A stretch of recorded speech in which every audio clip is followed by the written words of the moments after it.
This shit got my fucking stomach in. Never eat a fucking again. Better pray for all my sin. I don't feel no pain again. Fucking quit, got my fucking stomach in. I don't need a fucking again. Suffer now for all my sin. Never feel no pain again.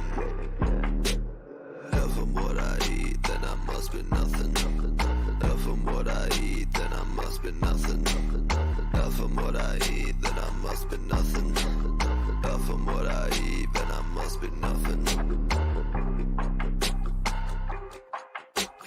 Waking up like I ain't broke. All I need's a fucking smoke. While I fucking walk, drink another fucking coke. Food just make me wanna choke. Got my stomach all like smoke. No, that's not a fucking joke. Clear my plate, I'd rather croak. Extra shit like a bad plot. Mentally all I do is rot. Feels like I've been fucking shot. Fuck this lava when they set my lot. Why so fat? Why so fat? You so ugly, got no tats. Why so fat? Why so fat? Now you feel just like a man. If I'm what I eat, then I must be nothing.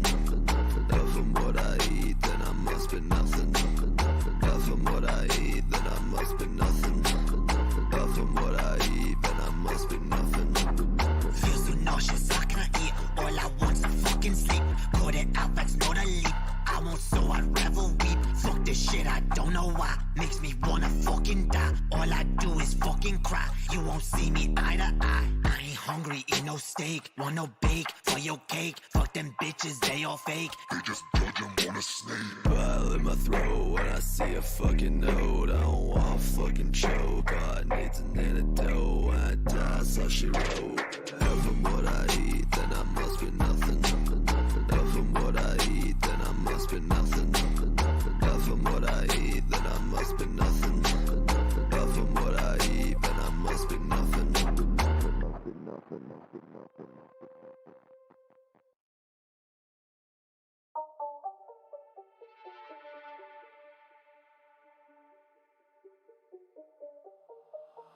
I'm a son of a bitch.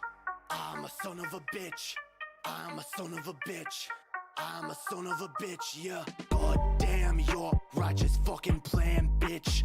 I ain't rich, I ain't what you wish. You will never be enriched. You're a leech, you're a fucking leech. You will never have no reach. What the fuck was there to teach? Learn my fucking own lessons. I'm my fucking own blessing. Who the fuck you messing with? Thought I'd never serve a diss. Mama ain't deserve no kiss. I'ma let her slit her wrist when I'm done. I don't wanna be a bad son, but you fucking made me one. Now I'ma take this fucking knife and my own damn life right here. I don't wanna be my mama. Too much trauma, never saw the damn light. In this tunnel I won't fight, I won't fight. I'ma fucking lay down, let myself drown. No one will save me anyway. No one will save me anyway. No one will save me anyway. Cause I'm a son of a bitch. I'm a son of a bitch. I'm a son of a bitch. I'm a son of a bitch, yeah. I'm a son of a bitch. I'm a son of a bitch. I'm a son of a bitch. I'm a son of a bitch, yeah. I know angel bitch. I'm the devil you feared. Yeah. Why in the fuck did I leave? Why in my absence you grieve? Why can't my pain you perceive? Cause your own lies you believe. Didn't know you would conceive. The son of Satan deceived. I'ma take my fucking cleaver at your stomach fall. Make that shit mine, for that shit you fucking stole. I'ma take back my control. Get me out of fucking hole. What the fuck, I got no goal. Getting high, pay the toll. Like my mama gave a soul. For them pills and these demons, I can't even see my veins. Kids are driving me insane. I'ma cut this damn pain with my baby in my arms. Won't be sounding no alarms. Slit my wrist and I'm gone. Yeah, no one will save me anyway. No one will save me anyway. No one will save me anyway. No one will save me anyway. Cause I'm a son of a bitch. I'm a son of a bitch. I'm a son of a bitch. I'm a son of a bitch, yeah. I'm a son of a bitch. I'm a son of a bitch. I'm a son of a bitch. I'm a son of a bitch, yeah.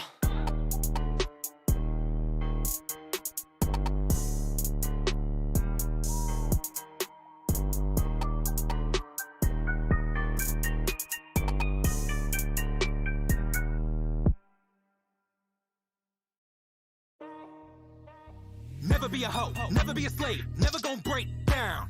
I don't want the dough, I don't want the pay, gotta get the change now. Never be a hoe, never be a slave, never gon' break down. I don't want the dough, I don't want the pay, gotta get the change now.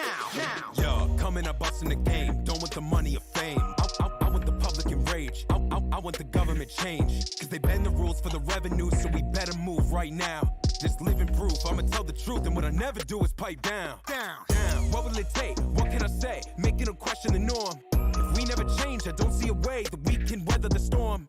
We buy what they sell in stores, and accept what they tell us is for. You ready for war? Let's settle the score. The world of the rich is the hell of the poor. This ain't right, we don't fight, cause it's normalized. Overhyped, underpriced, it's a corporate lie. It's a corporate lie. Money's glorified. Overhyped, underpriced, it's a corporate lie. Never be a hoe, never gon' break down. I don't want the dough, gotta get the change now. Never be a hoe, never gon' break down. I don't want the dough, gotta get the change now. What is the difference between pro-life and misogyny? Free trade and monopoly, sweatshops and robbery. What is the difference between capitalism and poverty? Freedom and worker democracy? Nothing, obviously. What will it take? What can I say? Making them question the norm. If we never change, I don't see a way that we can weather the storm. We buy what they sell in stores, and accept what they tell us is for. You ready for war? Let's settle the score. The world of the rich is the hell of the poor. This ain't right, we don't fight, cause it's normalized. Overhyped, underpriced, it's a corporate lie. It's a corporate lie. Money's glorified. Overhyped, underpriced, it's a corporate lie. Never be a hoe, never gon' break down. I don't want the dough, gotta get the change now. Never be a hoe, never gon' break down. I don't want the dough, gotta get the change now.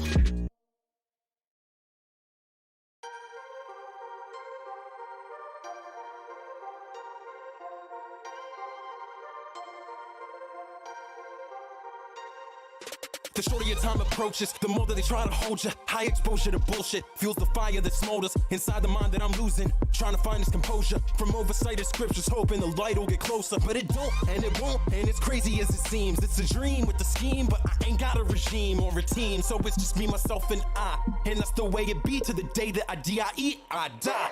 I feel worthless, desperate for attention. Life with no purpose, spiraled in depression. Everyone is selfish, cutthroats and liars. Prey on gullibility to feed their desires. True colors they hide, only evil survive. You can't make them like you, Lord knows I've tried. So I got one eye open, truth goes unspoken. Old heads are hating, traditions get broken. Everywhere I go, I see another story that could be. That's life, but it's okay, alright. Everywhere I go, I see people giving up on their dreams. That's life, now this is our time.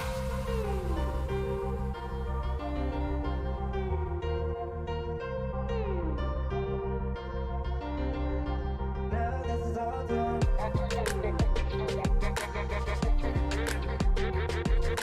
Yeah. Fuck yeah.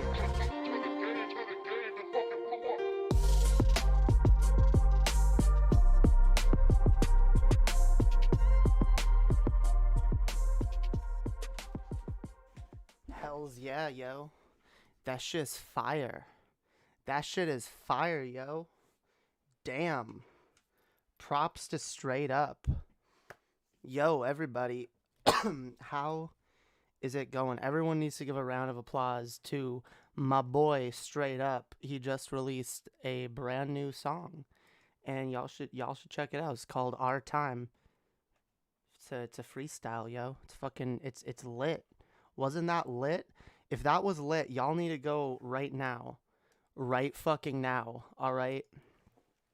We need we need to raid Straight Up, alright? We need to raid him with love, okay? I just posted link in the chat. Everybody go and throw Straight Up some fucking love. Hell yeah. Because that track is sick. Hell yeah. Alright. Alright. How is everyone doing? Okay.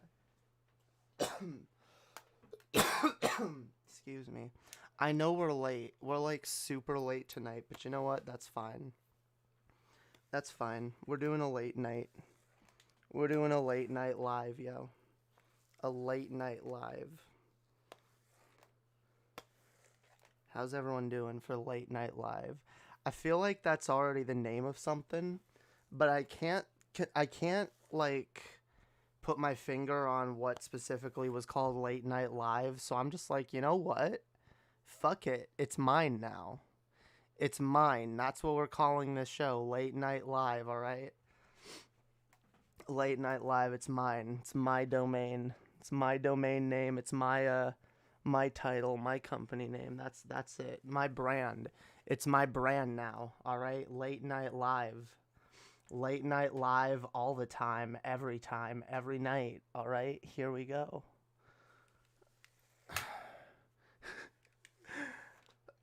How the fuck's everyone doing? Yeah. I'm like I said, it's kind of late tonight, but it's fine cuz I woke up kind of late today, and then it took me a while to like eat my like breakfast / lunch, and then I was like, god damn it, I wanted to take a shower before streaming, and I was like, you know what, fuck it. We're gonna go late. We're gonna do a late night live. A late night live, yo. So I took a shower, took my time, alright? Took my sweet fucking time, because it's my time. It's my time all the time. My time is the best time.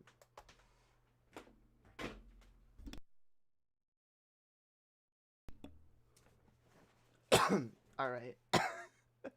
Enough stalling. Enough stalling. Wait, where's my late night live on YouTube? Hasn't posted in 6 years. Oh, there's a show called Late Night Live. Wait. Oh, I'm gonna feel like an asshole if it's who I'm thinking of. Hang on, I have to make sure that I'm not being an asshole to someone I actually like.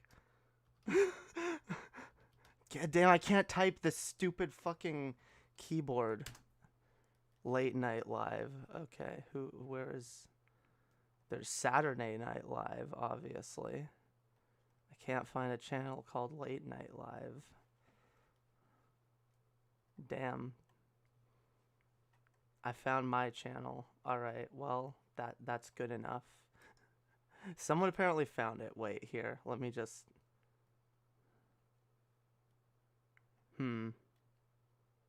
Yeah, okay, there's no... No. I was kidding about using that name, by the way, but, like... I just didn't want to be an asshole. Because it sounds familiar to me. It sounds like a thing that was on television, but... I can't think of it. Oh, why am I still not on camera? Oops. Yeah. That's how that goes. I forgot. I forgot how my setup worked for a second. It's fine. I figured it out. God damn it. My hair is puffy because I just washed it, see? It's all puffy. It's puffy. It won't stay straight.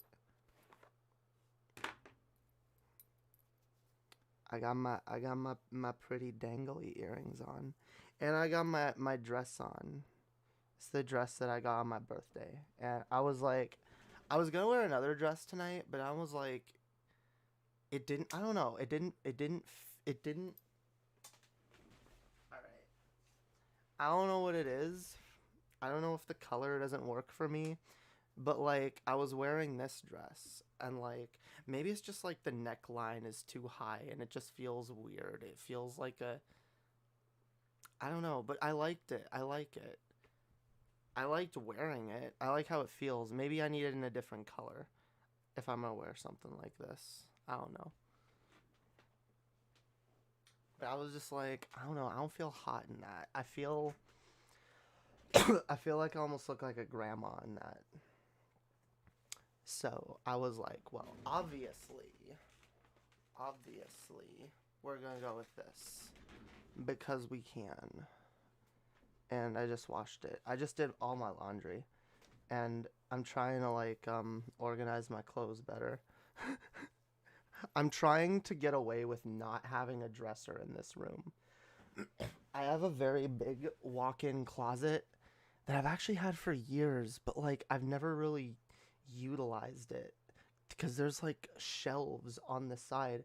There's like shelves in that closet.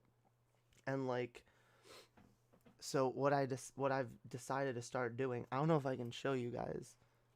I probably can't get the camera to like look inside. Oh, actually, maybe. Yeah, see, there's the walk-in closet, and you can't see the inside because. Can y'all see the inside now? Do you see, like, I have a bunch of boxes, yo. I have like a bunch of these, yo, like a bunch of boxes, all up there, and I'm getting hella organized, okay? I'm getting organized. I'm gonna make this room like super organized. That shelf behind me that you see there too, that big shelf, it's full of junk right now. But eventually I want to put like cool shit up there, like this stuff, you know? Like this stuff that I got here, like the cool shit. And like maybe I can make a setup where like that is my background at some point instead of like I mean it's messy though. My bed's messy. God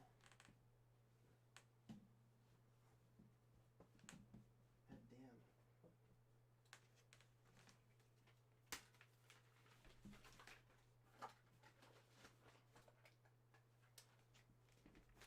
Sorry, I hate there being mess behind. Wait, why is this on? That's the problem, is the light is on. And it makes everything look way worse. And by the way, yes, that is a Twilight blanket on my bed. No, I'm not a Twilight fan, or I haven't been for a very, very long time. It just happens to be one of the few comfy blankets I have left. I'm sad, I had a Assassin's Creed blanket in the same, like, style, but, like, I left it in New Mexico, along with a lot of things. Sadness.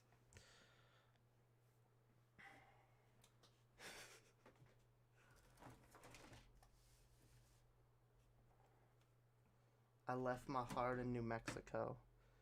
It was a really cool blanket. I don't know. Alright. So how is everyone doing tonight? Now that I'm done getting distracted from shit by me. No, I'm not a Twilight fan. I used to be a Twilight fan. You have to understand, when I discovered Twilight, like, I had never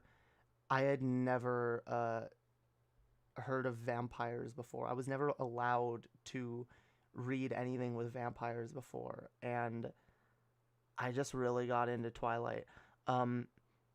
No, I know there's a lot to say about it. I actually, I've come to realize a lot about it myself, and I've actually been thinking of making a video talking, or doing a segment talking about, like, the, abusive kind of relationship that gets glorified in Twilight. But yeah, at the time, and you have to understand, like, I was also, like, a Christian still at the time. So, like, and I have to admit the Twilight books are kind of written in a way that appeals more to religious people. A little bit. Or at least, I can tell they're coming from a headspace of a religious person.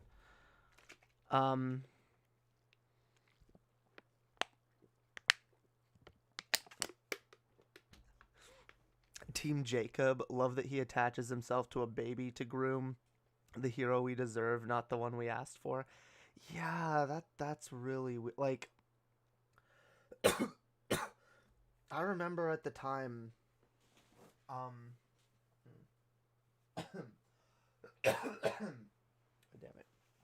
I remember at the time reading that and being like, "Wait, what?" I was like, "What wait, no. Like Jacob's Jacob imprints on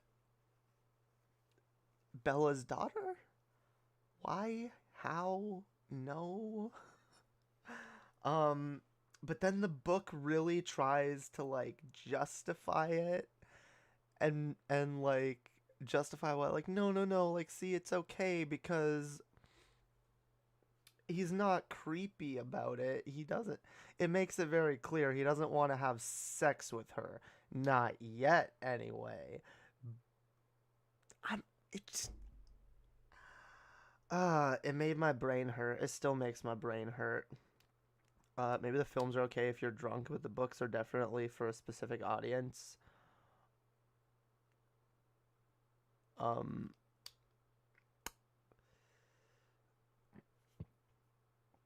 Yeah, I don't know. Jake, it's creepy. But like, Edward is equally creepy though. Well, maybe not equally, because he's not quite as pedophilic. Only hebephilic, because he's like a over 100-year-old vampire that's hanging around high school and hitting on high school girls, which I guess is a criticism you can levy towards Angel as well from Buffy. Although I will say, yeah, Buffy doesn't try to really justify it that as hard. At least not in the long run. I feel like in the short term, Buffy and Angel's relationship, even though it is really creepy, kind of gets justified as being like, well, okay. I mean,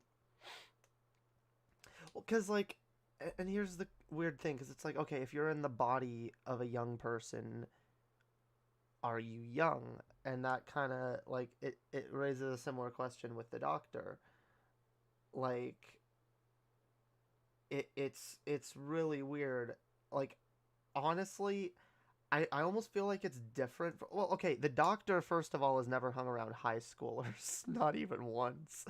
And even when the Doctor does fall in love with humans, he tends to try to like,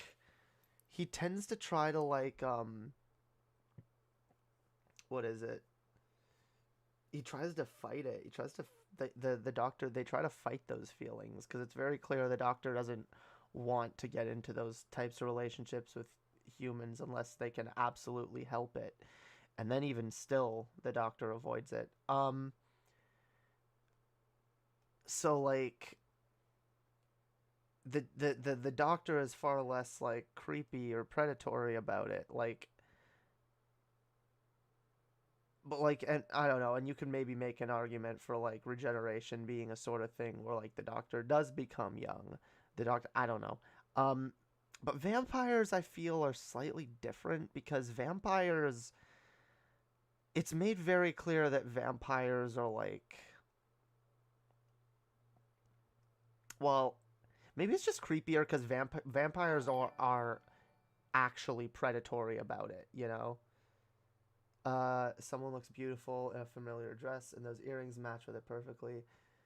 Thank you, Alan Reyes. Really appreciate that. Hell yeah, the earrings do go good with it. Absolutely. But yeah, anyway, my point is with Angel and Buffy, right? Like, in the long run, Buffy and Angel don't end up together. No, Buffy's not an eternal teenager. Buffy is 16 in the first season, and I don't know how long she stays 16 in the context of the show. I think only the first season, right? I think she ages with.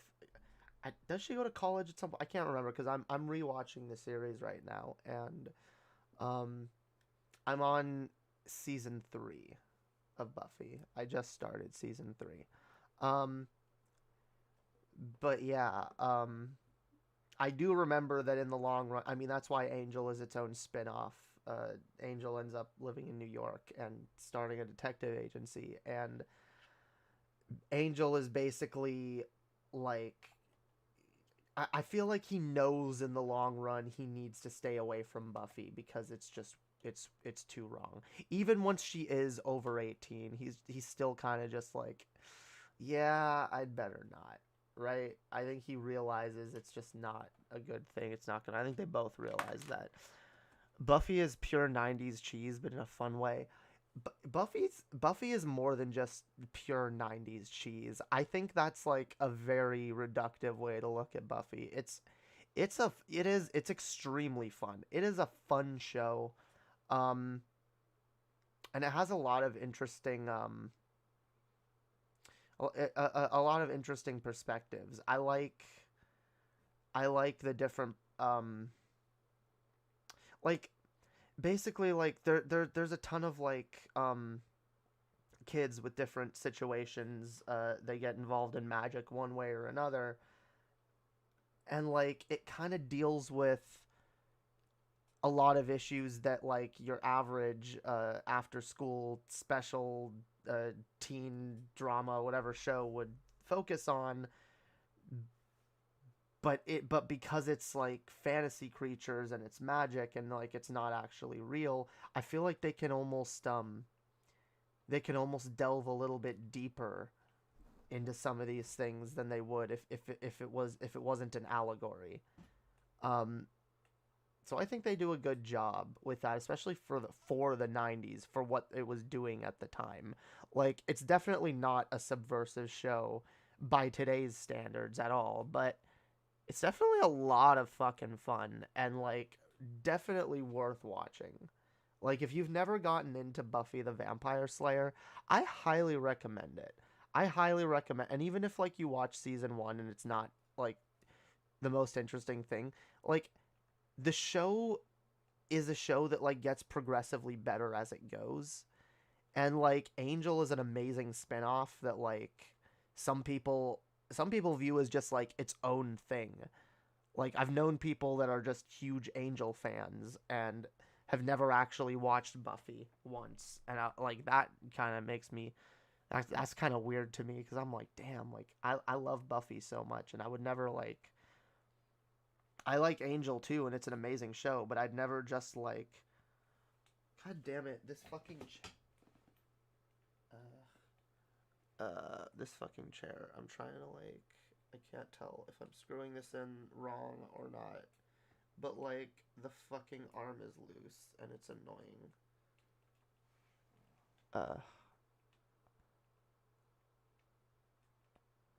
I was born in the ass end of 90s, so I didn't watch Buffy or Angel, only snippets. I mean, honestly, if you have a streaming service that it's on, check it out. It's honestly good shit. I like it for a lot of the same reasons that I do like shit like Doctor Who. Like, even though Buffy, it does tell like an ongoing story, the way it's set up, like each episode can kind of be a thing unto itself, and it can dive into different issues and have a different like, monster of the week sort of thing, which I like. I like that element in a show, especially when the characters are likable. You're dealing with witches one week, you're dealing with ghosts another week, you're dealing with like zombies the next. It's fun shit. It's definitely fun shit. And it's got good, like, emotional gut punch moments as well, which I like in a show. Oh, fucking shit. Okay, I'm trying to, like, fix this stupid thing from, like, underneath. I should probably just, like, be fixing it properly. Okay, there we go. Holy shit. Sorry, I was like screwing in this fucking chair arm, okay? It was like not working. It was like wobbling way too much and falling off. Did you think Xander was handsome, Jamie? Yeah, he's not bad. Honestly, the character, like if I was gonna go for a male character in Buffy, it would honestly probably be Oz. Oz is really sweet. And I've always just liked Seth Green. Seth Green is really cute and really funny. Again, I'm not super into dudes, but like I I do think Oz is really sweet. I like guys like that. What kind of shoes do you wear with that outfit? I actually don't. I I have like one pair of boots that are like high heeled boots that would probably go with these, and nothing. I don't have a lot of shoes, honestly. I need to get more. Yeah, you'd think like girl has a million shoes. Like every girl has like a closet full of shoes. Uh, no, I have two pairs of shoes. I have a purple pair of shoes that I wear every day when I go walking, and I have a black pair of like high heel boots that probably do go with this dress, but like they're also not the most comfortable boots to wear. In fact, they're extremely uncomfortable.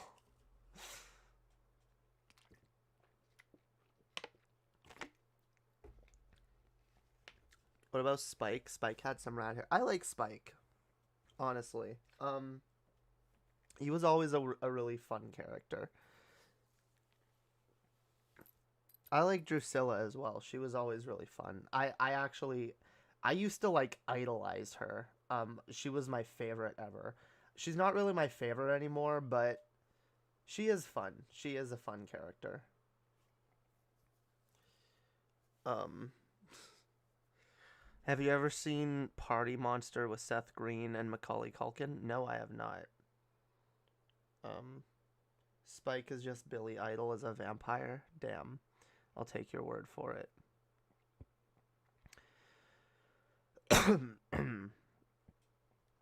Yeah. I mean, I'll be honest. My favorite Buffy character is and always will be Willow. I love Willow. Willow is my spirit animal.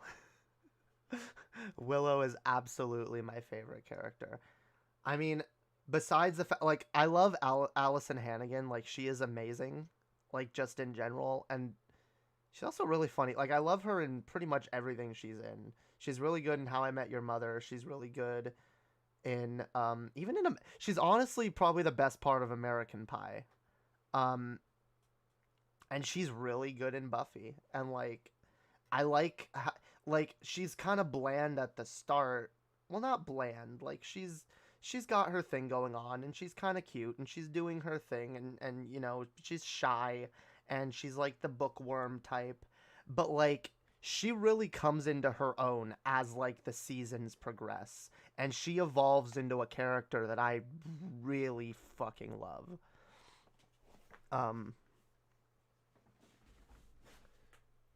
Also, her spoilers, I guess, for a decades old show, ends up becoming queer later. Young Allison Hannigan was pretty cute. Allison Hannigan is still pretty fucking cute. I've seen her in shit recently. She's fucking cute. I love Allison Hannigan.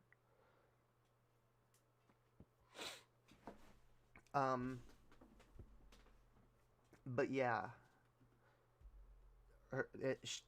she's fucking awesome.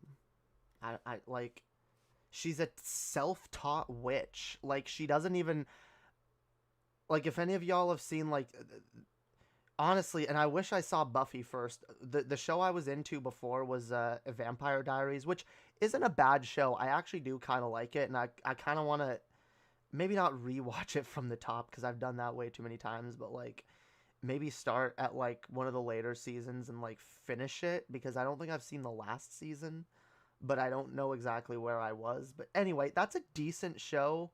But like, it pales in comparison to Buffy. But like, yeah, the witch character in that's kind of similar to Willow. She's just kind of born into it. She has these natural, you know, her grandmother's a witch and her ancestors were witches, and so she has this just power bestowed upon her. Which I'm not saying Buffy is as a show free of committing that sin. They actually, I mean, Buffy herself is pretty much that trope. She just has the power naturally bestowed upon her, which is kind of one of the reasons why I don't like, I like Buffy as a character, don't get me wrong, she's awesome, but like, it's why I don't really like put her on as high a pedestal as I do Willow, because Willow was absolutely nothing. She was nobody. And I mean, fair, she wouldn't have been much if she didn't meet Buffy, but like, she taught herself everything that she knows. And she becomes really fucking powerful by the end of the show. And that's all shit that she learned, skills that she fucking trained and practiced at. And, you know, all while being, like, very, like, different from a lot of other people and not really, you know, super popular and not really relating to everybody. But, like, you know, the kind of person, like, she's definitely someone I can relate to in a lot of ways, you know? Keeps to herself. Is very anxious, extremely anxious. It's good shit. It is good shit.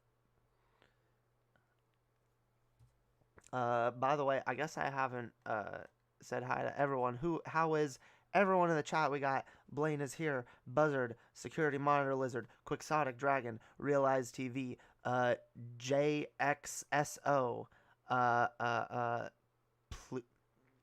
I can say this. Plotistic. Okay. The Satirical Rabbit. Alan Reyes and the Chipotle Man. And of course, the Holy Spirit, Betty White. the Holy Spirit, Betty White. Obviously, the most important person in the chat. Have you ever watched The Craft? I don't think I have.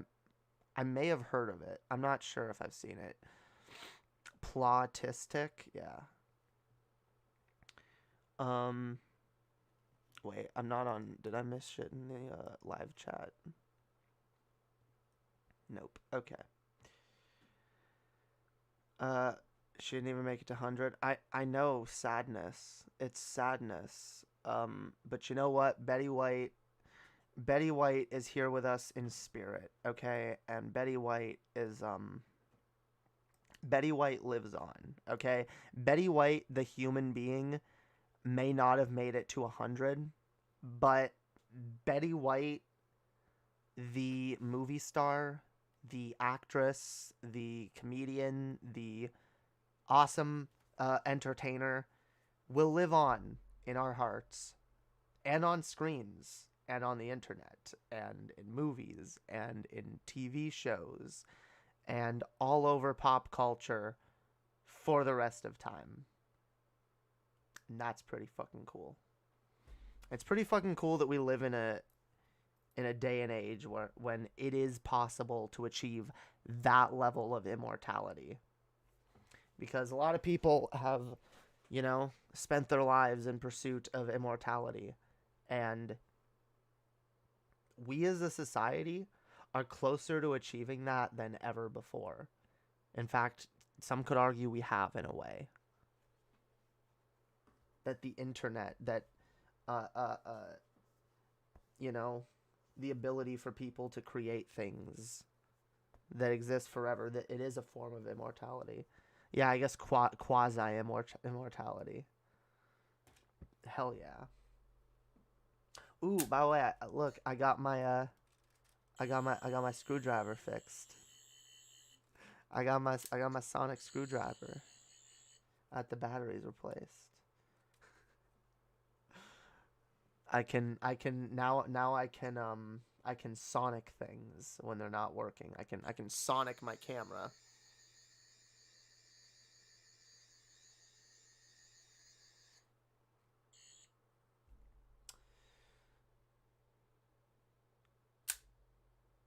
Yeah, it seems I can only make it 1080p. That sucks. Saw the beginning of a documentary about her. She started when there wasn't tape for commercials, so she advertised Cheerios and coffee and nasal grease during intermissions instead of cutting to commercial. Damn. Let's see. Jamie, may you possibly react to a submission in your Discord that might pique your interest? It's a bit of a serious topic, and I think you should call out this streamer who is slandering Vosh. Oh, maybe. Maybe later. I did see that. I didn't watch the video, but I saw that you posted that. I may. We'll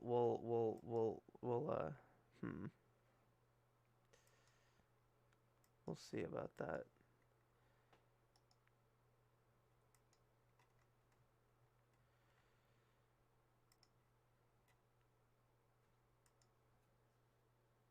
Damn, yo.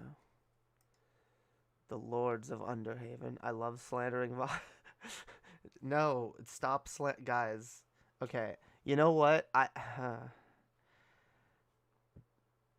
See, I actually do want to talk about this satirical rabbit. I might save this for another stream, but like I'm just gonna dive into this a little bit right now.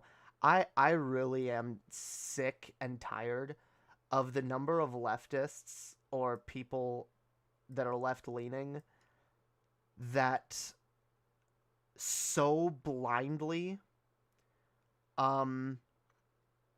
like blindly and stupidly feed in to the very clear alt-right misinformation campaign that's one goal is to smear people like Vosh and anyone else putting forth a coherent leftist message. Why is it that any time someone that actually has a somewhat coherent leftist message starts gaining prominence, there starts being a ton of bullshit trying to discredit them, trying to make anybody, everybody, anyone they can,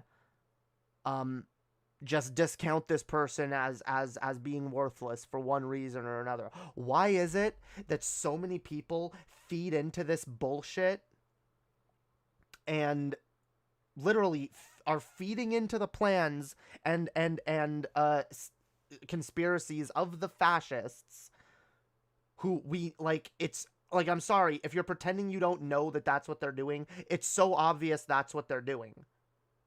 The minute any person with a coherent message on the left starts gaining prominence, they will take to the fucking internet. They will take to the streets. They will say whatever they need to say. They will call you a pedophile. They will call you a rapist. They will call you whatever they need to fucking call you to discredit you and make sure nobody fucking listens to you. It happens to Vosh, happens to Demon Mama, happens to Hassan and Xander Hall and a ton of other people. It's gonna happen. It happens to me already. Not as much as I know it will as I grow. I'm not stupid. I've seen the patterns. I've watched other small lefties on YouTube grow. I know how it works. And I anticipate it. But come the fuck on, guys. Can we call a spade a spade? Can we be honest about what's happening and not be like a bunch of blind like, seriously, like, not be a bunch of blind, gullible idiots just, you know, being taken in by bad arguments, by smear campaigns. And I'm saying this as someone, like, Vosh isn't even the person I prefer when it comes to political content. I don't prefer him. I don't prefer his takes. I like some of his takes. I like a lot of his takes. But because I talk about liking his takes, or I agree with some of what he says, or I honestly promote what he's doing because I believe that it's good and it has a good effect on the community, on the internet at large, on political spaces at large, I get lumped in as a Vosh clone, as another Vosh clone. Oh, here we go, another Vosh clone on the internet, just being Vosh. I'm nothing like Vosh. We share very few similarities. But because we have, like, a lot of similar political ideas, which, honestly, Because even the people that, like, a lot of the people I talk to that have one issue with Vosh or another, when you sit down and talk to them about the various ideas that you hold, that, you know, they tend to agree with that too. Most people tend to, yeah, that makes sense. That makes sense, obviously. Like, most of what Vosh is pushing is good shit. Most of it is having a positive effect on political spaces, a positive effect on politics in general. I'm seeing more and more young people, like really young people that know their shit, that know their political shit. All right? And like that's good. That's good. It's good that there are so many young people so politically aware. We need more of that.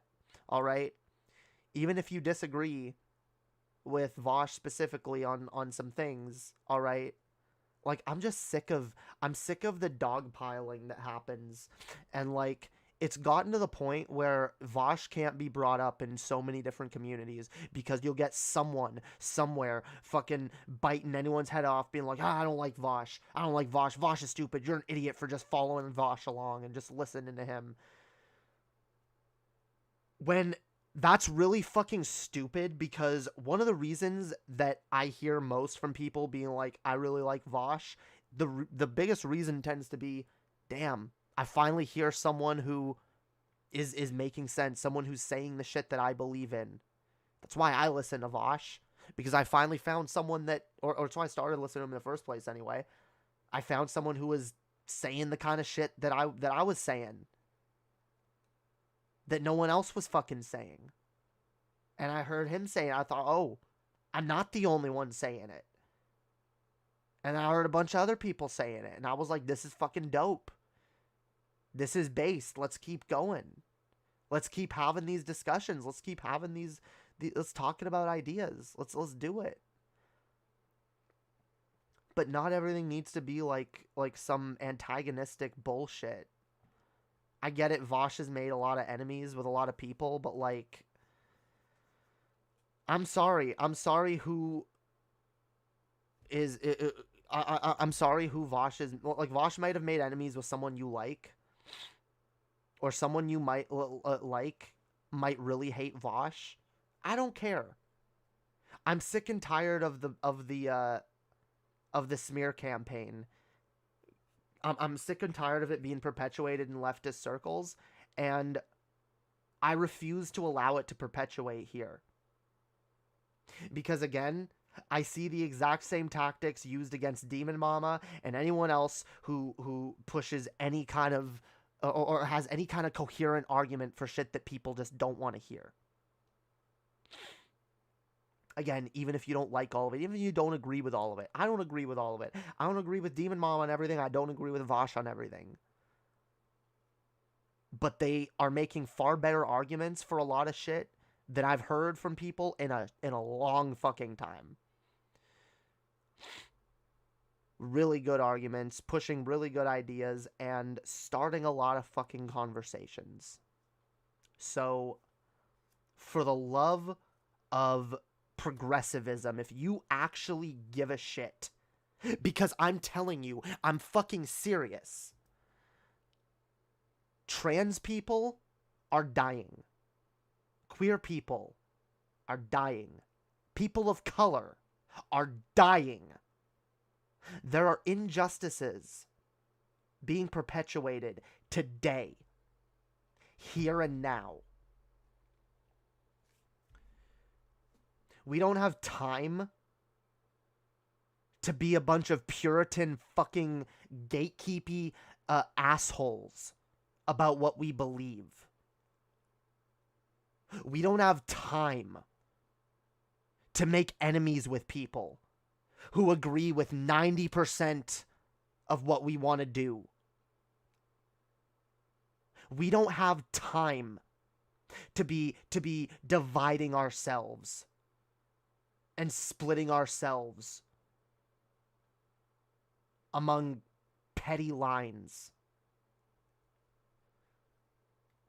If you care about making the lives of people today, here and now, better in some way, if you care about fighting for civil rights struggles, if you care about LGBTQ plus rights, if you care about people of color, if you care about the poor, about the working class, you're not gonna waste your fucking time making enemies with people who are doing good fucking work. Getting people on our fucking side. Educating people. Bringing more people to the table to have these conversations. We don't have time to sit and squabble and be like, oh, well, I hate that guy. I don't fucking care who you hate. You don't have to be friends with everybody who is an ally or an advocate. But please, if you claim to care about any kind of cause, don't get in the way of people who are objectively bettering it. Even if they're not doing it in a way that you would prefer. Because we need all types. We need all kinds of arguments and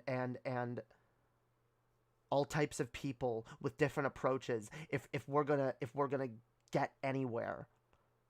If we're gonna achieve anything. There is no one answer. Anyone who thinks I have the one answer and anyone who disagrees with me is wrong, you've already missed the fucking point.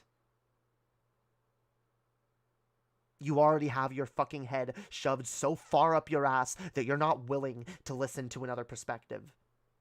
You're not willing to hear what someone else's ideas might be.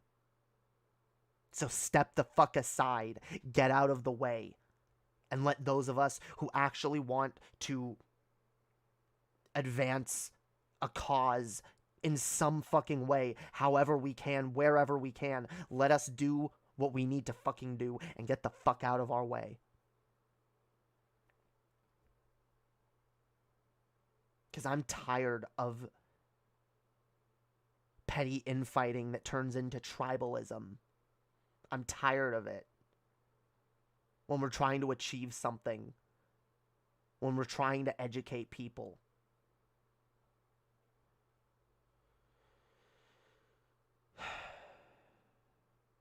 So have your little fucking biases. Have your fucking people that you're enemies with. But keep that shit away from me. Keep that attitude away from me. Keep that shit away from here. All right?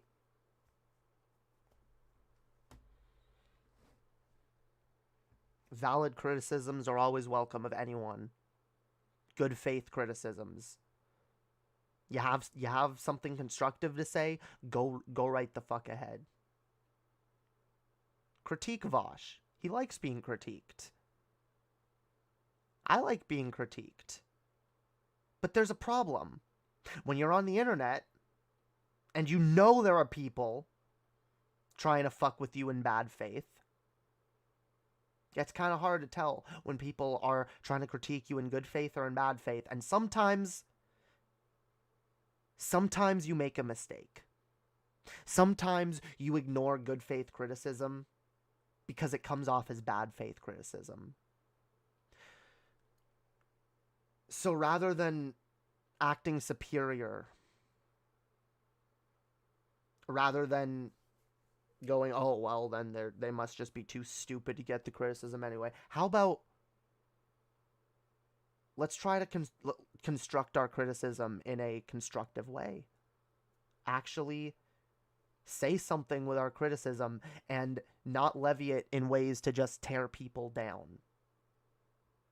Because we can learn a lot more. We can teach each other a lot more if we show each other patience and understanding rather than just a rash desire to discount anyone as wrong or as not being worth your time.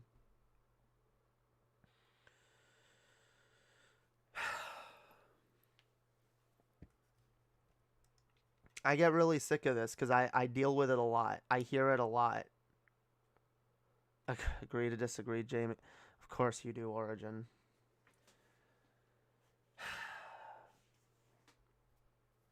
I'm sorry. Unless you can provide evidence of something that you're doing that is having a more positive effect on progressivism and pro-working class advocacy than Vosh is, you really don't have room to... I'm sorry, like, it's so easy to just be like, oh, like, this isn't good. I don't like it. I don't agree with it. I don't have actual substantive critiques for why something doesn't work, why someone isn't effective. I just don't like them.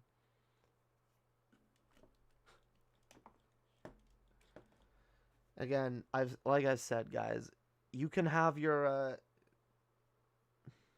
okay. Y'all can have your opinions on whether or not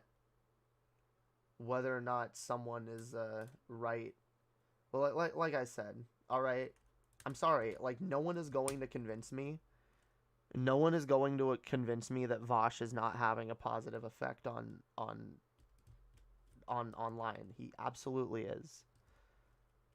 And there's a reason, by the way, why I'm not just a Vosh sycophant. I could just be like, you know what, fuck my channel or whatever. Or I could just be like, hey, yeah, I'm a Vosh clone. I'm not a Vosh clone. In case y'all didn't realize, I kind of have my own direction over here. I kind of have my own thing that I focus on. Because while I agree with a lot of what Vosh is doing, I don't think his direction is the perfect direction, and neither is mine, by the way. But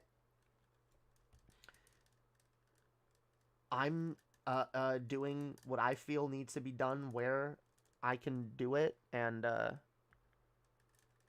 saying no one is going to convince you is pretty close-minded. Origin, don't be pedantic.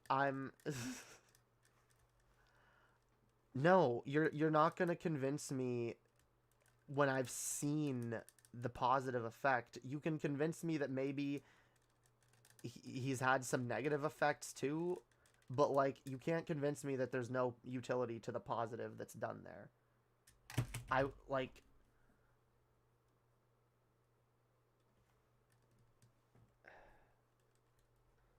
Anyway.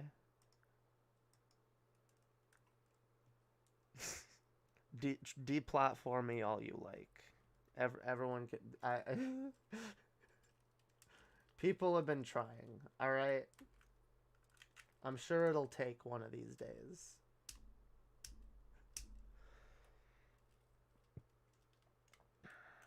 No, I'm not being closed-minded, guys. What I'm doing, what I'm saying here, what I want to make perfectly fucking clear is that I believe in working together. I believe in working together and making friends, not enemies. And I'm going to make friends with anyone who I think has a positive utility, and anyone who I feel serves to only add negativity, to be a negative presence, I'm gonna say fuck off.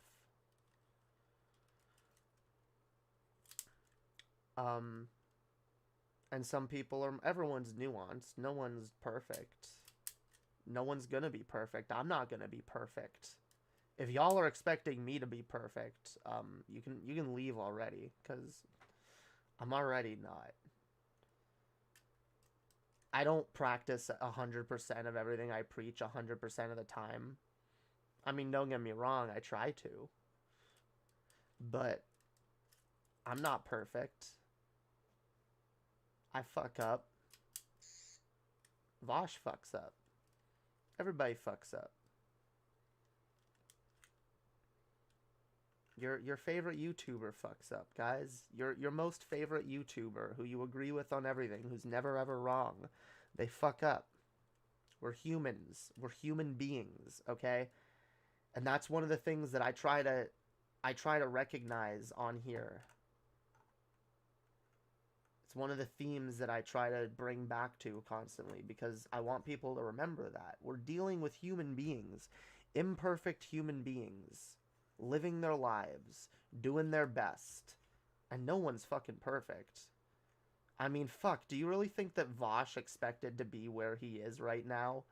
Do you think he expected to have the kind of influence that he does? Do you think he expected to have so many people looking to him to be the arbiter of political rightness? I promise you he didn't. That doesn't change the fact that people do that anyway. And it can kind of muddy the waters a little bit, because then there are some people who turn it into a fucking dogma, turn it into a religion, and you know, just run around preaching the word of Vosh. That's not good either. I'm not about preaching anyone else's word. I'm about taking the good from what I learn from things. Okay? I'm about learning things, taking the good things, and incorporating them into what I believe and spreading what I believe. That's what I believe in doing. And if I learn something from someone, I will adopt that thing I learned into my belief structure. But again, that doesn't make me a clone of that person. That makes me a human being who is capable of growth and learning and, you know, learning things from other people.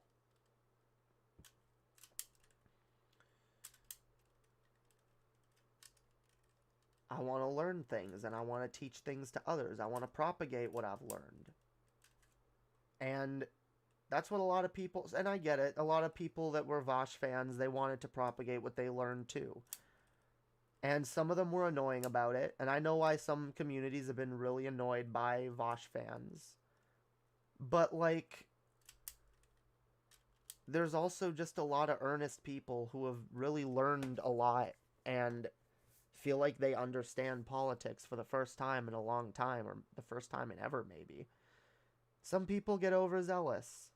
Some people can be annoying. But that doesn't mean they don't have value. That doesn't mean where they're coming from doesn't have value. And I think we need to start putting aside petty grudges and you know, just tribalistic bullshit, and we need to just start, like, I don't know. I'll be honest, guys. I'm really trying more, and I've told you guys, I'm trying more to just humanize people, even my enemies, even people that I hate. And I mean, there does become a problem with that, because some people are so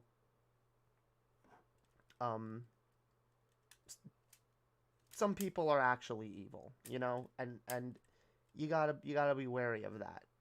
But like I've said, there's value in everyone. There's value in everything, okay? And we need to learn to seek out value and be able to separate value that people can give from those people, okay? Because you might not like a person, but you can't deny the value that they have within a society. Just like, hey, I don't like most right-wing people, or I'm annoyed by them, but they absolutely have value. A lot of them have a lot of the jobs that our society still relies on in order to function. And that should be respected, whether you like the person or not. And by the way, you know, I really do feel like that attitude in general, I honestly do feel like that attitude would make leftist advocacy in general a lot easier if those of us that, you know, argued against things like work took a split fucking second to you know, take a step back and say, by the way, I'm not saying that the people who do this have no value. In fact, I highly respect the people who are frontline workers right now. I highly respect people who work a 9 to 5 and are forced to do that every day of their life and whatnot.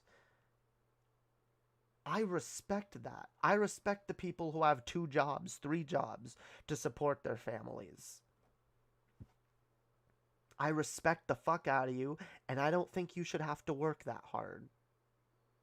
And that's why I'm trying to fight for what I'm trying to fight for. Because I don't want you to have to work as hard as you do.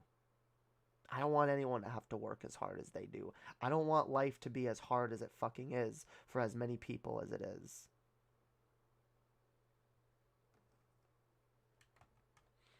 Maybe if we showed a little goddamn respect to each other as fucking human beings and stopped reducing people to our disagreements with them, maybe we'd be able to get along with each other a little better. Maybe we'd actually be able to agree on some fucking things and get something fucking done.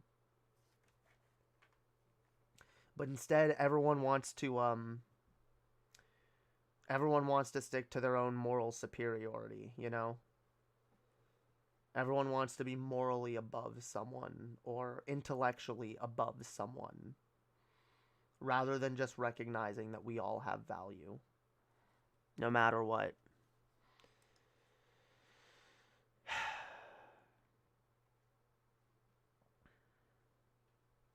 It's true. Let's see.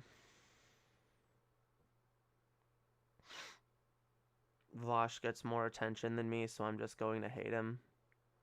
I mean, that's a little reductionist, but I mean, it's pretty, it's pretty apt, honestly. Bloviate? I'm bloviating, okay.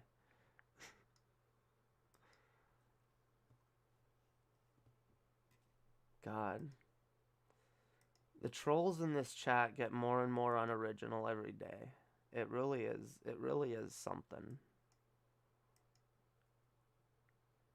Can't tell if they're getting lazy or if they're just getting dumber.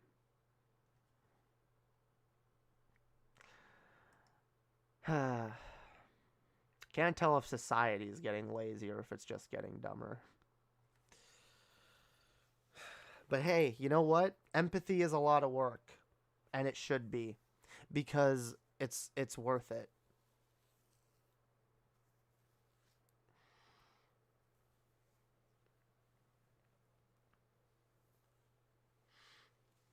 Learn to start fucking empathizing with each other. Stop making judgments. You calling me a troll? No, not you. Not you.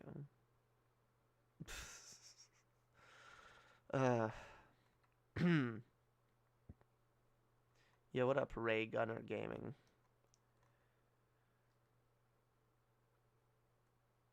But yeah, I might do that, I might do that later. Satirical Rabbit. Doctor Who versus Dr. Phil, who would win in a fight? Is that even a question? Are you trying to insult me? Are you trying to fucking insult me, Betty White?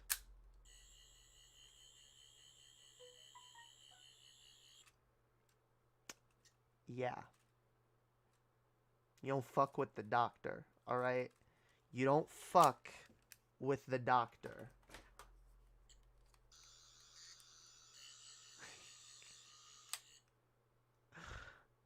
Dr. Phil would collapse in a heap of malpractice before the doctor's TARDIS could even materialize.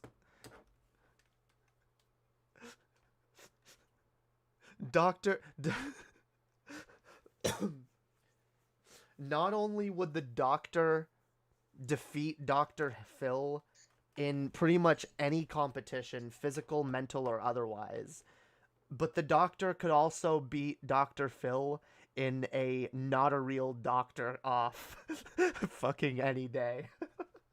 Oh my god. Don't even. I really do not respect Dr. Phil in the slightest. I do not like him. I think he's an idiot. I think he's worthless. And I think what he does is highly unethical and pretty fucking disgusting. Like, having televised therapy sessions where he exploits mentally ill people for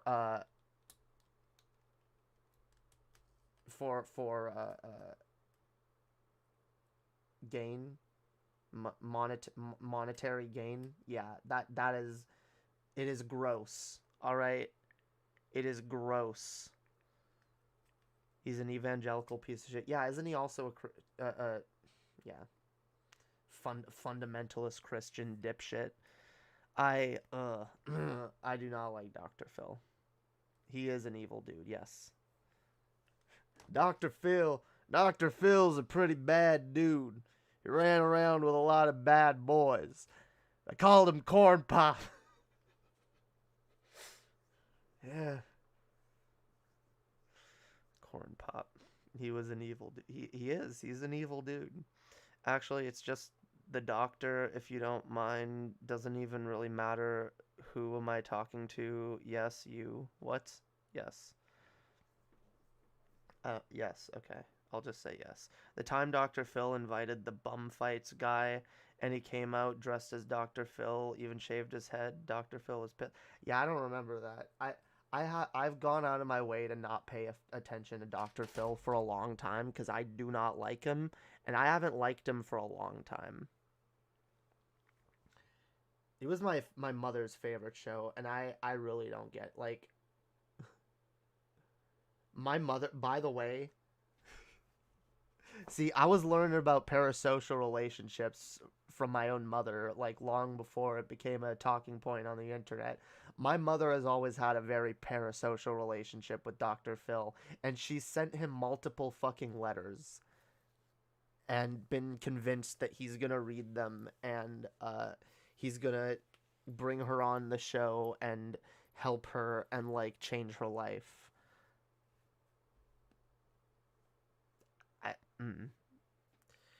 Even though if my mother was on Dr. Phil, probably wouldn't go very good for her, but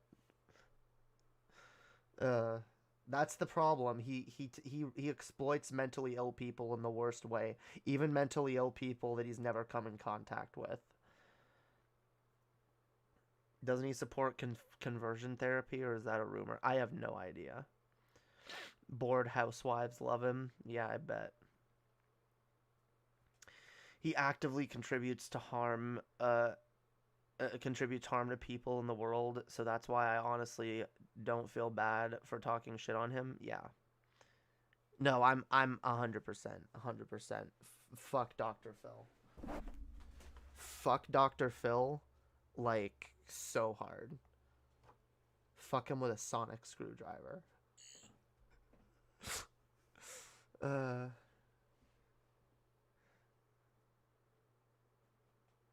There's an abundance of those. Yeah.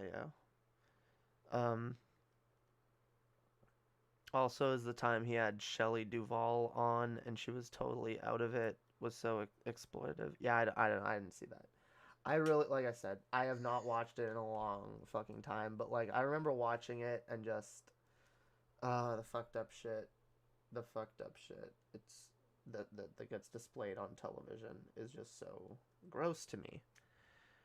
Like, the family situations, the personal, like, this is why I also don't like, and I know some people will really disagree with me here, I don't like Maury Povich. I don't really like Steve Wilkos or any of those shows. You know, the whole "you are the father, he's not the whatever." I don't like any of those fucking shows. I really don't. Like, it's all just, hey, let's drag our family's fucking dirty laundry on national television where people can laugh at it and point at it, and like, it's not normally good for the people who are on it. It doesn't help their lives in any way. In fact, it probably makes them worse. Jerry Springer is another really bad one. Jerry Springer's probably the worst out of all of those. I will admit some of the other ones, they try to do a decent...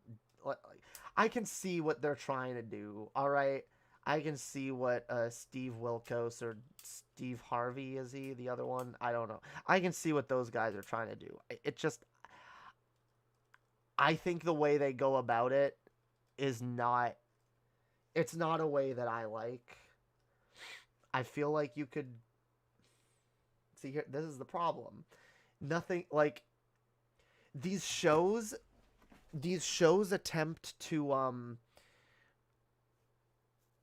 These shows attempt to make up for areas our society is lacking that, unfortunately, aren't going to get addressed unless there's some way to make it profitable.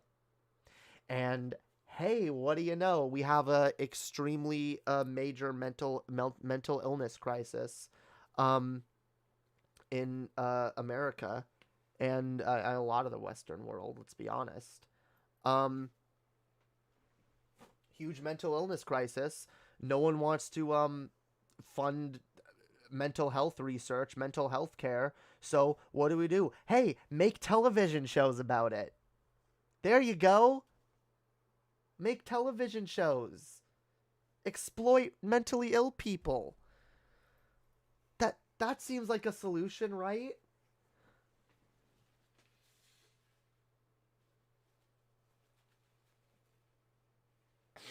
Even, again, the shows where it's like, oh, you know, my husband cheated on me, and, like, I don't know, or like, wait. Actually, it's usually the woman cheated, right? And then it's like, who's the father? Is it this person or is it that person? Like, I get it, too. That's another thing that, like, some people can't afford to do DNA tests to find out who the father of their kid is. So, rather than setting up a foundation that, you know, allows people who can't afford those DNA tests to get that done, hey, let's make it into a television show. Let's turn it into daytime drama. Let's all watch and point and laugh at people for making a single mistake in their life. Let's make that what the rest of their life is about now. Let's make that the only thing they're fucking known for. Let's exploit them, get as much money as we can out of them so that we can, you know, hey, what? We're helping them too, technically. Damn it. It's fucking gross. It's fucking gross. I mean, it's the same reason, like, let's be honest, it's the reason that reality TV exists at all. Because there are poor people that are willing to do anything for money. So, you sell them reality television and then convince them that, hey, you could get on here one day and you could become rich. And people are desperate. People are damn desperate. Especially when the alternative is working their ass off every day at a job that makes them miserable. Working every fucking hour of the day. Just so that they can afford a fucking a roof over their head and a bed to lie down on the other 8 hours of the time that they're of the day that they're free, so that they can sleep. Everyone's trying to fucking get ahead. Everyone's trying to find their way to strike it big. Can you blame people in a society as exploitative as ours? In a society where it's as hard as it is to fucking succeed?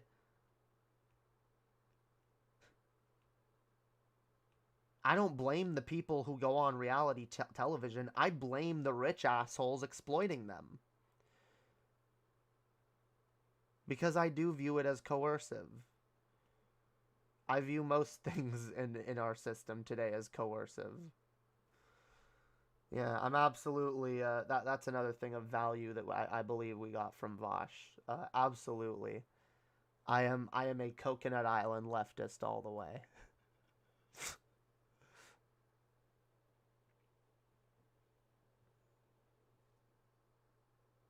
It's exploitation. It is exploitation. All right, all the way down. There is no ethical consumption in capitalism.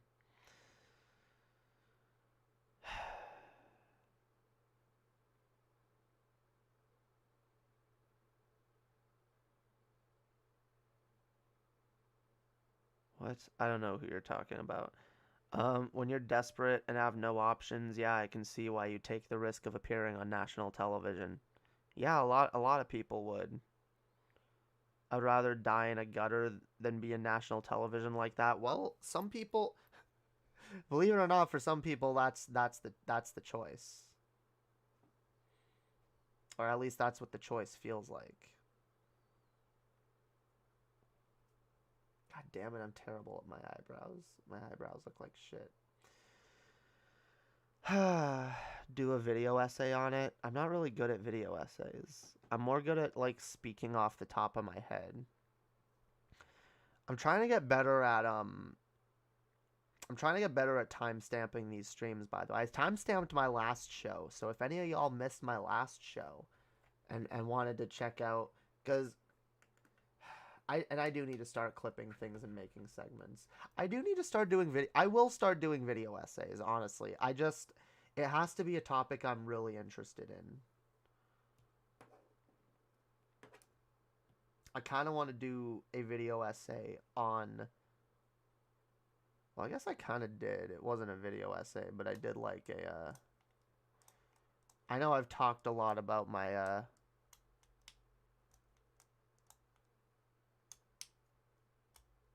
I know I've talked a lot about it, but I want to do a video essay on the Doctor as a trans allegory.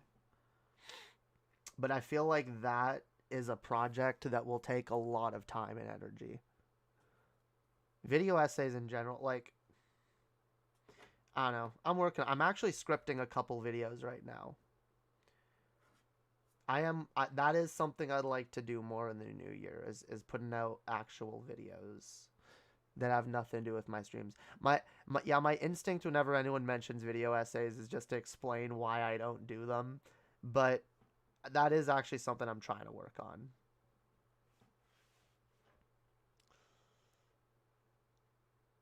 I probably could do a video essay on that. On reality TV being exploitative. Another thing I'd like to do a video essay on is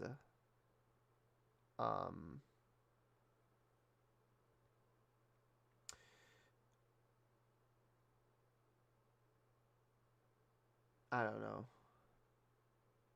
Kind of the way that a television has normalized a false perception of reality for a lot of people.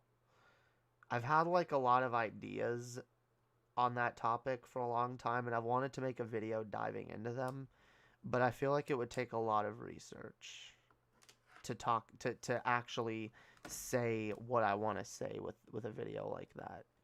That's the thing. I get too in my head when it comes to, like, okay, I want to make a video about this. Then I'm like, I overthink everything. And I'm like, I'm always like, well, what if I miss something? What if like, you know, what if there's this topic? Like, what if I don't dive into the topic well enough? What if I don't, like, explain myself deep enough? What if whatever? What if I miss something important? Yeah, I need to start just doing it. Just do it. All right, just do it. Make the video, and then honestly, if the video's incomplete, and this is something I've actually tried. I've tried to tell myself for a while, but like, It hasn't really sunk in, but like it's generally a good idea. If I do a video on something and it's not good enough, I feel like it's incomplete, rather than looking at it as a negative and being like, "Oh, I put out an incomplete video," I can look, that should actually be a positive, and I can be like, "Oh, I have free content now because now I get to do a part 2. Now I have content for a part 2."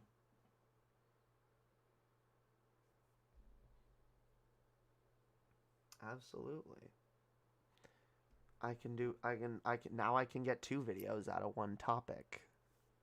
See? The glass is always half full, guys. I like the new Matrix movie. I don't get it. I don't get the hate, to be honest. I have not seen it yet, so I don't know. I gotta kind of rewatch all the Matrix movies because it's been a long time. A long, long time. God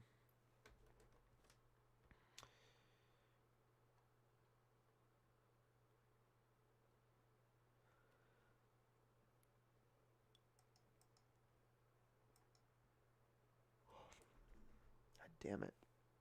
Why am I tired already? It's fucking stupid, yo. I should totally have more energy.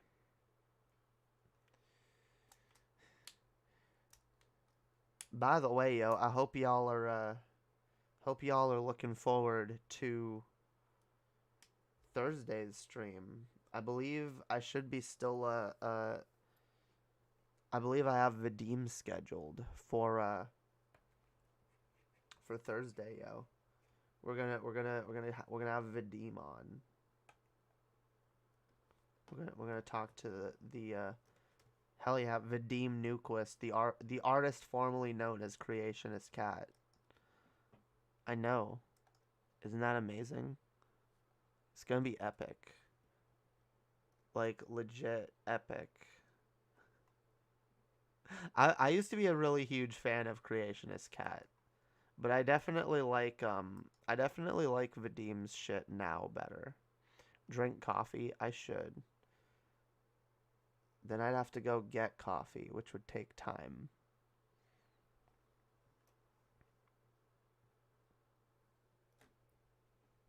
Ooh, and even better, I can drink sugar water.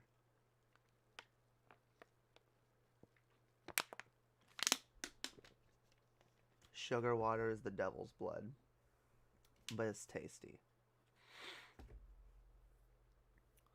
Vadim based, yeah, yo. Hey, it's Vadim, yo. Vadim is a based motherfucker. We're gonna have a dope convo. Yeah, if any of y'all have any questions for Vadim that you want me to ask him, send them my way. All right, send them to me in like Discord on Twitter or whatever. If y'all have anything you want me to ask Vadim, any topics you think that we should talk about. I have some questions for him. I have some questions, some shit I want to talk about. And I think we can have a dope convo, a based convo. Yeah. We'll just have a 2-hour conversation about Vosh. We'll get his take on Vosh good or Vosh bad. We'll also get his take on trans rights, which I'm sure will be a shock to everyone. What his take is on that. We have no idea, but unironically, I've been thinking of see, the only thing that stopped me from doing it is that it'll just reinforce people calling me a Vosh clone. But I have wanted to steal the trans rights thing. As a trans person, I feel like I have the right to do that. Welcome, a new follower over on Twitch. I still have that. Ask Vadim how he became a leftist.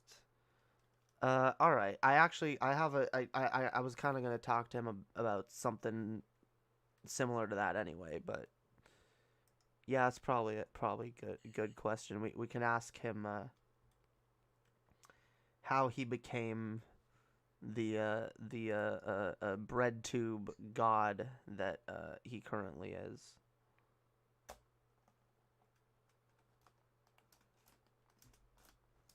Damn, yo. Betty White privately Betty White privately paid to fly animals out of aquarium after Hurricane Katrina. Damn, that's pretty based. Although, is that all that she did during Hurricane Katrina? Did she just save the animals and not the people?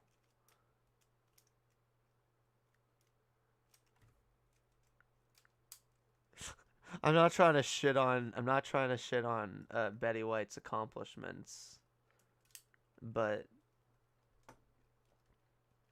I know I personally would have. She probably did. She probably donated some money to the Red Cross or whatever. I'm not going to assume that she didn't. But like, my priority would be like, okay, we got to help the people that are there and the animals. Like, I get helping the animal. Like, maybe like because the way I tend to look at it is, well, I get the animal rights people because most people's priority is humans. So they're like, well, yeah, like you guys are focusing on the humans. I'm going to focus on, I'm going to help the animals who also need help, I don't think that's a bad thing. In fact, yeah, you know what? It is based. I don't know why I questioned it. Betty White is based. Don't tell Origin? Wait, don't tell Origin what?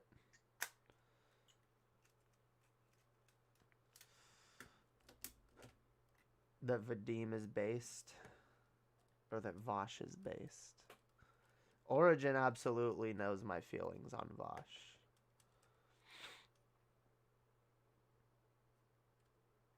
That's probably our biggest disagreement. That and whatever the fuck Origin's actual political stance is. Well, I feel like I understand that more, even though, like, it's I feel like it's similar to like what Annie has always said, where Annie doesn't like to pick side with political labels either.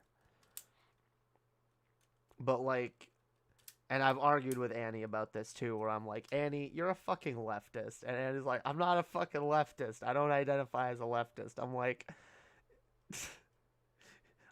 do you agree that capitalism is fucking stupid? Do you like all of this list of socialist policies? Do you like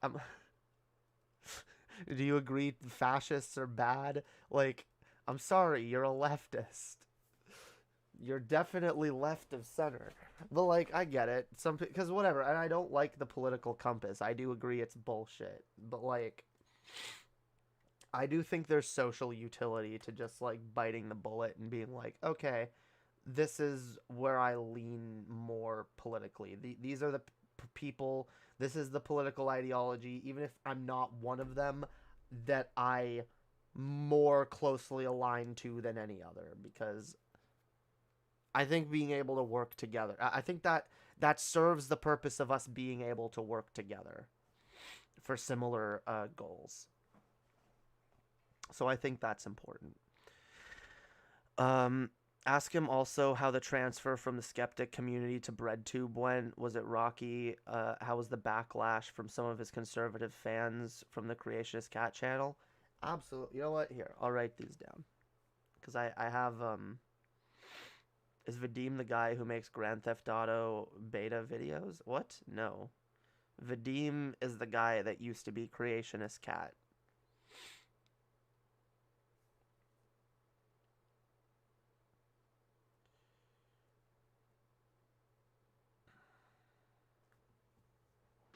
Origin, I have not contradicted myself once.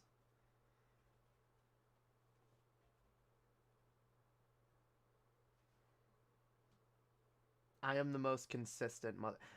By the way, y'all realize my whole thing for a long time has been I'm done with the consistency meme. Anyone who tells me I'm not consistent or that I've contradicted myself hasn't been paying attention to what my overall message is.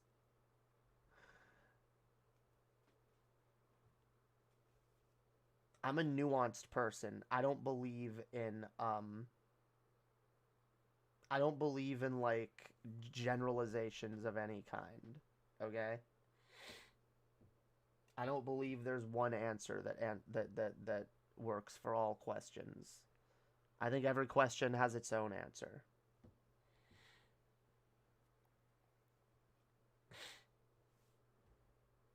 I'm also smarter than you, Origin. I'm sorry. I'm sorry to inform you of this. I may not have read as much as you, but I'm definitely smarter. That's just how it is. I'm sorry. I'm a girl, so I'm automatically smarter than you.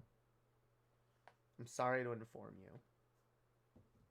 You can try to surpass me in intelligence all you want.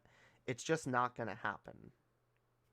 I appreciate the attempt. I do. It's cute. It is. It's cute. It's fun. It's funny. But like, you're never gonna like, you're never gonna show me up.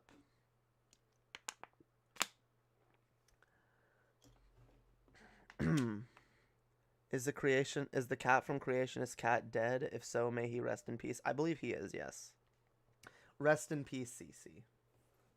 Absolutely. All right. Cece was a good cat. Cece was a very good cat. I miss having a skitty. I like skitties. I need another skitty. Skitties are based.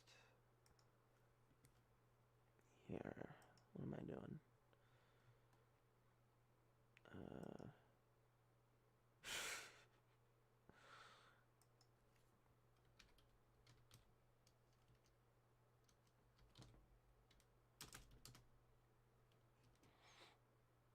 Nope. Wait.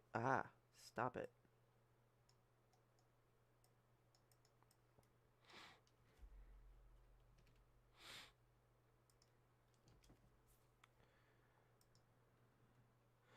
All right.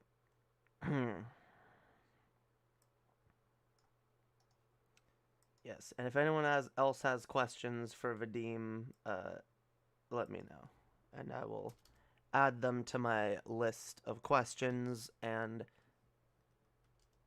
if y'all send me a question and I'm talking to him and I run out of questions, I may use yours. Yeah. I think CC was a boy cat. I'm pretty sure CC was a boy cat.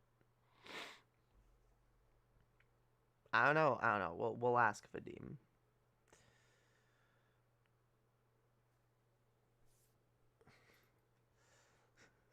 I really did enjoy Creationist Cat. It was fun. It was a funny thing, but like, it is very clear that like, it's a limiting way to be a content creator.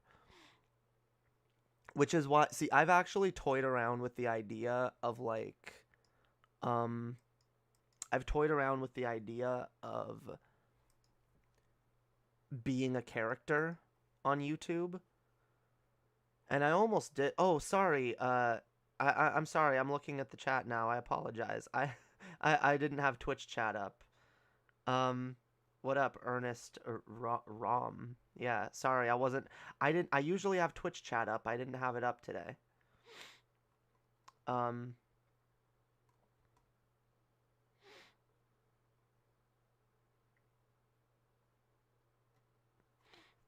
Yes, my apologies. Twitch chat is up now. We need to get more people in Twitch chat. We need to get more people in Twitch chat. Honestly, ideally, I would actually have Twitch chat be my default. Because I feel like you can do more with Twitch chat. Like, if I was ever gonna put a chat on the screen again, it would be Twitch chat. But we don't. Twitch chat ain't happening enough yet to do that. We need to get more. We need to get more people in the Twitch chat first.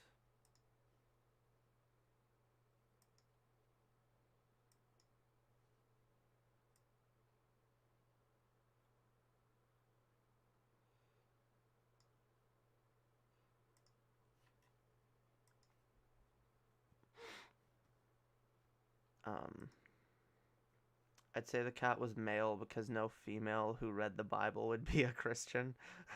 I mean, that's probably true, but no, like, I feel like it's pretty easy to tell the difference between a boy cat and a girl cat. I can usually tell the difference. Although,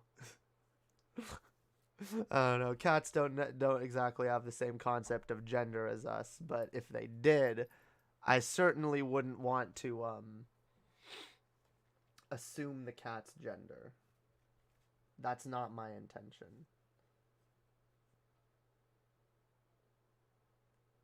I don't want to assign genders to kitties.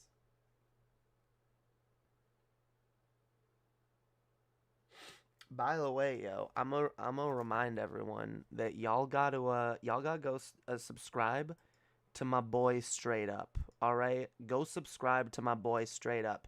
He is a friend of mine, a fellow rapper. Wait, hang on. Let me make sure I have the proper link. Yeah, he's a friend of mine. He's my producer. He has produced the beats for all of my music, and he makes his own music. And his shit is hella dope. Go check out his new song, which I used as a part of this stream's intro. So hell yeah. Everyone should go listen to that. You know what? I'm gonna put the link in the description too, so people find it. Check out. No, I hate this keyboard.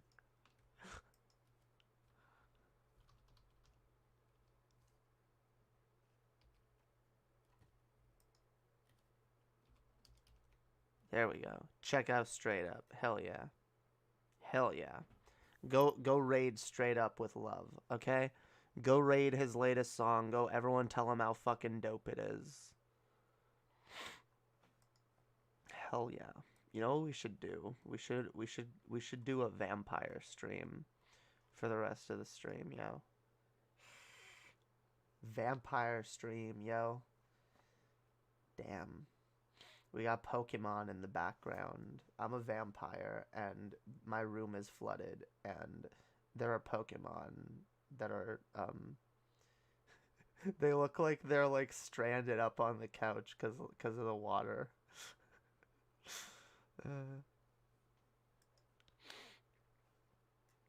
All right.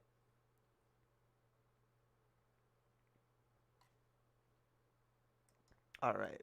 What are we gonna do, guys? Well, let's switch gears. Let's switch gears. Vampire the Masquerade tub lines. True. I gotta play that game. I think you sent me that game. I gotta. We'll do more gaming streams here soon. Jamie, you said you wish your parents taught you German and Greek. Why don't you start learning now? No better time than the present. I mean, I'd like to. I've been trying to learn German over the last few years. It's hard. Like there are certain things that I know, but like it's hard to learn, especially when like there's a lot of shit that I'm trying to learn now. There's a lot of shit that I'm working on. There's a lot of skills that I'm working on improving and growing. And being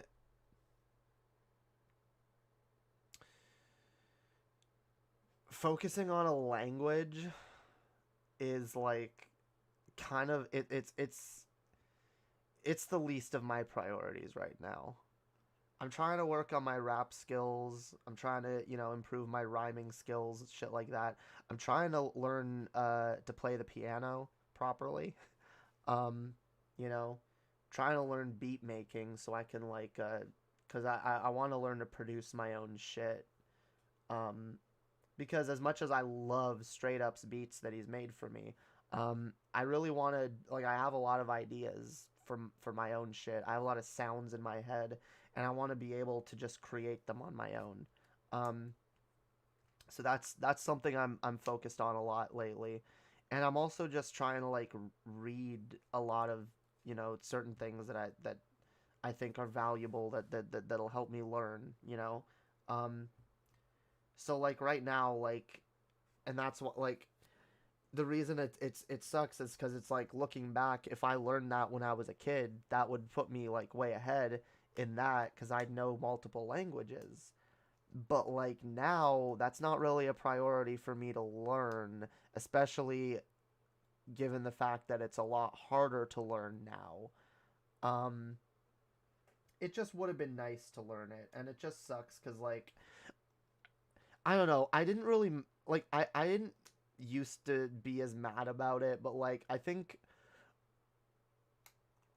what pissed me off was at some point I was dating a girl whose grandparents were Italian, and she could speak Italian fluently. And it made me so jealous because my dad can speak Greek fluently, and when he's around my grandparents, he starts speaking Greek.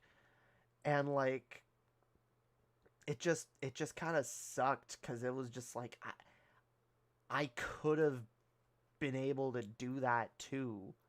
I could have learned 3 languages instead of just one, because my parents on my mother's side spoke perfect German. My parents on my father's side spoke perfect Greek. And but like, and my parents on my grandfather's side spoke only Greek for a long time, and they like, my grandmother still isn't the greatest with English. And so it made it hard to have a relationship with them, and it just sucked because, like, the only reason we didn't learn those languages is because my parents were petty. Literally, it was pettiness. It was childishness. There was no reason why we couldn't have taken advantage of having 2 sets of grandparents that spoke different languages, and that we couldn't have all been raised trilingual. But my parents viewed it as like, no, it had to be one or the other. And my mother's solution was like, no, why not just teach them both? My parents can teach them German, your parents can teach them Greek. My father was basically like, no, my children aren't learning Greek. I'm not having my children aren't learning German. I'm not having my children speak the language of Nazis. And my mom got offended by that and was like, well, fuck you. I want them to learn German. And my dad was like, no, I want them to learn only Greek. And so my parents just basically ended up being like, okay, well, we're going to teach them neither. And it just sucks cuz, like, I've talked to both my grandparents about this, and they were like, it sucked cuz we wanted to teach you the languages. Like, we wanted to teach you. Like, and there was a time when we were young and we were like so eager to learn like other languages, and like there was a time, like, they did teach us little words here and there, but like, the more words they would teach us, the more like our parents would get mad about it, and they'd argue about it. I feel like the only reason was just it was a ongoing fight that my parents had that was never resolved. So the only compromise was like the worst compromise, right? And like, anytime it came up, it just sparked the fight again. So it just made them angry. And then they had fights with our grandparents and were like, no, you gotta stop doing this. It's learn English. And then my dad uses an excuse to just be like, yeah, well, you gotta learn English. But never really pushed his parents to learn English. At all, actually. In fact, he kind of always liked the fact that I've always suspected that he's always liked the fact that it keeps him separated, or it keeps him as the buffer between them and us, and them and most people, because they need his help with a lot of shit, like whenever dealing with someone who doesn't speak Greek. So he gets to worm his way in on their business decisions and their life decisions and all that. My dad's a cult leader, all right? He's a very controlling piece of human garbage. He's a fascist. I don't know why I call him anything other than a fascist anymore. My dad is a textbook fascist. Which is, again, pretty ironic considering the fact that he hates Nazis so much.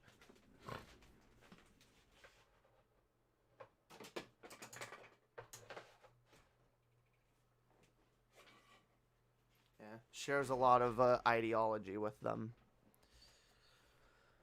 Anyway, yeah. I know it's only gonna get harder as I get older, but, like, it's already hard.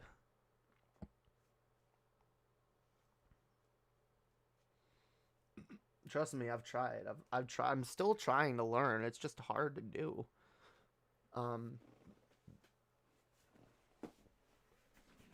I've had a little app on my phone to learn German, because I don't really care to learn Greek anymore. Have you seen NWH? What is that? I don't know what that is. What is NWH?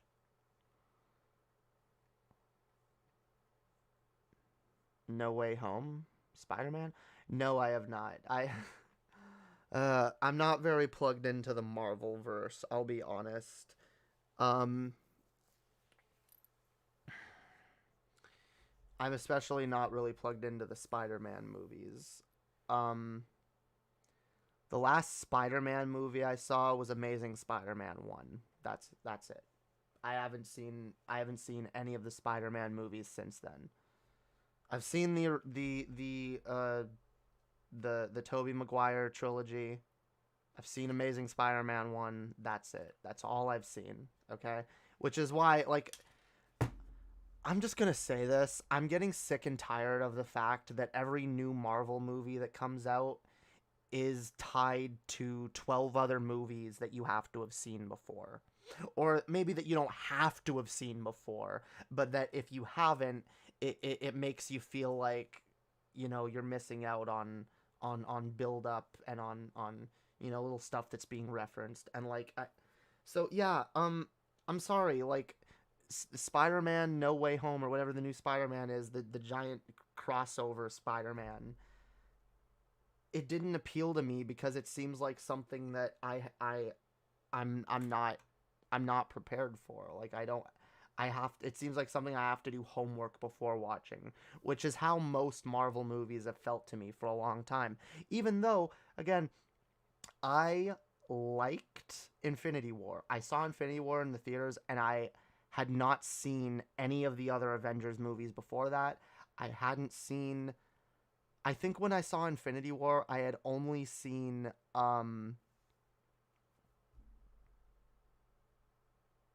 Doctor Strange and maybe Guardians of the Galaxy, and that was it. I don't even think I saw Guardians of the Galaxy yet.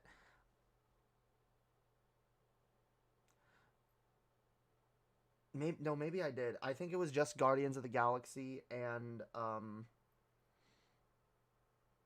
yeah, that was it. Guardians of the Galaxy and Doctor Strange.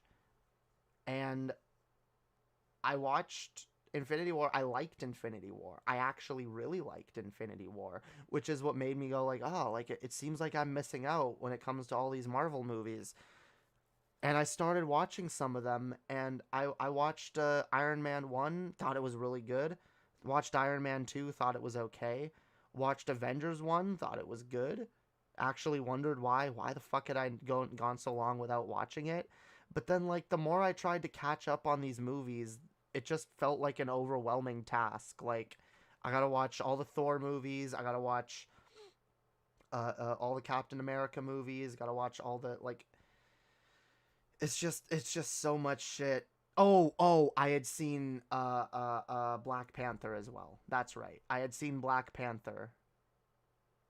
It was probably actually Black Panther and Doctor Strange. I don't think I saw Guardians until after. But yeah. So I am not caught up on the Marvelverse. I'm just not.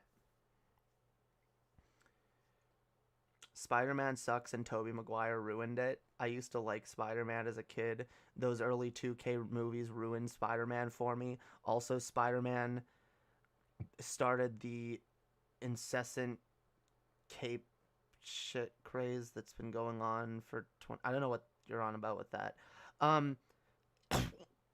But yeah, I agree with the first part of what you said. No one really agrees with me. People get mad at me when I say this. I don't really like the Tobey Maguire films. I actually really am not a fan of them.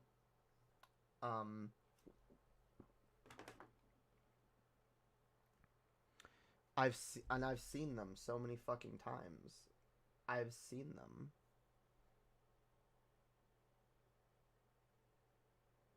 God damn it! I hate my eyebrows. I'm never gonna fix that with just the fucking. I'm dreaming if I think I'm gonna fix that then through the camera with a reversed camera. No.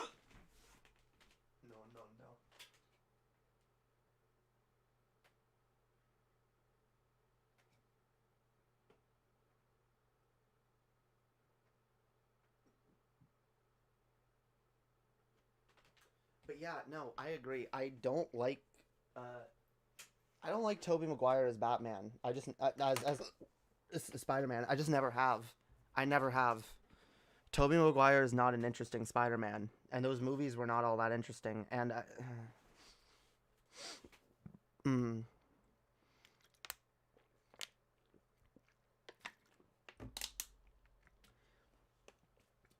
there's just something about Tobey Maguire, like, because I don't dislike Spider-Man as a character. I actually do like Spider-Man as a character. I like the idea of Spider-Man. I've seen like. Did I make it worse? I made it worse, didn't I? God damn it.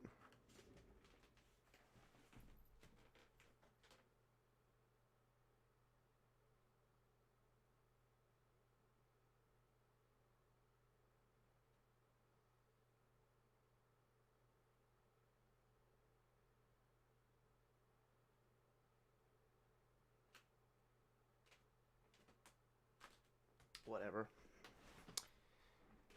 I gotta get my eyebrows done fucking professionally. Tobey Maguire is punchable. He kind of is. He kind of is. There's just I don't know what it is about him. Like he's too like I don't even have a like okay. I don't have a problem with nerdy characters. I tend to normally really like nerdy characters. But there's just something about Tobey Maguire.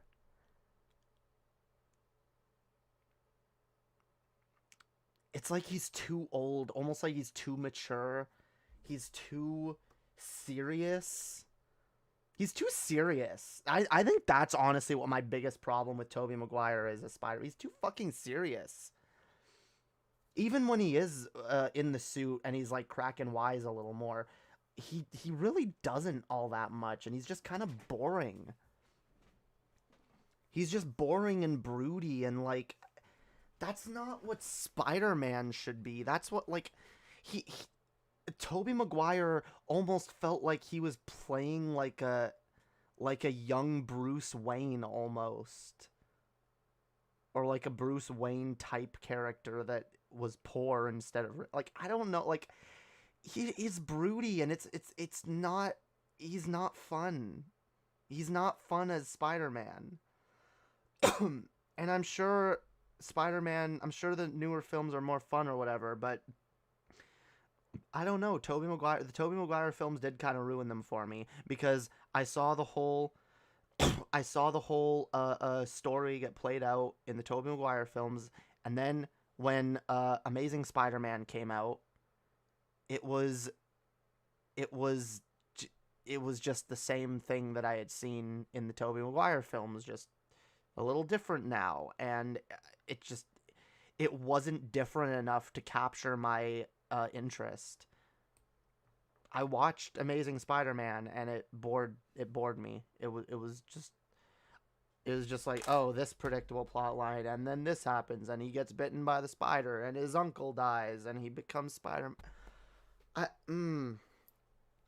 If Amazing like, I get it, they had to reestablish Tobey Maguire, they had to reestablish Peter Parker and everything because it's a different universe.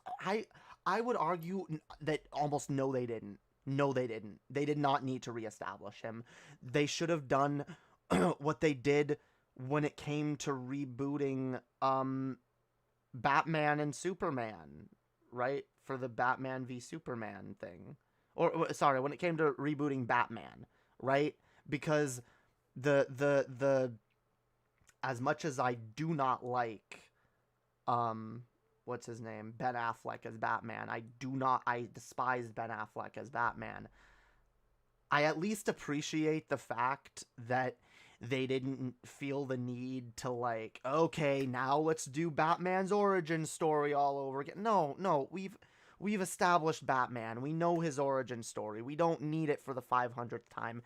That's how I feel about Spider-Man. We know his fucking origin story. We didn't need another Spider-Man origin story. And I've heard that Amazing Spider-Man 2 is, like, way better. I don't care. I've heard that the other Spider-Man movie is better. I don't care. It's just, I don't know. You know what? You know where I love Spider-Man? In the PS4 video game. All right, Spider-Man on PS4 is fucking pog. It's a lot of fucking fun. I actually like. I like the story. I like I like Spider-Man. He's fun. He's entertaining. Like he's fun as a character. And I like that the Spider-Man PS4 video game starts off with Spider-Man already established. We didn't need a fucking cutscene of young Peter Parker going on some trip where he gets bit by a spider and then he goes home and then he starts having weird shit happen. We didn't need any of that. Because we know Spider-Man, and we're just starting with Spider-Man. He's established. We know Spider-Man. His villains are already established. Let's have some fucking fun in New York City, swinging around as Spider-Man. That's what I want from Spider-Man. All right, and that's what the video game gave me. That none of the movies have ever given me. So I'm gonna stick with the video game as my preferred Spider-Man portrayal. And say fuck to all the other ones. Because I don't care. I don't know. I don't know the other actors that played Spider-Man. I don't know what Tom Holland looks like. I don't know. I don't care. It's just another Spider-Man. Ben Affleck sucked as Batman, but goddamn, did he look the role perfect?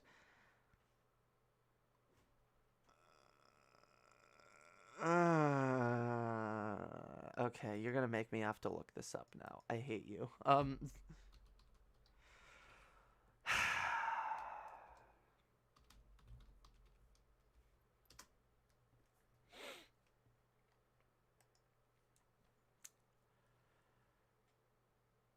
Nah, I don't agree.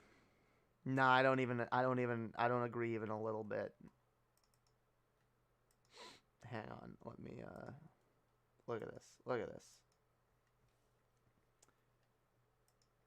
Look at this motherfucker is not Bruce Wayne. This is not Bruce Wayne. This is...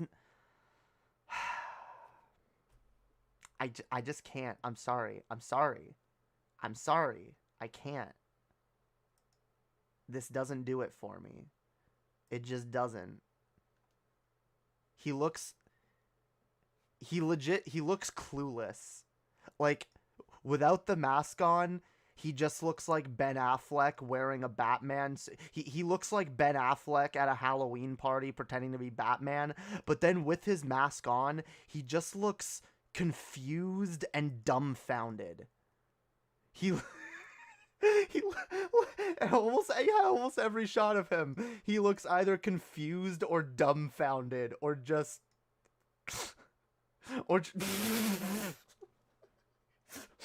Look at me, I'm mad. I'm Batman. I can't. No, I'm sorry. I will never take Ben Affleck seriously as Batman. Not in a million years. Not in a million fucking years. It's not happening. This is not Batman. This is Ben Affleck doing a bad cosplay. Okay, fine. A really good cosplay. A really expensive cosplay, but a cosplay nonetheless. All right? I'm sorry. I'm sorry if y'all disagree. Better than Bale? I absolutely disagree. The only part of Christian Bale's Batman that I have a problem with is probably just the voice. Like, I'm Batman. Look at me. I'm Batman. Pray to me. Like, I don't know. That... Oh no, this swear to... I swear to God. Swear to me. I like that line. I like I like Christian Bale as Batman. I do. I like Christian Bale as Bruce Wayne more. I think he does an amazing Bruce Wayne.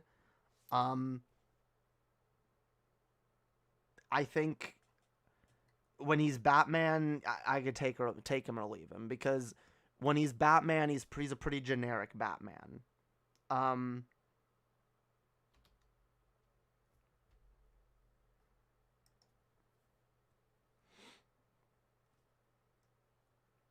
But yeah, look, see, I can take this Batman more seriously, okay? I can take him like his I don't know what it is. Maybe it's that the mask looks more decently molded to his face. Like, he looks less out of place in his own costume.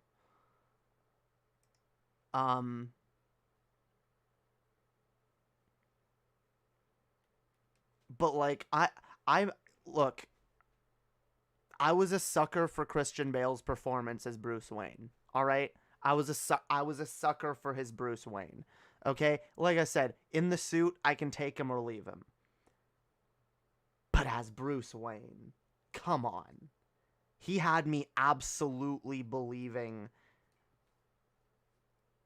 that he was an arrogant millionaire that secretly patrolled the streets fighting crime at night. Like, I absolutely believed his Bruce Wayne performance.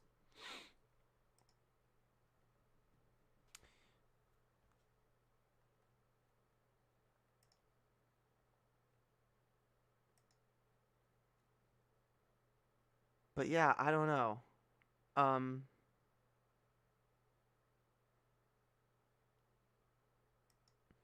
Wait, what is this?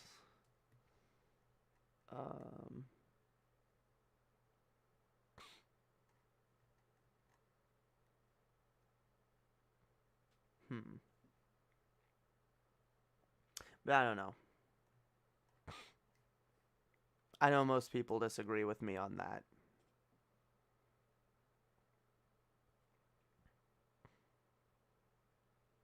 They didn't actually show Spider-Man's backstory in the MCU one. Well, like I said, there's so many Spider-Man movies, I don't know which is which, and I don't know which ones are worth watching and which ones aren't. And it's hard to watch ones that you haven't seen when all the ones that you have seen were disappointments. Or just boring.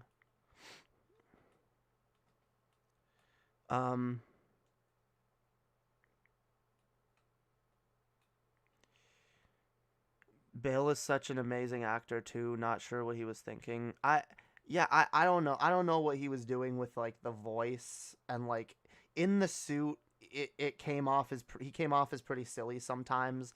But I'm sorry, like out of the suit, he was a magnetic presence in those films, and he was believable, and he had good chemistry with the other characters in those movies. And I think he did a really good job. I think he had good chemistry with, with Rachel and Harvey Dent and, everyone else.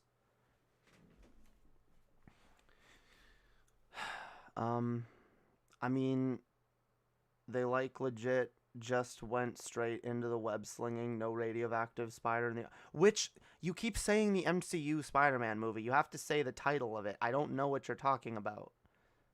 What MCU movie? Which movie? What is it titled? There's like 20 Spider-Man movies. Well, not 20. There's like 12 Spider-Man movies.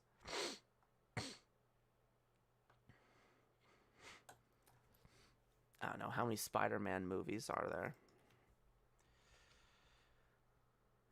Spider-Man. God damn it, this keyboard. I need to get a new keyboard. I need to... Ugh.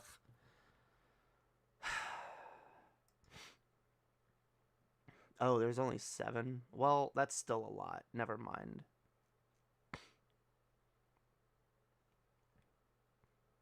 Oh, there's 8 now.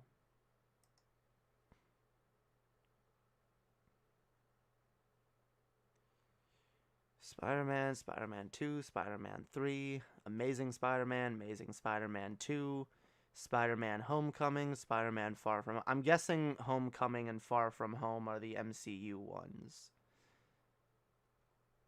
Which does track, because that looks like the Spider-Man from... Yeah, yeah, okay. You can even see Iron Man there. I guess I could check out the MCU ones. Although, then there's the problem of they tie in, because look, there's fucking not Captain America, there's Iron Man there, and it ties in with Iron Man shit, and Avengers shit, and I'm still not caught up, like, they made a mess. Like, I get it, the MCU is supposed to be really impressive or whatever, but, like, can we just admit, they made a mess of films that, like, most newcomers that is like way daunting for most newcomers to get into. Can we just admit that like maybe it was a bad idea tying so many movies into each other, because it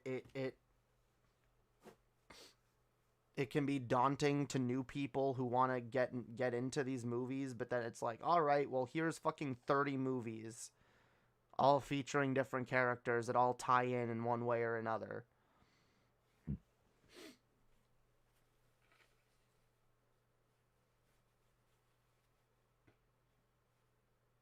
I don't know, yo. I don't fucking know.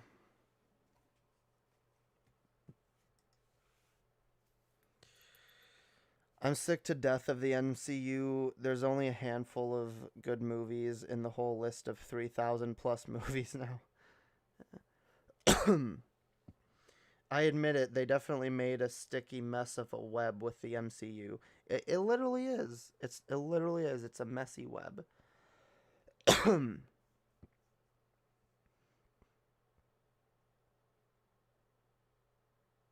Pattinson refused to get jacked for his upcoming Batman role. Guess he doesn't want to get on the juice. Yeah, I kind of respect that. Like, fuck this, like, oh, you have to be super ripped to be Batman or to be a superhero or whatever. Like, I mean, like, it's not even necessary, is it? Because, like, you can just... The suit usually has fake muscles on it. It's usually not even, like, it's not a skin-tight suit. Like, you can definitely, like, yeah, see, like, you can definitely make it look like there's more muscle than there is. Here, where's Ben Affleck's? Because, see, yeah, especially with something like this. Doesn't fucking matter how jacked the actor is underneath.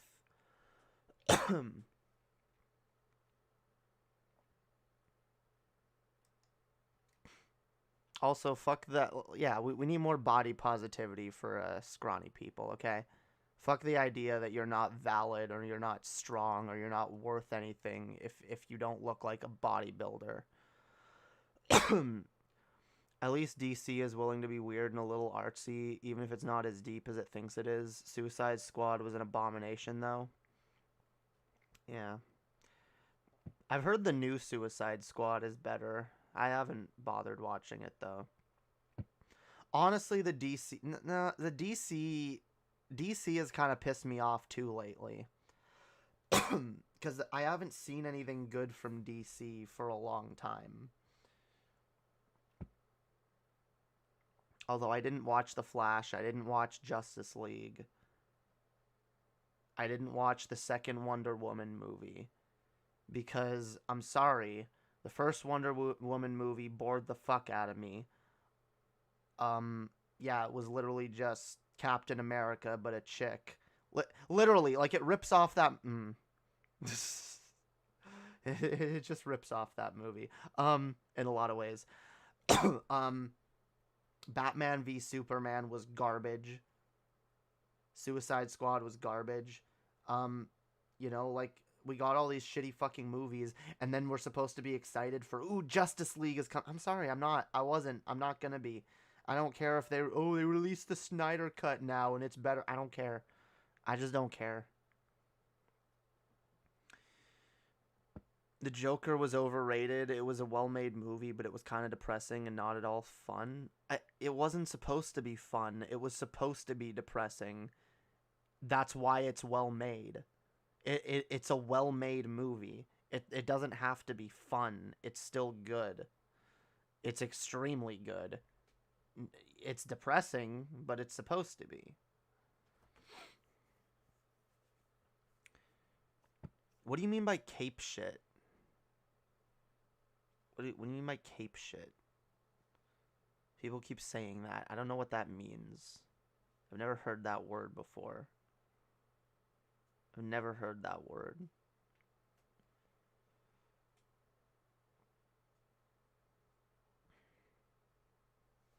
But yes, superhero movies are absolutely overdone. There's way too many of them. It's a derogatory term for superhero stuff. God damn it. Cape shit, yo. Ooh, cape shit. Like, that just, I don't know. The fact that there's a term for it is sad. Jamie, when you're an adult, nobody cares about you. When you're a minor, people have an instinct to care, even if superficially. I guess that's true. I mean, not always. I mean, when you're an adult, no one cares about you automatically, but that doesn't mean no one cares about you. I mean, maybe if no one cares about you personally, then you don't know enough people. But there's people for everybody, all right? We can all find a community that we can fit into. No one is I hate being 21. I'm so old. No, you're not. I'm 27. You're not old. I will say I'm 27 now, and it feels like decades since I was 21. I'm not joking. It feels like I've lived several lifetimes in the last 6 to 8 years of my life. It feels like I've lived at least 2 distinct lifetimes, okay? And like I'm on a third now. So, you're not old. You just haven't had a lot of experiences yet. Go get out there. Go meet people. Go live life, all right? Go make mistakes. Go get messy, all right? Have some experiences. And then you can say you're old, all right? You're not old. Like, oldness is a state of mind, okay? Oldness is a state of mind. Some people are old men when they're in their 20s. Some people, and I was, by the way. I was an old man when I was 21. I was, okay? I acted like an old man. I talked like an old man. I was angry and mad. I was like, this is fucking stupid. Fucking poor people on welfare. Fucking leeching off the government. Like, I literally used to sound like that. Yeah, it's bullshit, yo. And these fucking immigrants taking our jobs. I literally would rant like an old fucking man, all right? In my early 20s. But I've lived more, I've experienced more, I understand more, and I don't have the mentality of an old man anymore. And I think having the mentality of an old man is not a good thing, honestly. Don't be an old fuck, all right? Don't be an old man in your 20s. If you haven't found a reason to have hope, you know, in general in life, then you haven't had enough experiences yet. Go meet some people, go find some people, go find some people you can't bear to lose. Go get your life tangled up with other people's lives, all right? I'm telling you, it's worthwhile. Have messy human experiences, get hurt. You know, have your heart broken. Live, okay? You're gonna regret it a hell of a lot more if you don't. And I'm saying this to anyone. There's a lot of people in my audience that are young but feel old, and this is a message to all of you, okay? All of you young people in my audience that feel like they're old. You guys absolutely need to go have some fucking experiences. Meet some people. Get your heart broken. Fucking fall in love. Have whatever. Just do shit. Meet people. Don't be an island, okay? Don't be antisocial. That's one of the most damaging things you can do to your life, is to just withdraw from other people. You need people in your life. Otherwise, you do feel old. You do feel lonely. Go have some fucking experiences.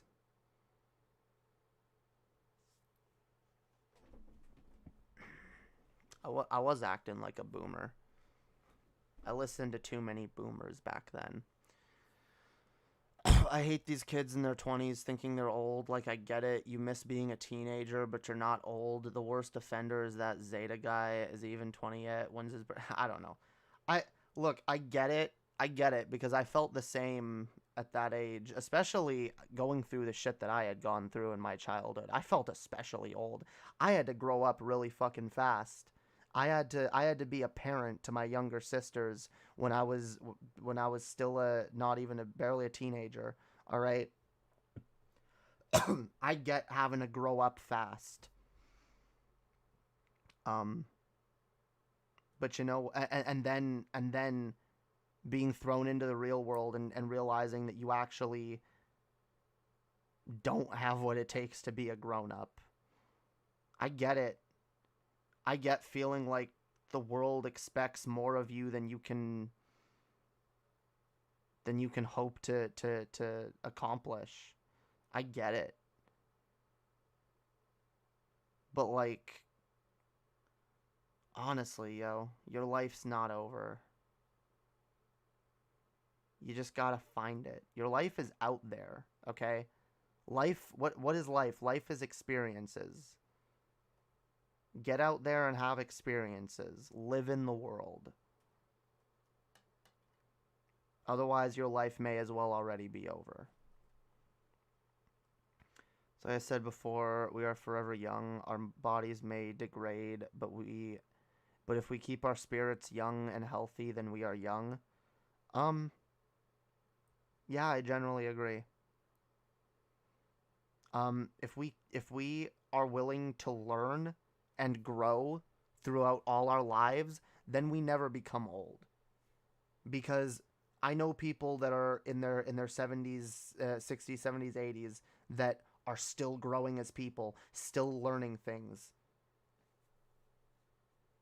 still fully admit to themselves and those around them that, yep, I don't know everything, and there is absolutely more for me to learn. But yeah, being an old fuck is reaching a point in your life when you decide, well, I guess I've seen it all. I guess I know it all. Guess I understand everything. Guess I've learned everything I need to learn, and you know, there's nothing left that those younger than me can teach me. And I've said many times, as far as I'm concerned, those people are of no value to society, and they can step aside, they can get out of our fucking way. All right, cause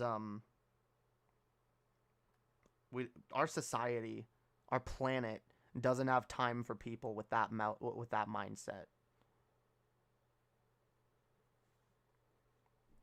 We don't have time for people that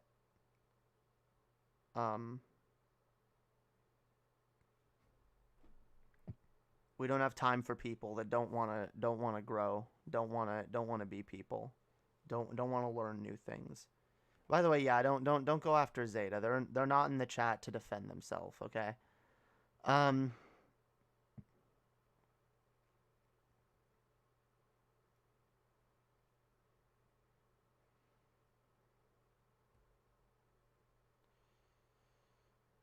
They're already dead. I mean, if you're at that stage where you're like, yep, I know everything and there's nothing new I can learn. Look at me. I'm so wise and so perfect.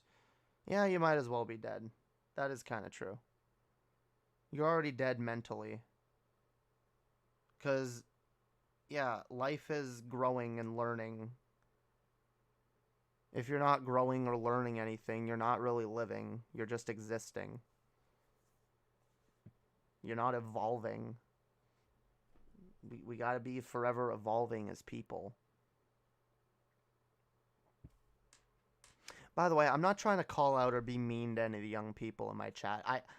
What I'm saying comes from love, all right?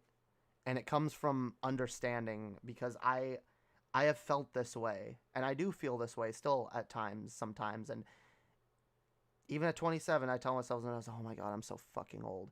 I gotta remind myself, no, I'm not. I'm not that old. I'm not that old. It just feels like I am sometimes, because life is long. Life is really, really long sometimes.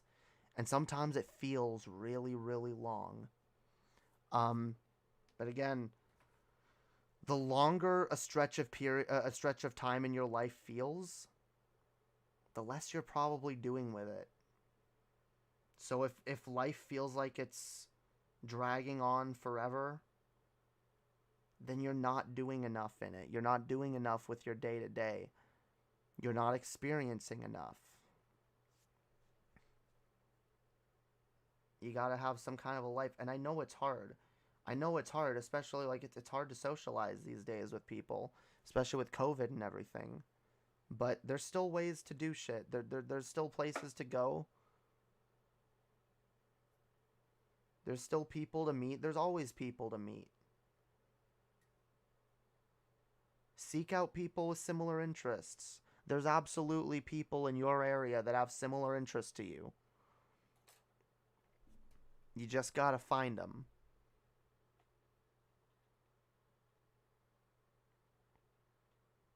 My God, there's 7 billion people on the planet. All these people that think that there's no one out there for them.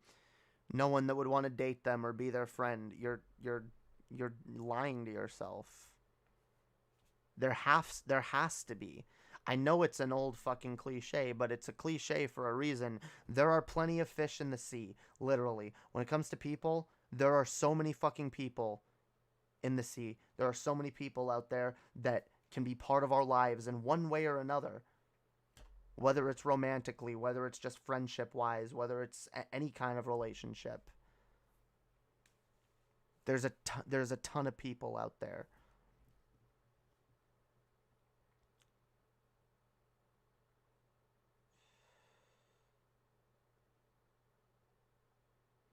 I don't know if it's tied to mental health. I've seen a lot of young people, and I don't know. There's a lot of changes in society that's going on. There's a lot of weirdness. I get why a lot of young people feel really old. Like I said, I feel it sometimes. I feel way too old.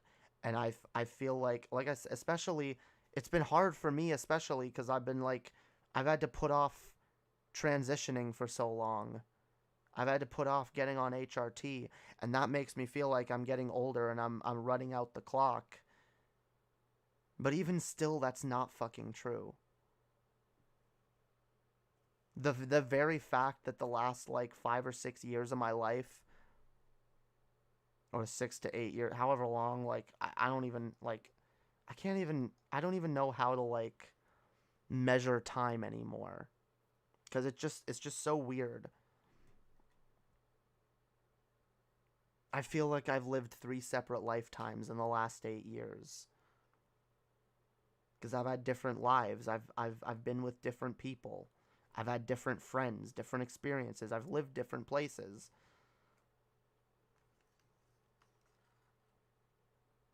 So get out there and live. It's not going to happen overnight. You're not going to meet people overnight and just, become the most well-traveled, lived person. But, like, you got to work at it. You got to work somewhere at it. And building up your social skills, working on your socialization, getting better at it, getting better at being around people, finding people to be around, finding people to hang out with, even just online. It's all good. It's all, like I've said before, you got to grind that social XP skill, because life is nothing without other people. You need other people in your lives. You got to meet other people. You got to experience shit. We share our experiences with other people. If you're expecting to have a full, fulfilling life just sitting in your room on the internet 24/7, I'm sorry to tell you, but you're sorely mistaken. That's not what you're going to find. You're going to find loneliness. And it's going to be depressing.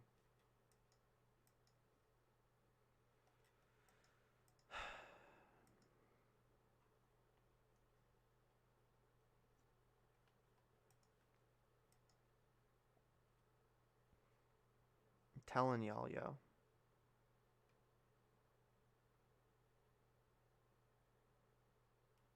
No, that's fine, Blaine.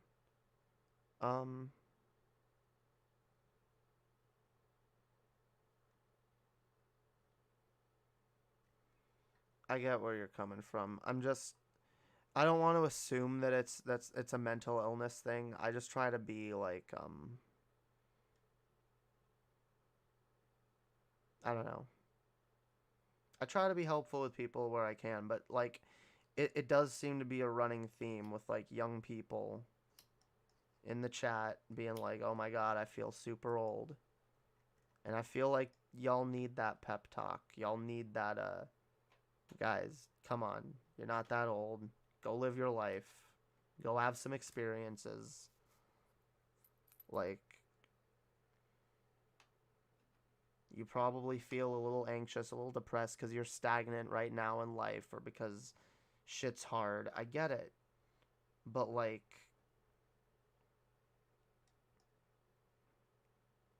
you can't halt the aging process. That doesn't work. And the only way to make good use of your life is to share it with people and to go have experiences.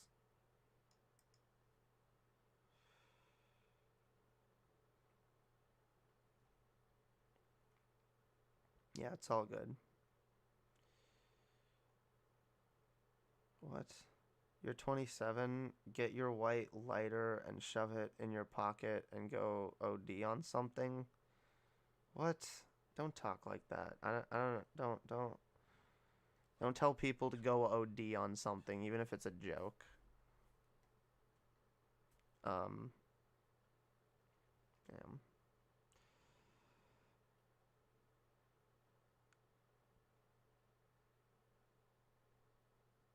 But yeah, there's no point in like going after people who aren't here to defend themselves. That is true.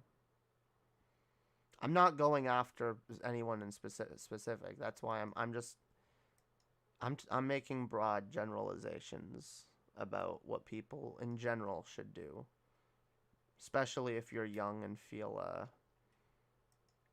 like you're not accomplishing much.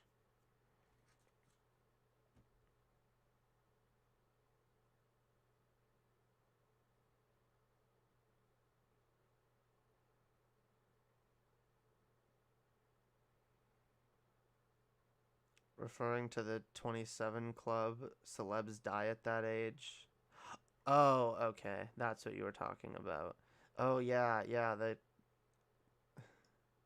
All the celebrities who have died at 27.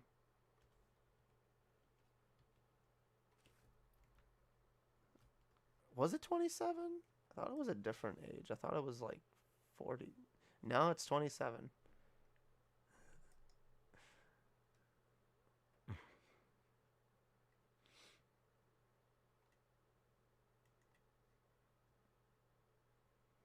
The 27 club, yo.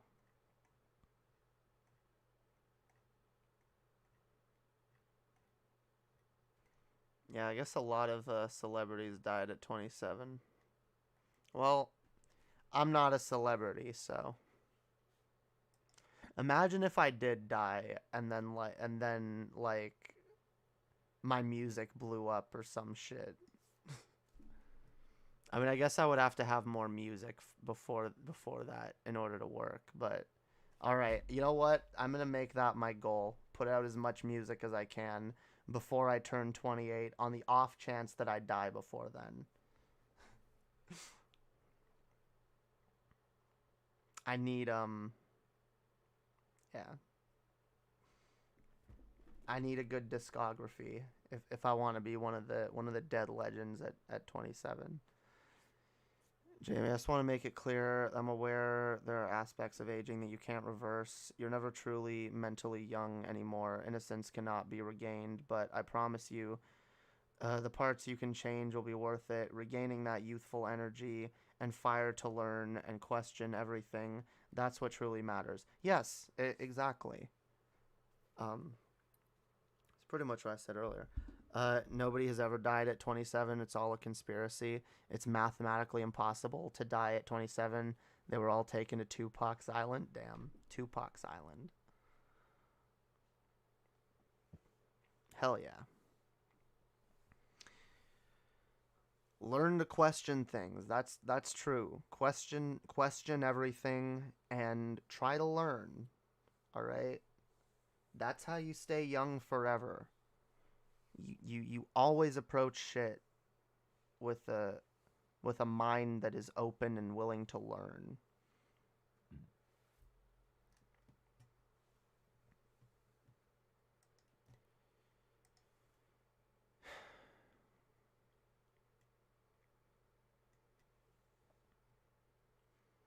I know why it feels like as an adult, like no one cares about you. Honestly, it's kind of subjective because for some people that is the case.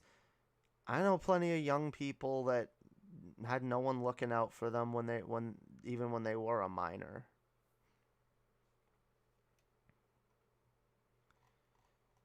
So like at the end of the day, you got to count your blessings that you were one of those people that at least did have people looking out for you when you were a minor, and even if it wasn't all that great, you gotta look forward. You have your whole fucking life ahead of you.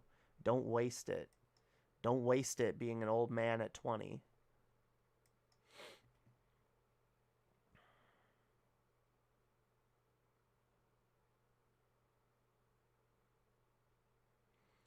I just don't want to give out the wrong message. I'm aware that innocence is something you cannot get back. That's something I don't even know what that means. I don't know what you mean by that, is innocence is something you can't get back. Like, innocence is subjective. Like, I really believe that. What is innocence? It's such an abstract idea.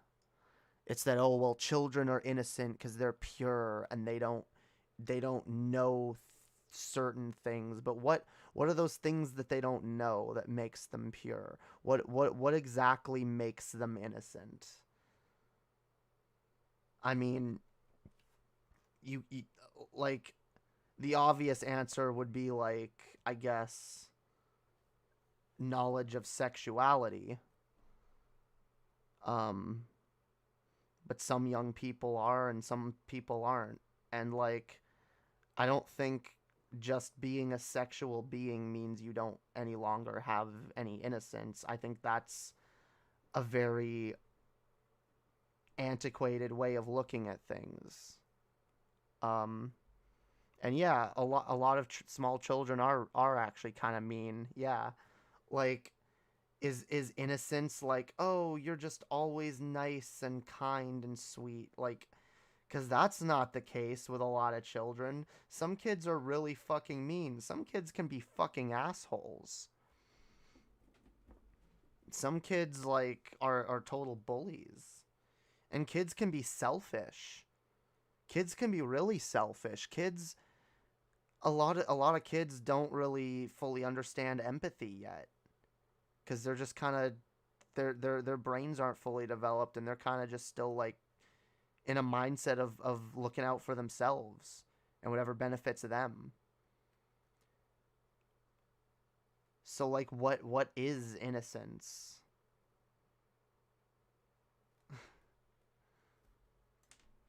It's a very difficult question. I don't mean the puritanical definition of innocence. I mean in the worldview sense of innocence. I still don't know what that means, though, because how do you define that? What's an innocent worldview?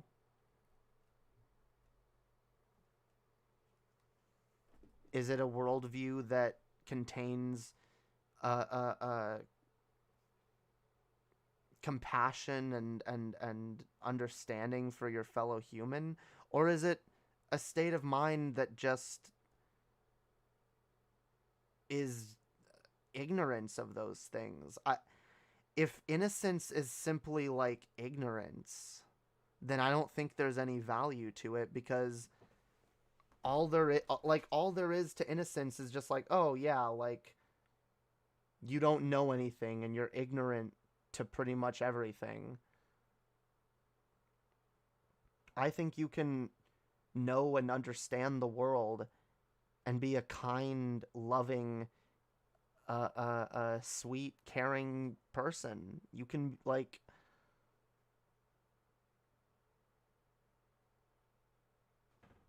and you can be far more innocent than someone who might be younger but is really cynical and really selfish.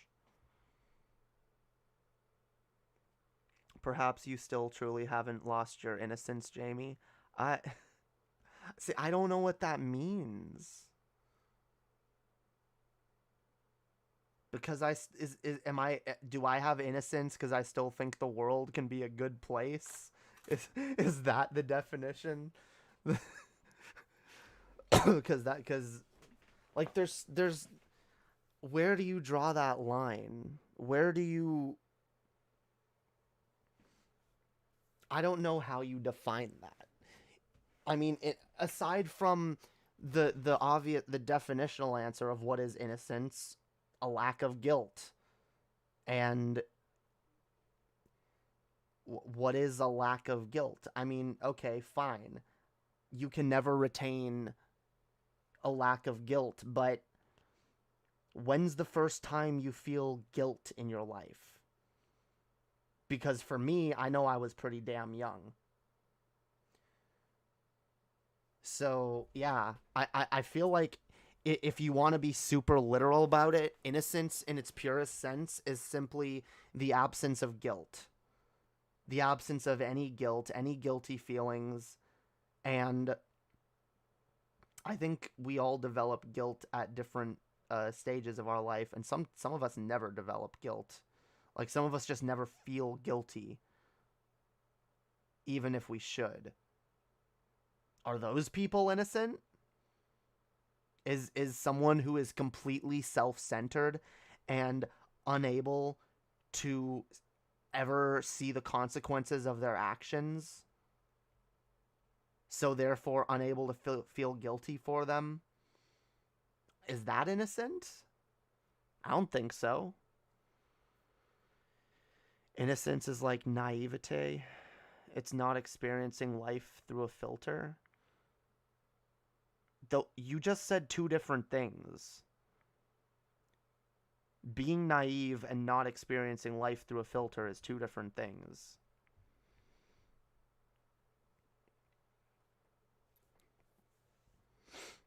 I don't know. I don't think a perfect definition of what innocence even is can be reached. I think it's highly subjective and highly meaningless beyond whatever social constructs that we affix them to.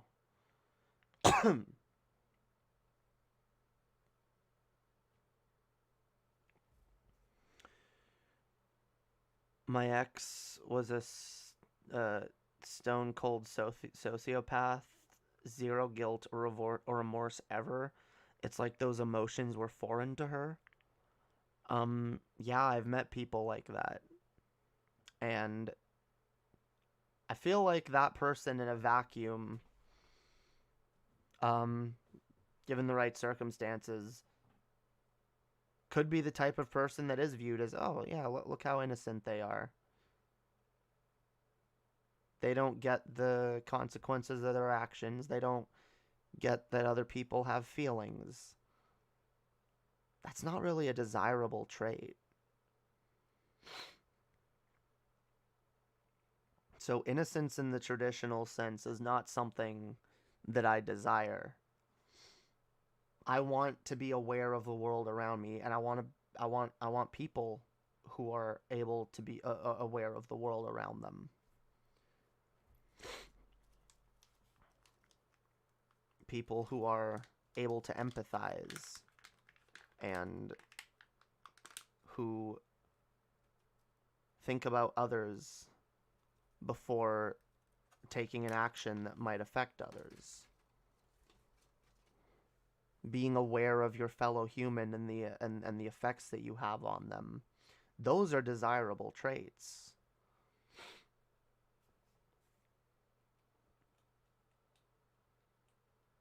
It's like naivete, but no, that's your subjective opinion though. Where can you show me that that's what innocence means? Because again, that's not the that's not the definition of innocence in the dictionary, right?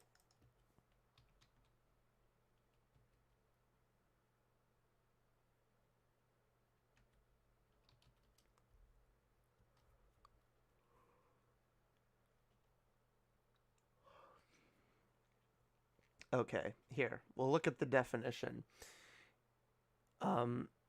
The state, quality, or fact of being innocent of a crime or offense, right? The lack of guile or corruption, purity. Then euphemistic. Use euphemistically to refer to a person's virginity. So honestly, virginity is the most widely, like when people talk about like, oh, children losing their innocence or people losing their innocence, like what I feel like is in the back of a lot of people's minds is like virginity. It's like, oh, well, that's what makes you pure. That's what makes you, that's what makes you pure and innocent is being a virgin and not having any sexual feelings. I mean, if that's the case, I guess I am. Well, I don't have no sexual feelings. I just, demi-ace. But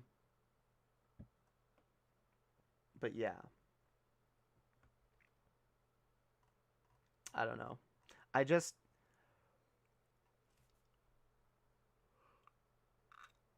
I just think when you use words like innocence in a poetic sense, which, let's be clear, when you use it in that context, that's what you're doing. You're using it in a poetic sense to say, oh, the loss of innocence. It's right. It's meant to be poetic. It's not meant to be taken literally. So like, honestly, when you do that, it's highly subjective.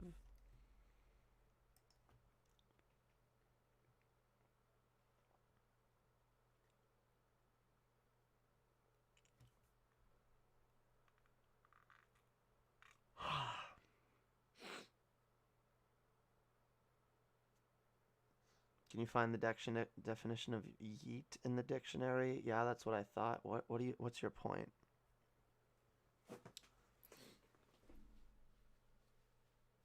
If you're making an appeal to common usage, then you're not even contradicting what I'm saying, because, by the way, common usage is subjective. Some people might have one common usage and some people might have another.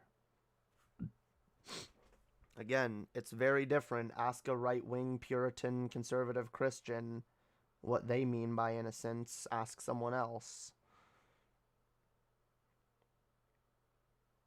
Really, outside of legal context, it's kind of just an amorphous, meaningless term. That's my point.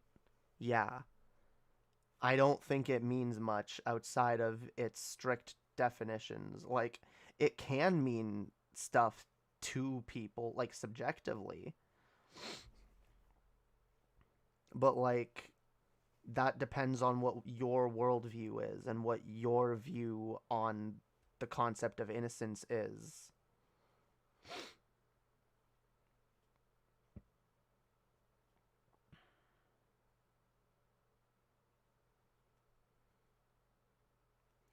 Maybe you're right.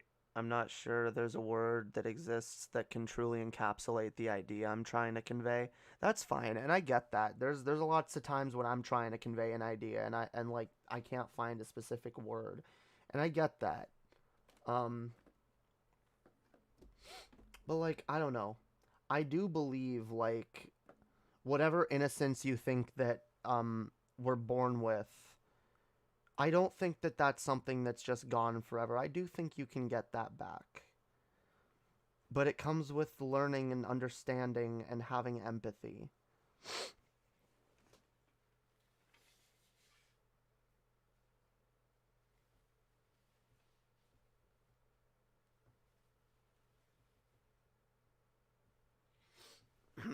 All words are merely God grunts if given an absolutist meaning.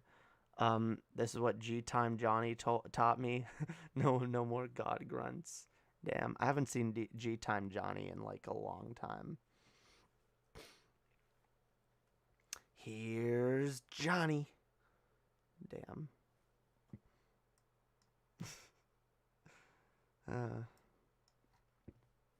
Damn, I forgot to set up my, I keep meaning to do a stream goal. From now on, just so people have a heads up, I think I'm going to set a stream goal for most streams that I do at like $30, alright? $30 stream goal for most, for streams, and, if we reach the goal by the end of the stream, then I do an extra long stream.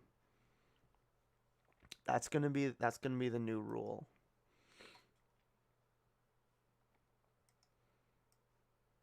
$30 stream goal. Otherwise, the stream only lasts 3 hours. Isn't that brilliant?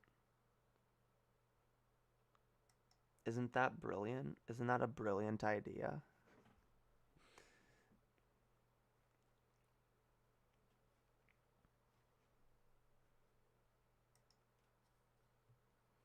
It gives y'all a reason to toss a coin to your streamer.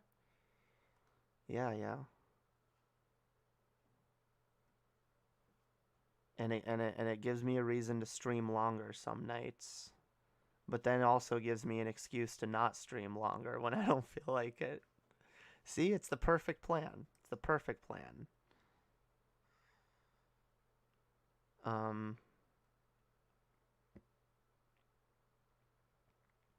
But yeah. Cranky. Where's Cranky Kong, yo?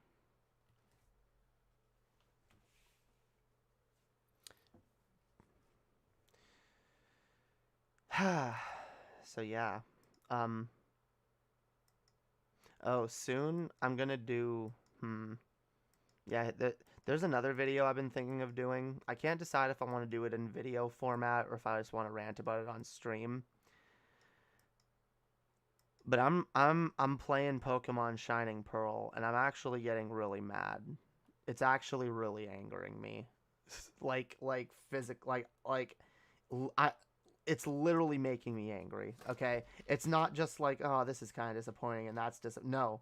Like, they made some fucking stupid decisions that I am not happy about. And I think I need to do like a whole proper like sit down review. I probably just need to start doing that more in general anyway.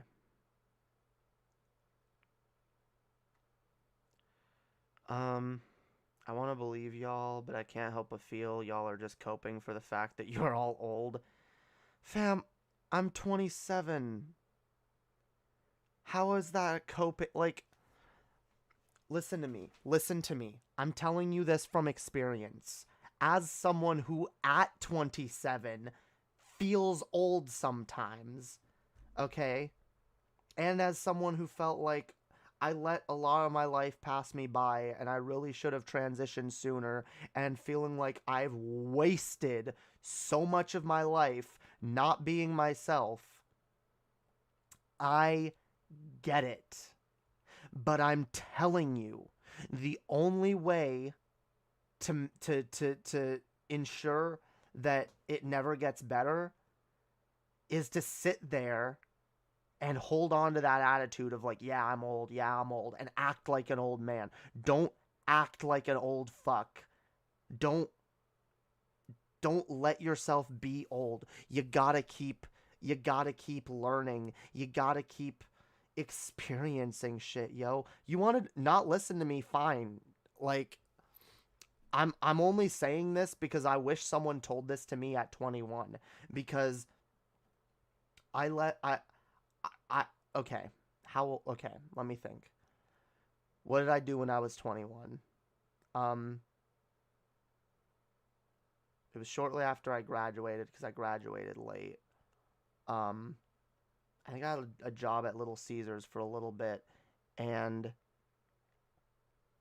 I quit that job because it made me miserable.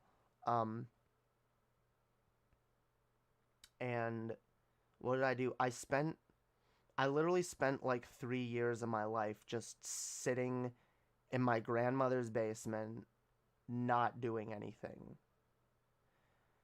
Not really having friends. I had maybe 2 friends.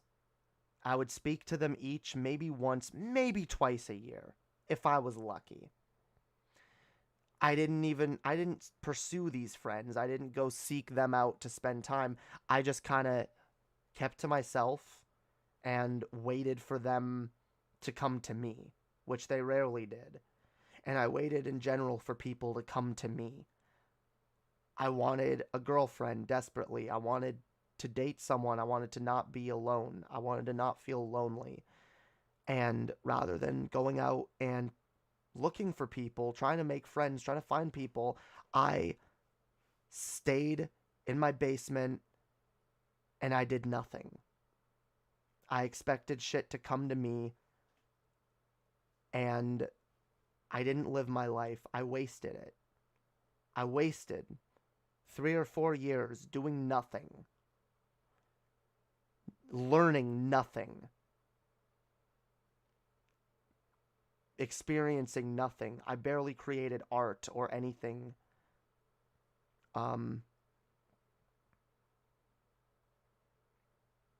Yeah, it was a waste of several years. And it wasn't until I think I was 23 or 20. I think I was 23, and I found a girlfriend. I got on Tinder and decided to just start swiping at people. And I met someone. And by the way, it wasn't the only way I could have met someone. I could have tried other things, but like, I at least tried to start. I was like, you know what? I'm going to be a little more active on dating sites. I'm going to try to meet someone. And I did. I moved in with her. And we lived together for 1.5 years. And then we broke up. And it sucked. And it was sad. And I was heartbroken. And it felt like that year and a half that we had lived together was its own mini lifetime. And getting over that being done was hard. But at the same time, even back then when I was like really depressed after that breakup, I'm more depressed than I have been after my current breakup because I was hopeless back then. Even when I was as hopeless as I was still able to kind of recognize, well, at least I lived, at least I had an experience, at least I moved in with someone and we started building a life together, and I had these friends, other friends, and had experiences, and I did things. Not even as much as I would have liked to do, but I did things. And I got to know people. And that period of my life was over. And I felt like it was never going to happen again. And I was ready to just give up. And then I met my next ex-girlfriend. She just happened to find me live streaming. And again, I wasn't even putting myself out there as much as I should have been. I was only doing the bare minimum. But I was putting a little more effort into it, and it paid off again at the time. And I met someone. And I almost moved to America. I did move to the States for a couple years. I lived with her in the States. And we were going to get married. And, you know, we were building a life together. We had our own friends. We had our own shit that was going on. And sure, that ended. And it sucks that that ended. But at least it happened. I look back now on 2 relationships that I had that were real, that I learned from, I grew from, I grew as a person from both of those relationships. And if I honestly, if I didn't have either of them, I don't think I would be who I am today. I would not be the woman I am today if I didn't grow and learn and experience and have life experiences.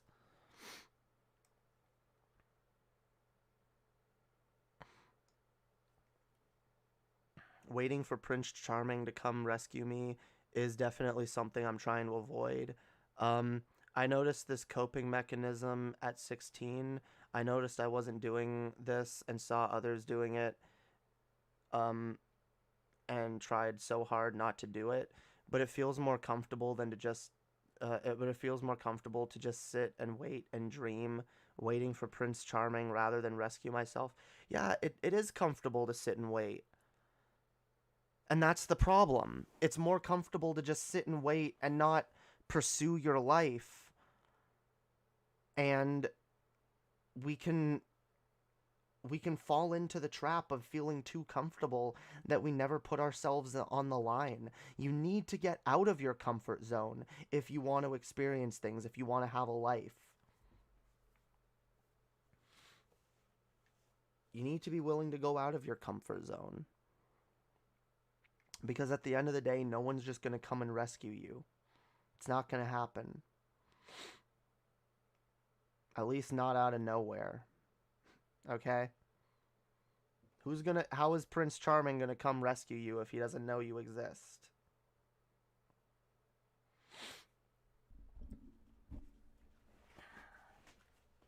Where's Prince Charming gonna come from? How's he gonna meet you? How's he gonna find you? Okay, god fucking damn it. I need to fix this chair. Holy shit. Okay.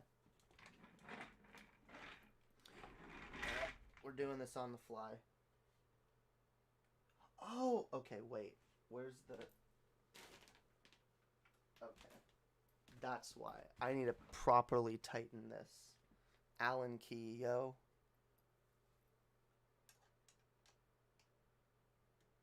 There we go. Yeah, nice and tight. Okay. Nice and tight. No more wobbling. That's how it goes. Okay. See, this must have been loose when I put the chair together, because it was always like this, and I didn't notice that you're even able to tighten this part of it. So, okay. There we go. See? See, look at that. Sturdy now. It's sturdy. It's fucking sturdy. You know what? Let's make sure the other side is too. Alright. Holy shit.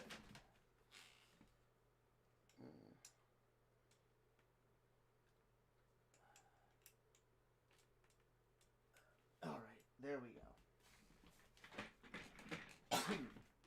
Now I can stop being annoyed by the wobbly armrest. Yeah. Okay.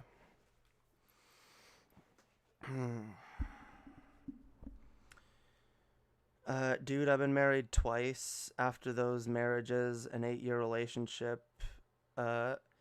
It's shit. Being alone is nice.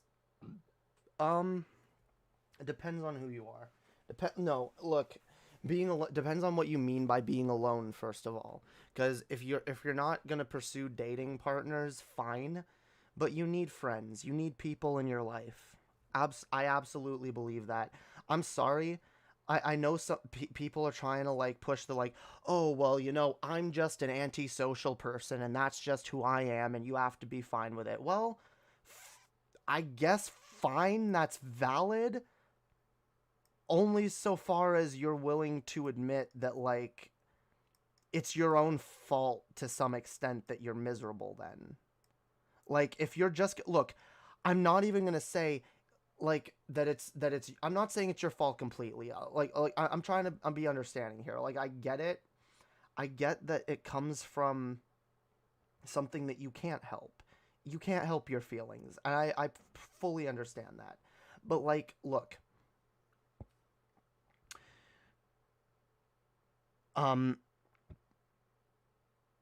Being alone, like learning to love yourself, learning to not need another person in your life is good. It is. But, like, we need other human beings. We are social animals, and we're supposed to be.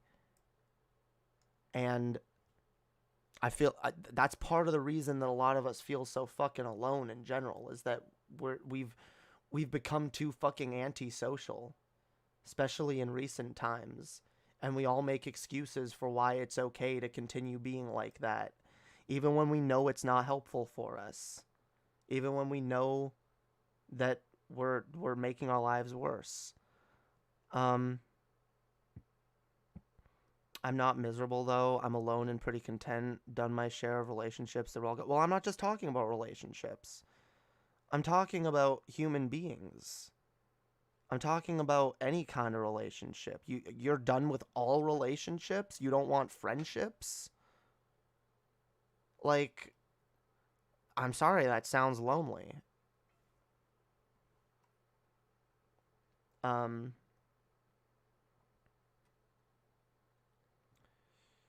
What is this? I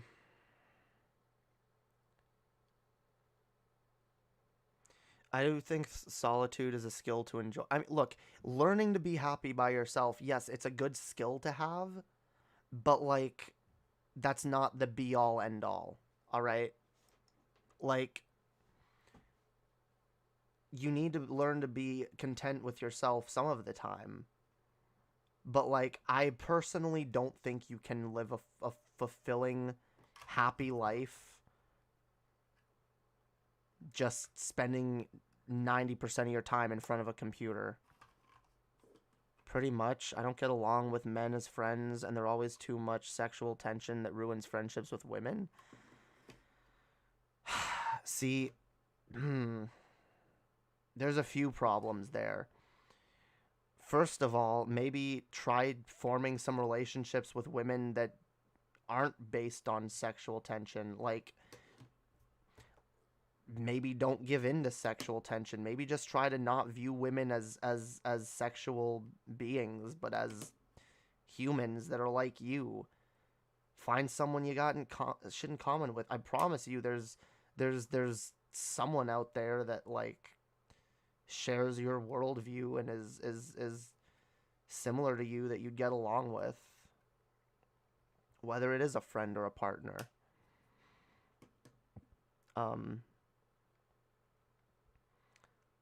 But yeah, like, learn to be happy on your own, sure, but like don't push other people away.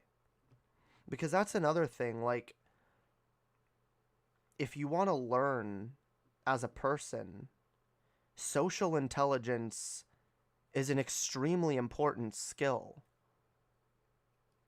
Social intelligence is something that we all need to work on. And it doesn't come naturally to everyone. But it is something that we can improve and work on. I used to, like I said, I was raised and socialized as a boy, and I was taught that girls are a different species from me, and that they don't think the way I do, so I shouldn't even try. Like, literally, my dad taught me this from, like, very young, that, like, women don't think the way you do, so you shouldn't even bother trying to understand the way they think, because they are different creatures.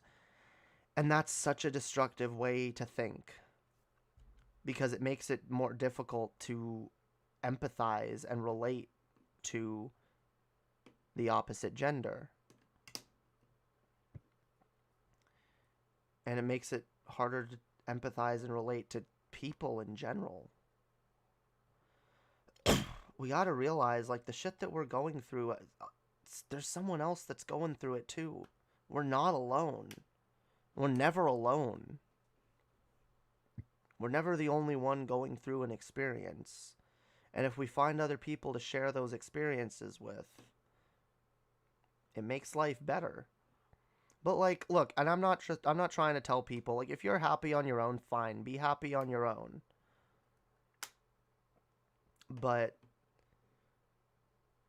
generally, I think working on your socialization, even if it's not a skill that you want to use 24/7, doesn't mean, like, it's a good thing. It is a good thing, and it will help you to learn it and to get better at it. You're assuming it's me. Women see me in a sexual way too. That ruins it. I mean, I guess that can happen.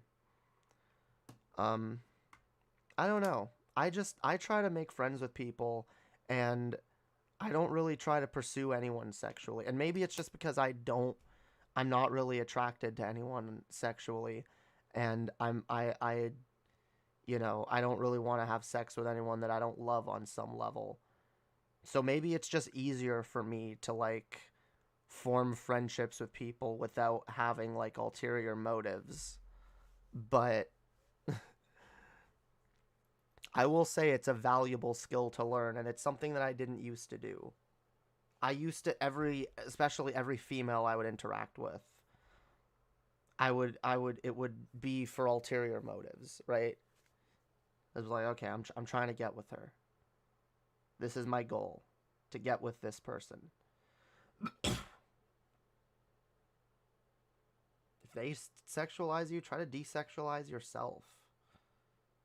Just try to, like, have conversations with them about something you fucking, like, I think one of the quickest ways to realize that, like, girls are just people too, if you've been socialized as a dude and all of that, is quite honestly to find a woman that is just as much of a nerd as you are in about a particular thing. Find someone you can literally nerd out with on something, and you start to very quickly, like, relate to them more as a person than as a sexual partner. I had 2 kids. I invested so much time in. Honestly, that stings the most. I miss my kids. That's about it. Damn. Well, I'm sorry about that. Like, I don't know. It also sounds like you're older and you've had, like, some more experiences. You've you've been married twice, you have kids, and like, and I get, look, and I also get like the pain of like those relationships ending and not wanting to get into that pain again. I understand all of that too.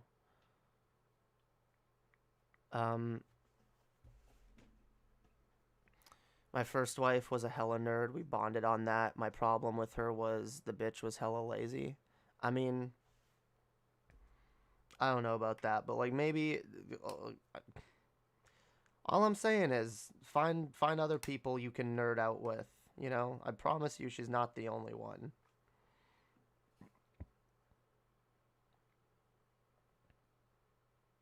Like I said, we've all got people that we're compatible with in different ways, whether it's friendship or relationship wise.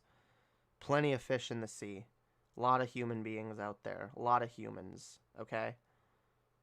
And humans are amazing and full of a lot of fucking potential. So, let's not waste our lives. Let's not waste time. Let's not waste people.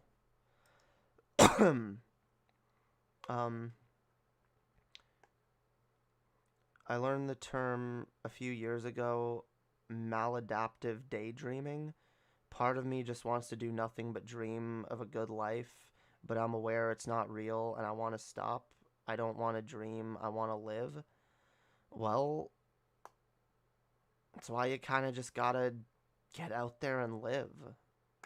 Don't just dream. I mean, dream, sure, but like if your dreaming is getting in the way of your living, that's clearly a problem. So go pursue things in the real world. Go pursue something. Something you want to learn. Something you have interest in. It could be anything. It could be a new hobby. It could be, you know what, you just saying, I want to learn the guitar. I want to learn to be a musician. I want to learn to draw. I want to learn whatever. Get out there and do it. I'm interested in this. I'm interested in going into this field or whatever. Like, find what your interests are in life and pursue them. Find people that share those interests and pursue those people. Find people that you can work with together towards similar goals. My GF just on me. Aw, I'm sorry, doggo. I'm really... big hugs for doggo. Big hugs for doggo. I'm really sorry to hear that, yo. I know how much that sucks, trust me. Sucks when a relationship ends. It hurts. But it's another life experience. It's another human experience.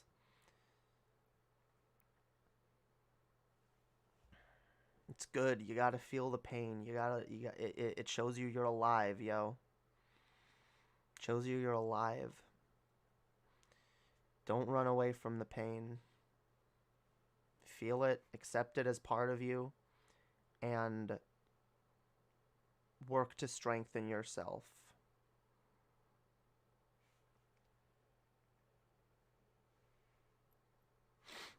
And remember, like, yeah. I know it's painful. It really is. It really does suck. It sucks. One of my favorite X quotes from the song Guardian Angel is to lose someone, to be so close to someone, and for them to be gone the next day, as you never realize how permanently damaging that is. And it's true, it can be permanently damaging. It can feel like the biggest pain in the world. But that pain is what makes us human. The fact that we can feel that pain is what makes us human. So as much as it hurts, we got to appreciate it. We got to hold on to it. Appreciate our ability to be human. And remember that we're not the only one. And we can find comfort in other people. We absolutely can. Netherlands is looking nice. You gonna move to the Netherlands? Why the fuck not? If you can do it. I know moving to countries isn't that easy though. Dream is a double-edged sword. It can inspire you to do what you thought is impossible, but if you're not careful, you can be trapped in a fake world for years before you realize you've stabbed yourself. Yeah, that's also true. You gotta be careful to not be too trapped in your own dreams. Use your dreams to guide you, but don't be stagnant in them, right? Use your dreams to chase your dreams, follow your dreams. Use your dreams as a thing to help you move forward. But never stay in one place too long and just get stuck in your own dreams. You have friends over there? That's dope. Yeah, why the fuck not?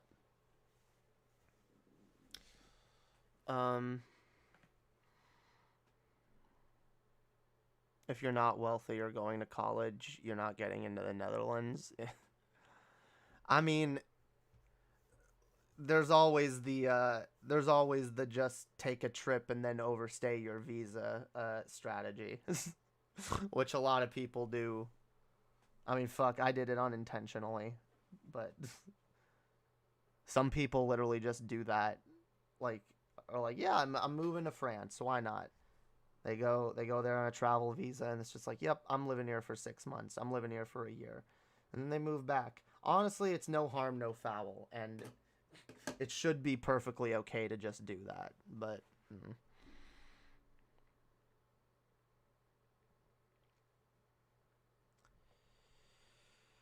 Don't know if waves of young people feeling old is a recent thing or if it's been like this for a long time, but regardless, we really need to do something about it.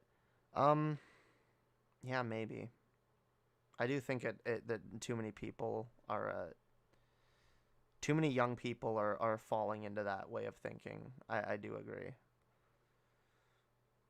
And I feel like it prevents you from actually living.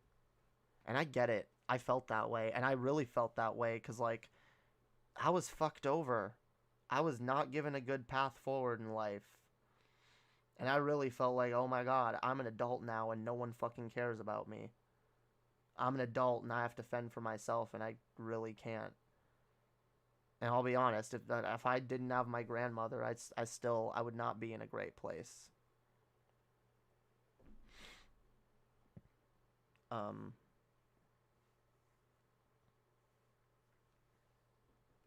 That's why we gotta count our blessings, use what we have to our advantage to do whatever we can to succeed, and not give up.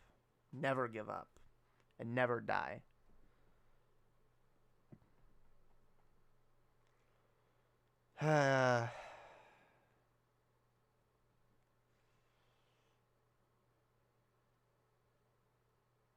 To prefer to dream than to live is to prefer to be dead. I mean, some people prefer that, and I can't even blame them, but... Number one rule is don't die. Don't die. The whole point of life is to not die. So, as much as you may want to sometimes,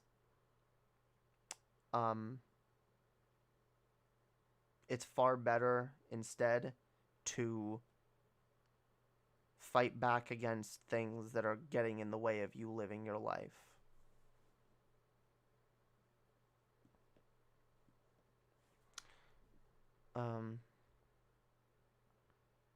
I could save up, move as a visit, get a visa, then marry my friend who offered to. I mean, maybe don't rush into anything too quickly.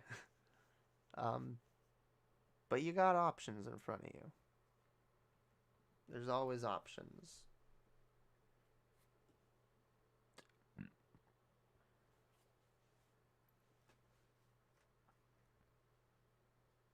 I'm a rusher, Becky. Yeah, don't rush too much. Don't rush. Don't rush into shit, yo. That's how you make rash decisions.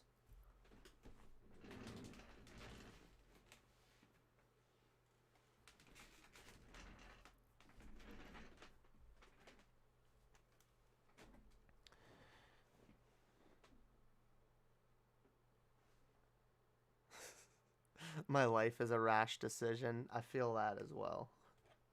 I mean, it's easy to tell people to not make rash decisions, but I mean, I make rash decisions all the fucking time. It's just life.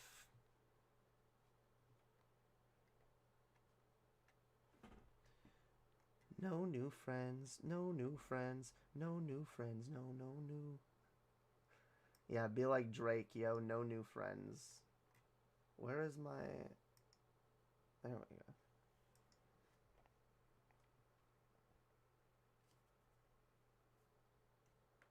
Let's go. I remember when I was thinking about self-Robloxing, I was imagining what it was like to be dead, but I realized something. I couldn't imagine darkness, but that's not death. I could imagine darkness, but that's not death. So why are we afraid of it? I mean, like, look, death is and always will be the unknown, okay? We don't know. We will never know as human beings.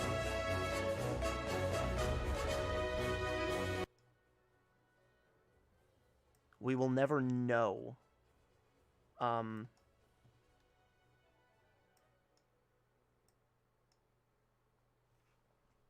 We will never know for certain what... Sorry. I was trying to set this up and I got distracted.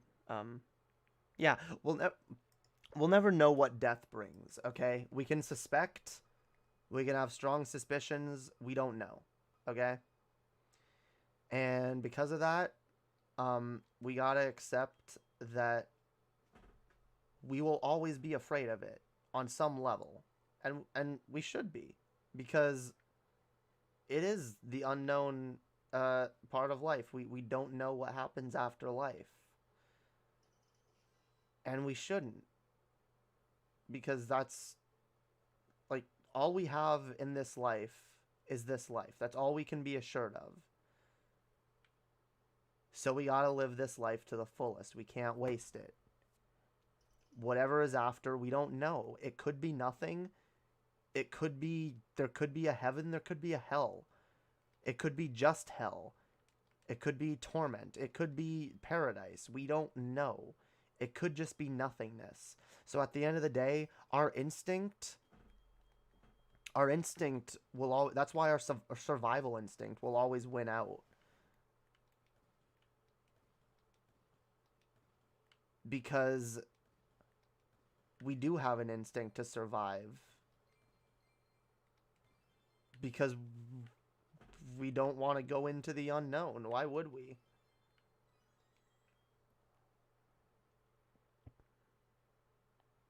I really wish YouTubers didn't have to censor themselves. It's stupid. I hate YouTube. I mean, I don't know. I try to be careful when talking about suicide because it can be... I don't know what algorithms it's going to trigger. I mean, it's definitely not a topic that I'm afraid to talk about.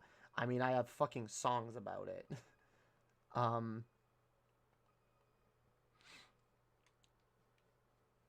But yeah.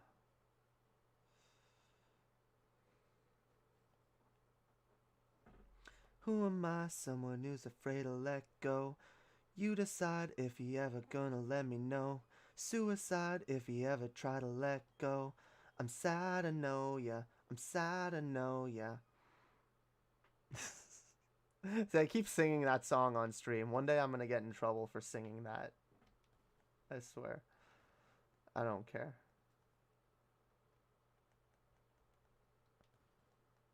I will proudly give up my channel for XXX Tentacion.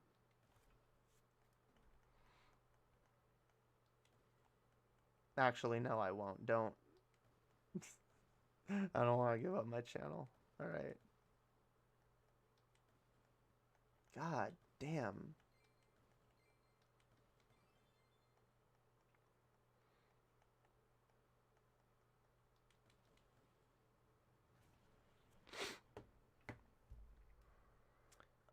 Another thing that will turn you off suicide is watching gore vids of people hanging themselves or jumping off buildings. I can't watch shit like that.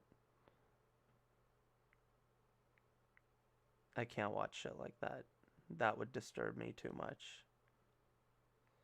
My philosophy is I have forever to be dead. No matter how bad it gets here, I'll have plenty of time to be dead. Might as well stick it out. Exactly. Exactly. You're going to be dead for most of eternity, okay? We as beings will experience no shortage of death time, okay?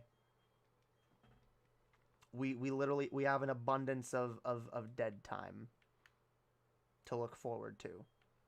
We only have so much time to be alive. So don't die.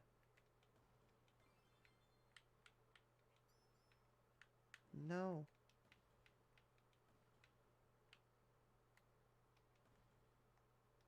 What are these? Revives?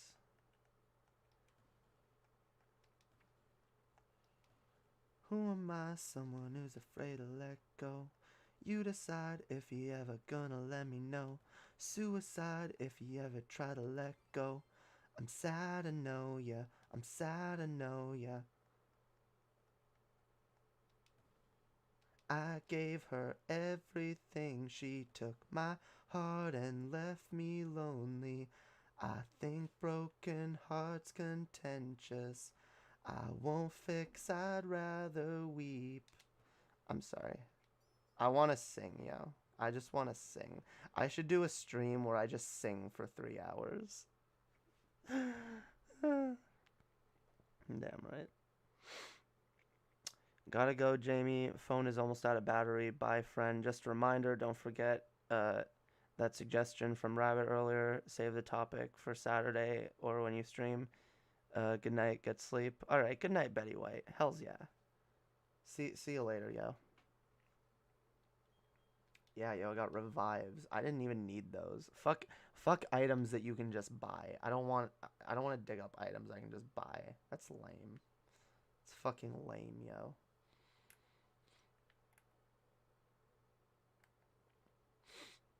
That's not what you want. Although I guess I kind of do need revives. I have multiple dead Pokemon, and I haven't been to a Pokemon Center in forever. Because when you're exploring the underground, if you want to heal all your Pokemon, you just have to get lucky and find someone who heals your Pokemon for you.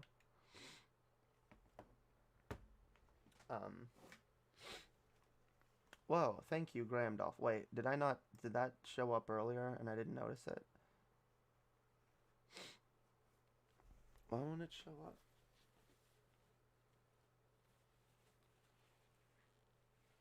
God damn it. Well, whatever. Thank you for the $5. Have you ever played the Dark Picture anthology games? No, I have not. I have not heard of those.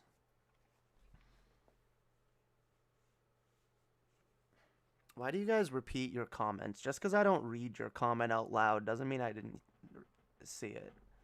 Yes, I know you're not mad at me. It's YouTube. It's fine.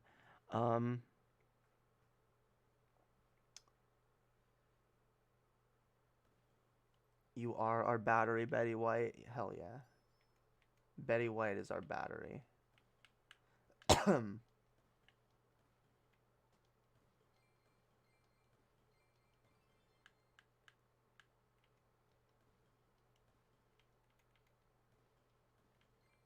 Oh, okay.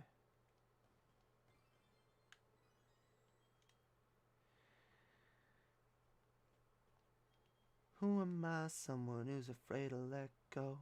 You decide if you ever gonna let me know. Suicide if you ever try to let go. I'm sad to know ya. I'm sad to know ya. Hang on. Why is this? Hang on. You know what? Let's just... probably put the overlay over the thing. How about now? There we go. Hell yeah. Oh, and another one. Thank you. Incredibly kind. Graham Dolfini. Me and my shadow. Hell yeah. Thank you very much for the incredibly kind $10. Fuck yeah. It's like horror Telltale games. Until Dawn is their flagship. Ah. Yeah, I've never played any of those. I'll be honest, I'm not really a big fan of Telltale games. I'm not a fan of walking simulators, or as they're called now, adventure games, or I hate that adventure game means something different now than it did when I was a kid.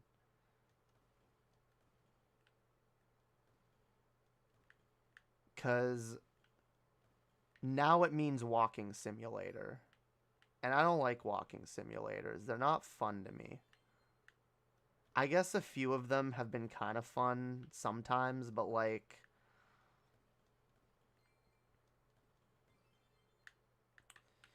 I don't know. It's just usually not my type of game.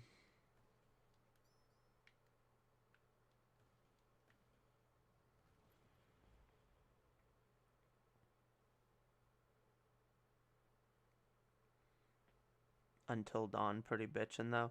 Damn, yeah, I don't know. Like, I like games that have gameplay. Okay, like, okay, there's a lot of horror video games that exist that I really do feel would be far better as just movies.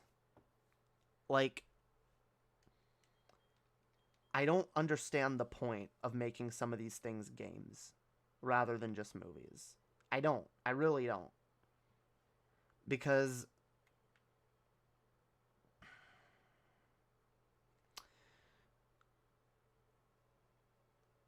look, like, I get it. Some of these games, like, it's an interesting story. Like, most of these walking simulator games, I get told, oh, well, it's the story. It's the story. It's about the story. And I'm like, well, I don't play games for the story generally. Like, it's very rare when I will play a video game it's rare when I'll even give a fuck about a game's story. Now, if it has a really good, compelling story, I will get into it. But, like, for me, the gameplay has to be fun, too. And I don't enjoy games where I'm just walking around and triggering jump scares. Those don't entertain me at all. And I know the Telltale games are more than just that. I get it. There's like, oh, find this item and bring it here or whatever. It just... it's not that interesting. Walking sims are the worst. Wait, so then...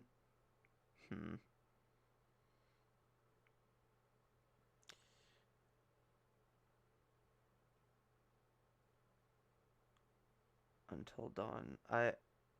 It's fun with a group. See, that I can believe. If you're, I could maybe see playing those games with a bunch of people. But like, I'm never gonna sit on my own and play one of these like walking simulator horror games. I played a few of them with my ex a couple times, 'cause she was more into those. But then she would generally like get me to like be the one playing it while she watched, and I wasn't interested in being... I'm not, like I said, I don't care about the game. I don't care for the gameplay in those. The only time I found those games interesting was when she was the one playing and I got to just play my own like game on the side, just like mindless, like, you know, like I treated it like a show that we were watching together, like a movie we were watching together while I was like grinding in Skyrim or some shit. That's how I can enjoy those games. I can't enjoy those games sitting down playing them and doing nothing else.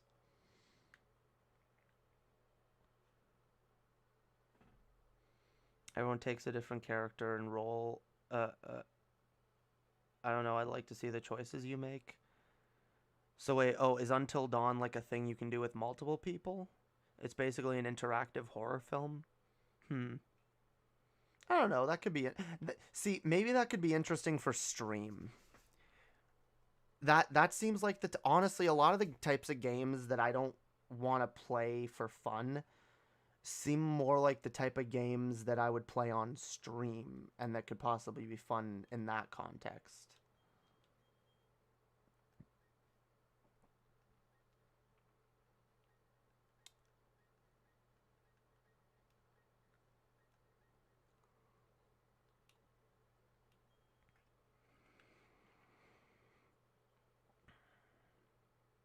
You share the controller based on the character? Huh.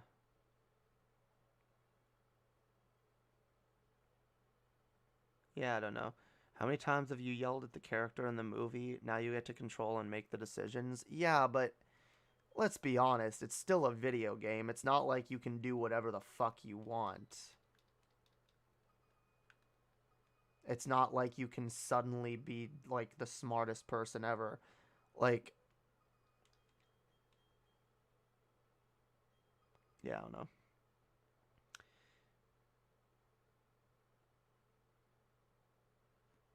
I mean, yeah, maybe someday it could be a thing. It could be a stream thing.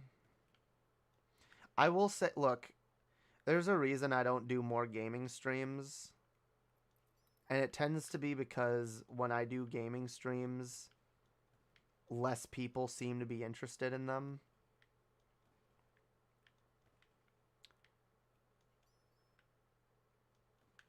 So I'd much rather grow my channel in other ways before focusing too much on gaming.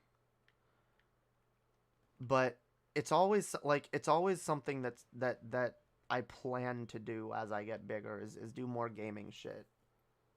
When I can justify being able to do more gaming shit.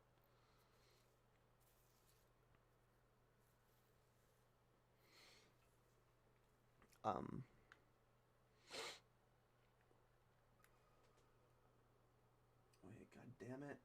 Oh, it's so small. Why is the screen so small?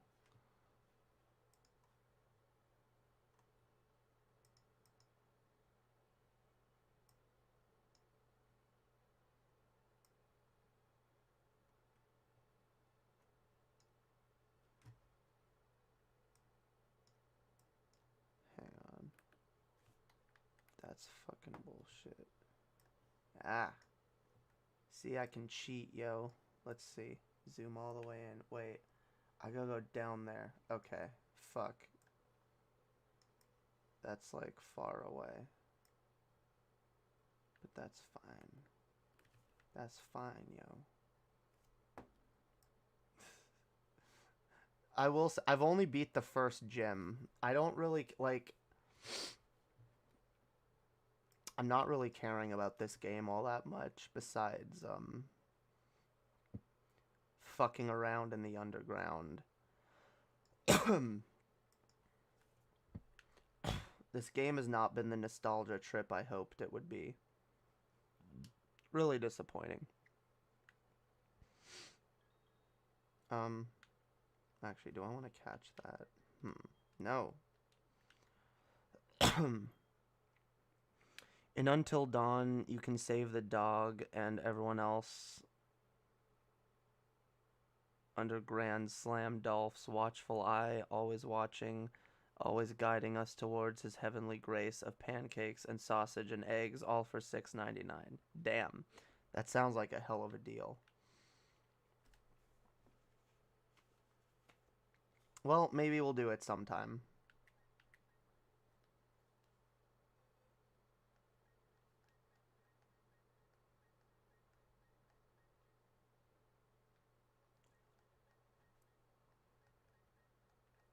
Wait, can I... no, I don't. I don't have a poison thingy.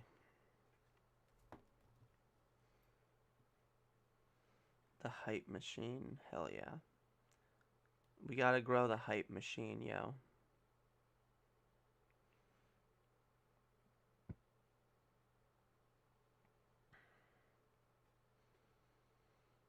That's because when it comes to games, people typically only want to watch streamers play the newest or hottest for whatever kind of reason. Yeah, I don't know. Um, I can kind of see why some games only appeal as like, oh, I want to watch a streamer play this rather than play this myself. Like, I get it. Like, I feel like story games like that are mostly walking simulators, that's how I feel about them. I'd rather watch a streamer play them, but I don't actually want to invest the time and energy into these games myself.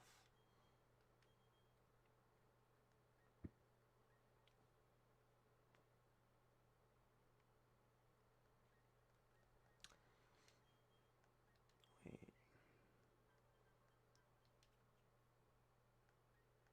God damn it. Why don't I have anything that inflicts status effects? This is fucking stupid. Whatever, fine. I'll just bring this fucker back to my party and then... No, stop it. Stop it. I'm gonna revive you. No, not you. You were supposed to stay in the party.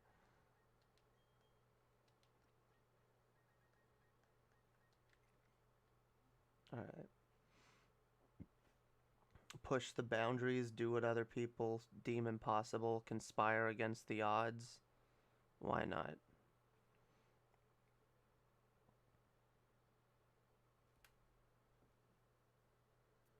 I agree, yo. Fuck the odds. Nobody tell me the odds. Never tell me the odds. I don't want to know.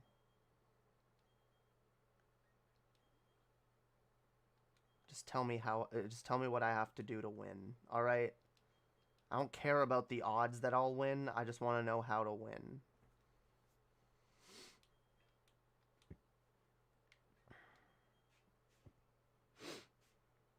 Who am I? Someone who's afraid to let go. You decide if you ever gonna let me know. Suicide if you ever try to let go. I'm sad I know ya. I'm sad I know ya.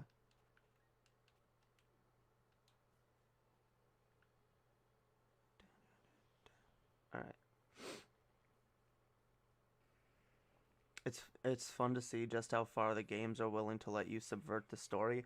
I mean, I will say, you're making it sound more interesting than most of the games that I've tried. So, never tell me the odds. Grand Slam solo. Yeah, yo. God. I can't believe I can tell what you people are saying. I can speak your weird language. That's kind of weird.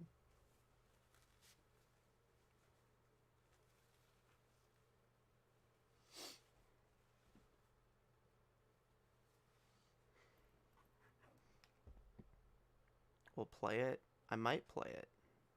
Maybe. Maybe sometime. I don't have it. I don't have Until Dawn. But like I said, as I work to grow this channel, it is something that I would like to do more of. The more we grow. The more we grow, the more gaming streams I'll do.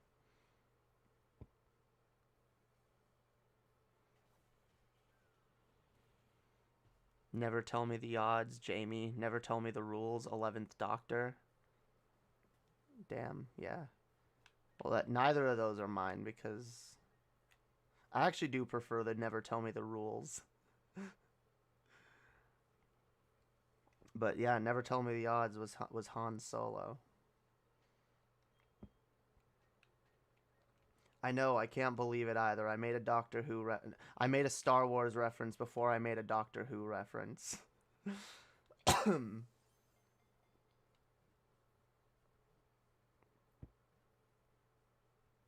It's on the PlayStation now. That's dope. I don't really play PlayStation all that much. I mean, I have a PS4.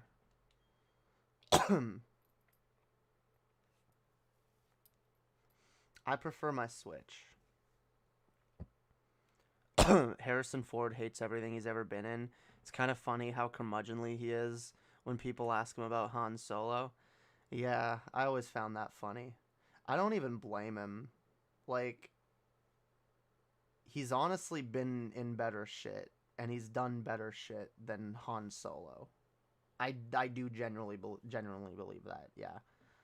Han Solo is not my favorite character in the original Star Wars movies, and I mean, I've already made it clear that I don't think those movies are very great anyway.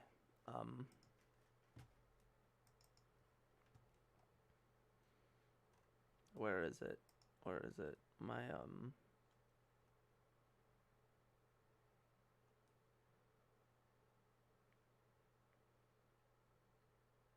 Where's my definitive Star Wars ranking? My definitive, I am always correct about everything, and no one can ever, dispute this. There we go. There we go. Yeah.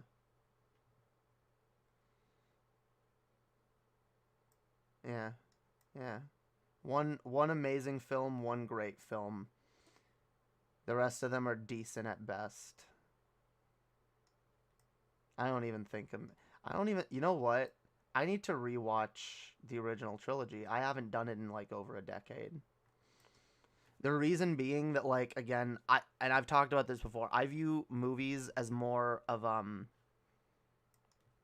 a social engagement, probably similar to how I view like these walking simulator games. I'll do it in a social setting. I'll watch movies with like other people, but like I don't like watching movies by myself. I've never liked that. I don't know why. I always viewed watching movies as like a social activity. And like I just never have the inclination to do it by myself. I'll watch TV shows by myself, but like I don't really care to watch movies by myself.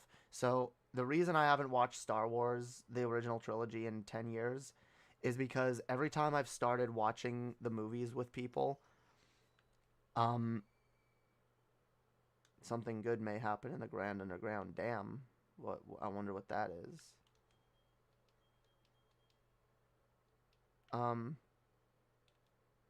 What was I saying?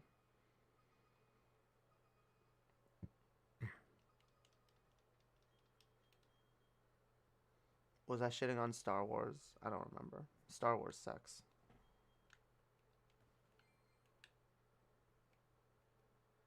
You know what made me mad, yo? I was watching this What Culture video, which I don't know what. Actually, no, it's from Who Culture, which is the only. I don't even watch What Culture anymore. I like Who Culture because every once in a while I just want to like turn my brain off and watch some random Doctor Who list. But like it kind of made me mad. There was this list of like 10 times Doctor Who shamelessly ripped off another movie or another property, and the very first thing that gets mentioned is that, oh, Star Wars, Doctor Who ripped off Star Wars because in Series 5, this is dumb too, by the way. No, in Series 6 or whatever, whichever episode where the Doctor and Clara are on like they're on like an alien planet, and they're in like an alien marketplace for half a minute. They tried to be like, oh, well, this is ripping off the Mos Eisley cantina scene, because see, it's a bunch of aliens it's a bunch of aliens all living together and interacting. It's like, that's such a stupid. Ooh, what is this? Oh, it's an unknown. Is it a shiny unknown? What is this? It's a special statue. I don't know. Whatever.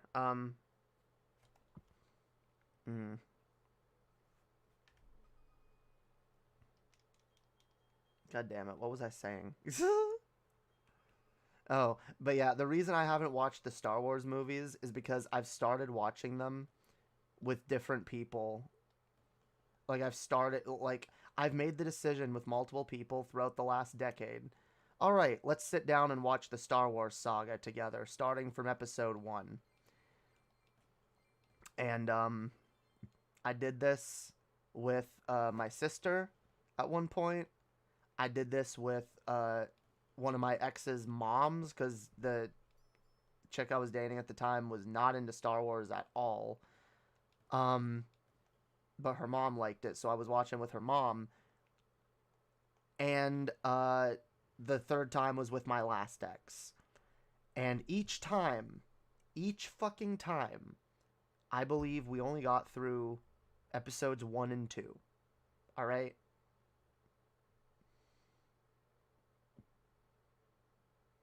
Yeah, with my ex's mom, we got through episodes 1 and 2. We were going to watch 3. We didn't get to it.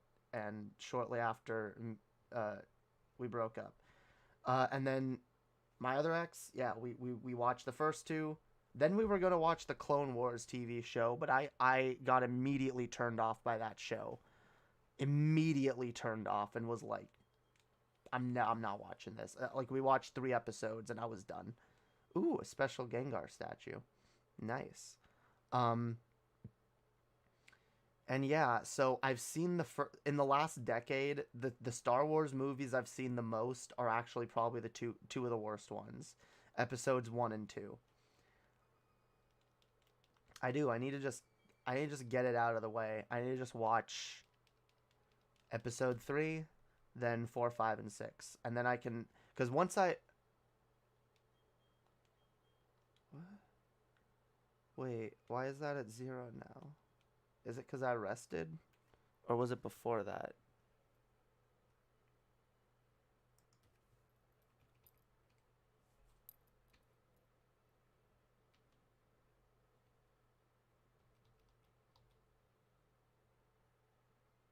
Wait, does resting make that...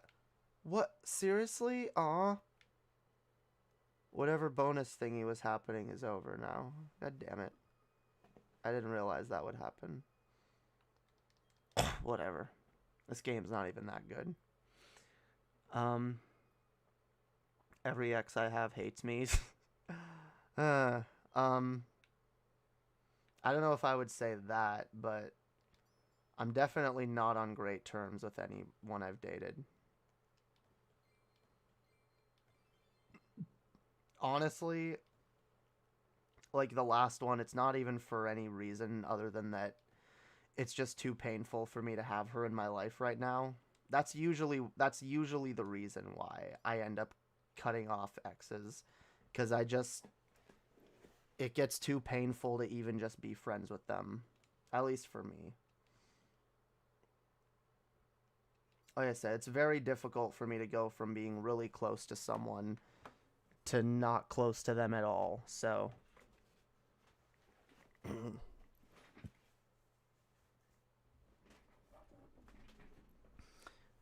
I tend to kind of just distance myself. Like,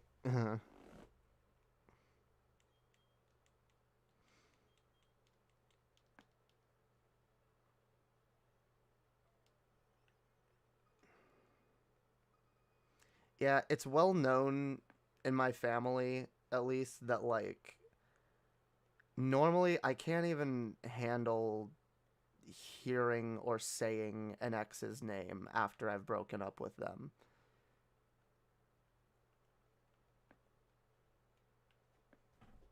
Like, I don't even want to hear about them. If I hear their name, it just reminds me of shit. Like, I get it. It can be hard. It can be hard. It can be really fucking hard to, like, completely detach from someone. God damn it, gotta start over collecting those Diglett thingies.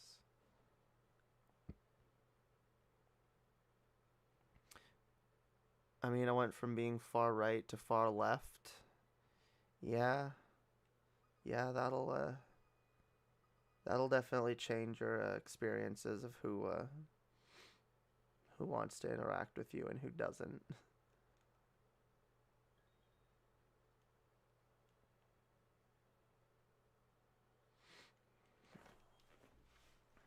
God.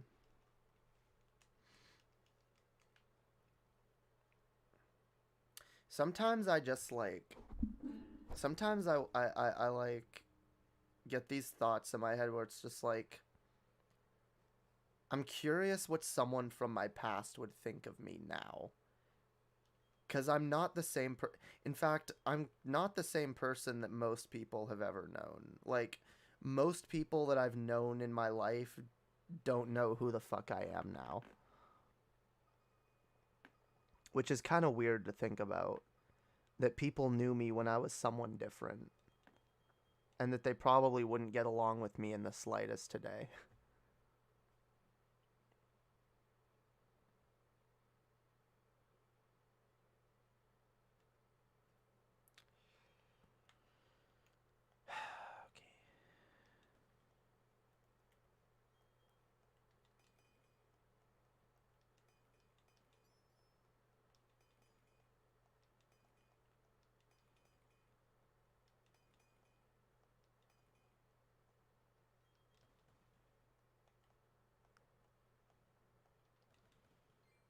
Ooh.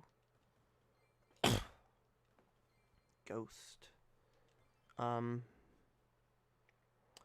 million suns won't fill you up if you can't see the wine flowing over your cup. If the elites cannot see that they have more than enough, then nothing can satiate their hunger. Yeah, that is true.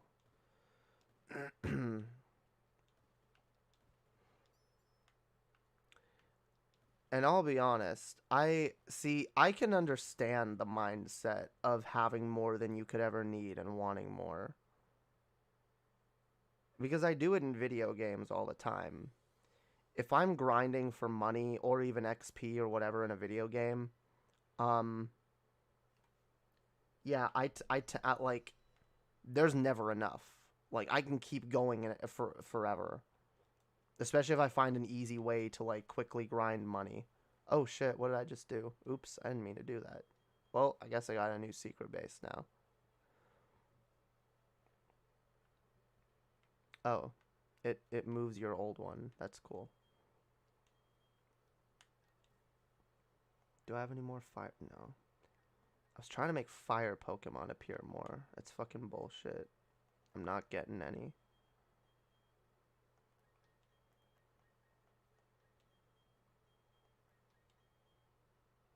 I want fire Pokemon because I haven't done the second gym yet. I was hoping I could get a good fire Pokemon before then. Probably don't need to.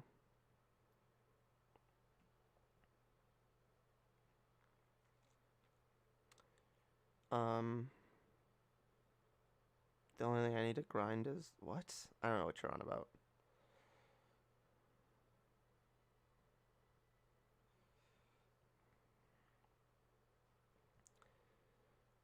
The game has to be a certain way for me to enjoy grinding at all. Yeah. But that's what I'm saying. If I find a good grinding loop that I enjoy,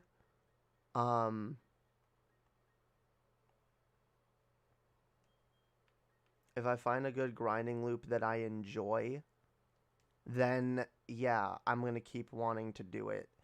Like, if I'm grinding for money and I'm having fun doing it, I'm going to be like, well, I have this much money and I have more than I need, but like, I could get even more. I could get even more. I could be able to buy everything in all the shops in the game. Like, I get the mindset of being like, oh, look how much I have and look how much more. But like, I don't know how different it is when it's the real world, because I've never experienced that.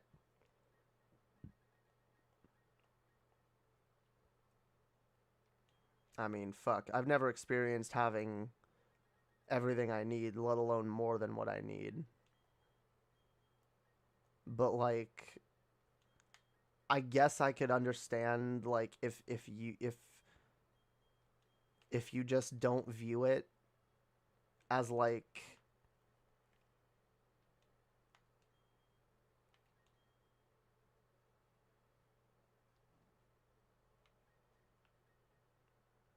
damn, see,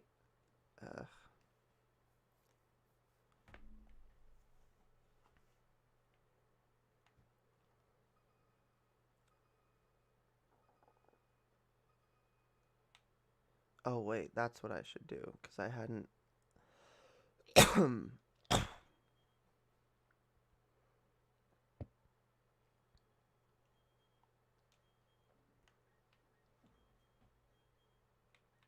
See, it sucks, because, like, all the... I only have 2 little fire statues, but I want a fire Pokemon. But, like, they're not appearing.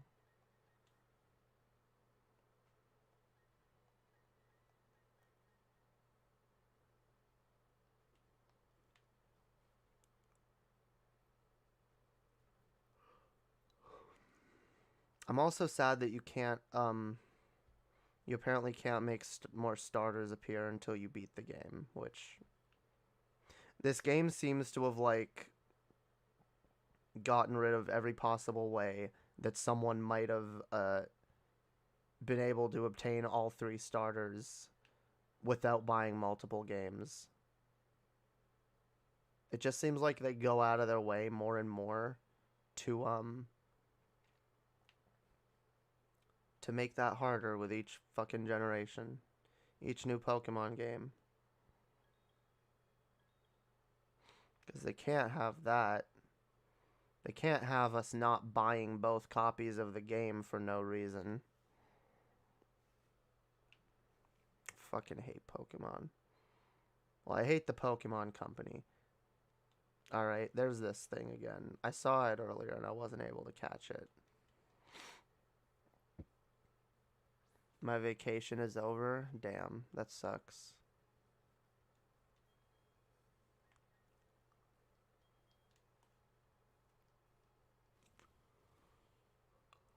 You know what's even worse? Like, they got rid of the ability to play this one-handed.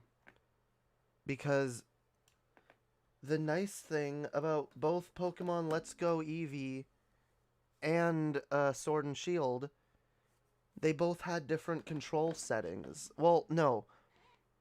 Actually, I think Let's Go Pikachu and Eevee had locked controls, but one of the ways that they locked the controls was when you're playing on the TV with the Joy-Cons, you only use one Joy-Con, which I actually prefer.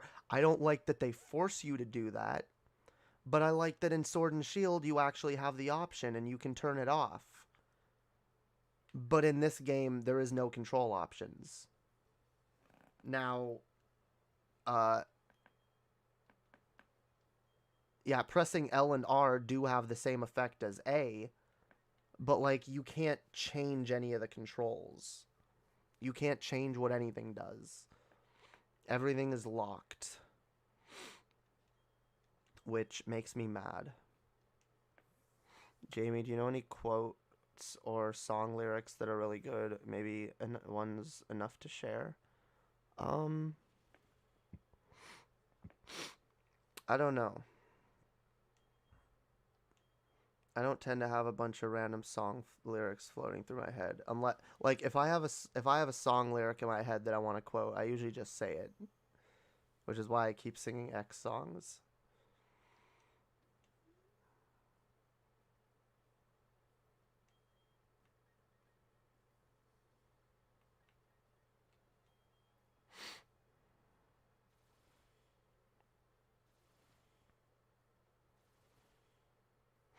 Who am I? Someone who's afraid to let go. You decide if you're ever gonna let me know. Suicide if you ever try to let go. I'm sad to know ya. I'm sad to know ya. I'm sad, yo. Sad. That's a good song. What about ones about greed? The Millions quote, Sun's quote was from a song. I don't know any songs about greed.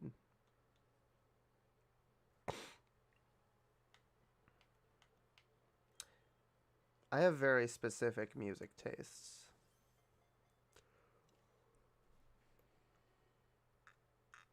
Oh, God damn it.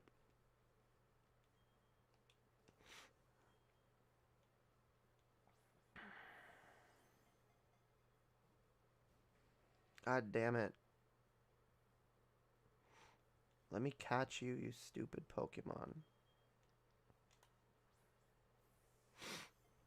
I need a fucking fire type.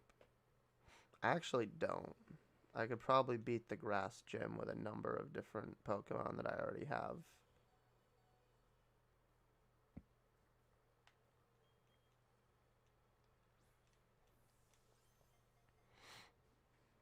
God damn it.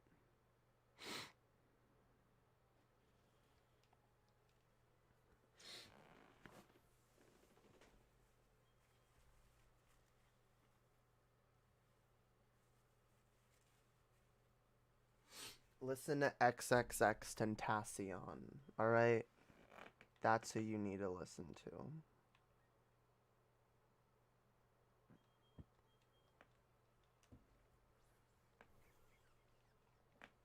Listen to Sad by XXX Tentacion. That's what's up. That's what's fucking up.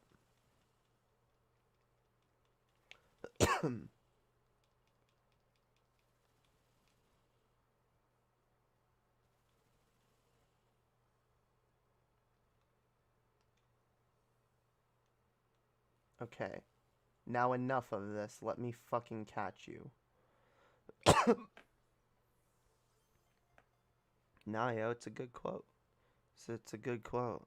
God, fuck. Houndoom won't get caught, yo. It's pissing me off. I want the Houndoom. It will not. It's like, no. It's like, fuck you. You're not catching me.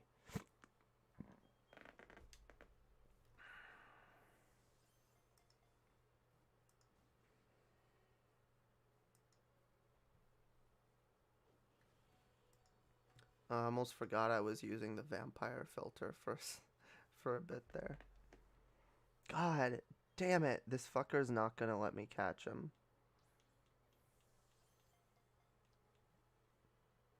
Come on. Come on. No! God damn it.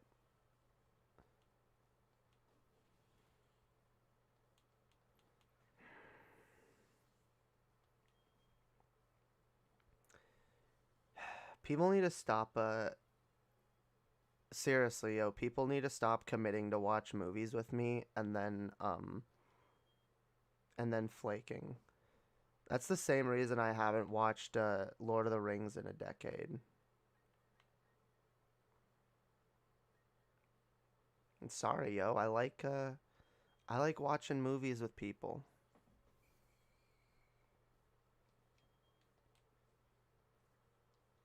Movies are boring by yourself. They just are. Doctor Strange would have been the best Marvel movie of all time had they fleshed out the villain and made him less generic. I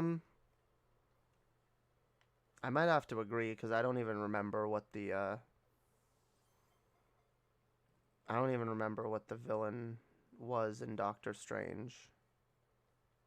Oh my god. Fuck this Houndoom. It's gonna make me waste all my Pokeballs, and then it's still not gonna be caught. Watch. I can watch movies on my own for days. Well, that is not me. I'm not capable of it.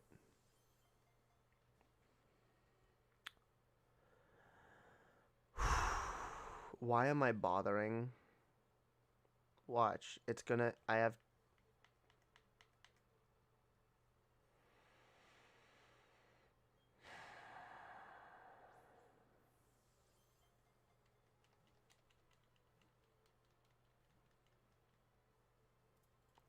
Finally. Okay. At least with one Pokeball to spare. That was cheap as fuck. That was bullshit. Honestly, I hate watching them with other people sometimes because they fucking ruin it. I don't know. I just don't... It's just hard for me to commit an hour... to commit over an hour and a half of time by myself to watch an entire fucking movie. or more, or like 2 hours and a half with a lot of movies. Like with shows, I'm gonna be like, okay, this will be done in 30, 40 minutes. All right, I'm gonna watch this episode. I like shows better in general, even when I'm with other people, but like maybe it's just that other people can convince me to watch movies more. Like when I'm on my own, what I want to do is watch shows. I want to watch episodes of shit, but like it's easier when someone else can convince me, "Hey, let's watch this movie." And I'm like, "Okay, sure, fine." Instead, just binge watch Doctor Who. I mean, exactly. Yeah. That's what I do. I binge Doctor Who all day. I'm currently binging Doctor Who and Buffy, because those are two of my favorite shows. And sometimes, that's the thing, sometimes I just need something that I know that I enjoy, that's a good comfort watch. And for me, that's definitely Doctor Who and Buffy.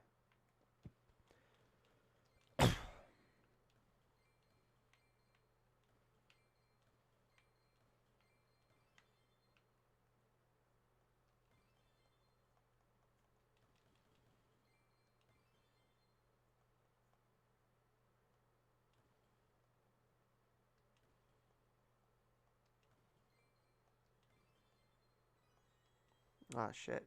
Actually got everything.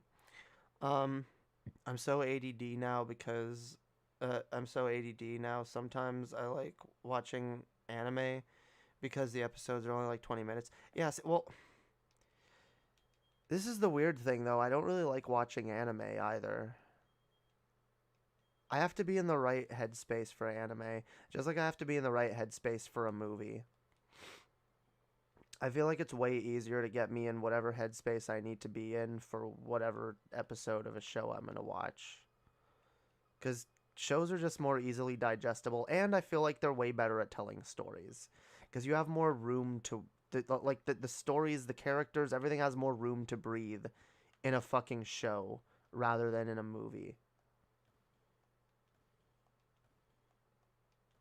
Right? Because, like, a movie, you only got so much time to work with.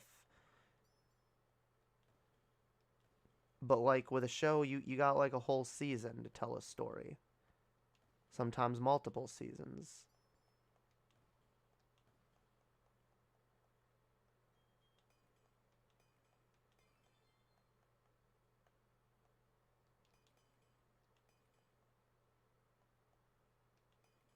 Yeah.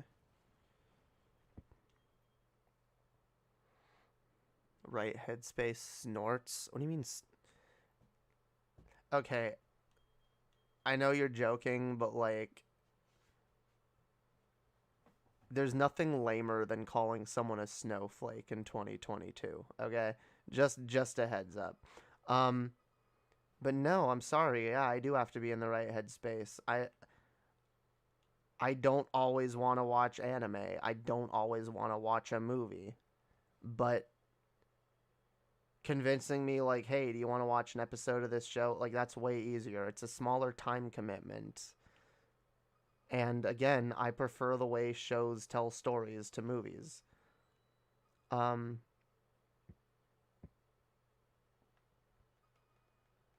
hmm.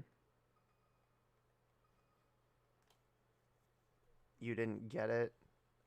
Okay. I didn't get whatever joke you were trying to make. Fair enough.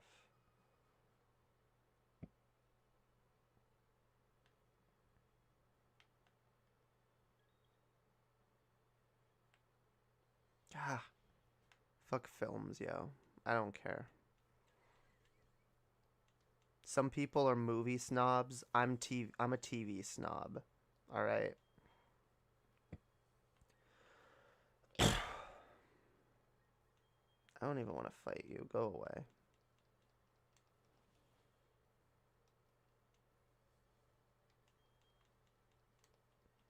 Why?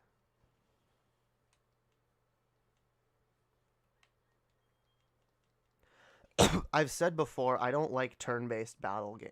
I don't like turn-based RPGs. I don't play Pokemon for the fucking fights, okay? When I get into a fight in Pokemon, my goal is to end it as quickly as possible. So literally, if I get into a fight with a Pokemon that I'm at a type disadvantage with, I usually make the calculation in my head. What would I rather do? Would I rather go through the fucking hassle of swapping out my Pokemon to a better one? Or am I just gonna run? Because I don't feel like doing this. And normally I just run. I'm sorry, turn-based RPGs are not fun. Holy fuck, what is this? That better be useful.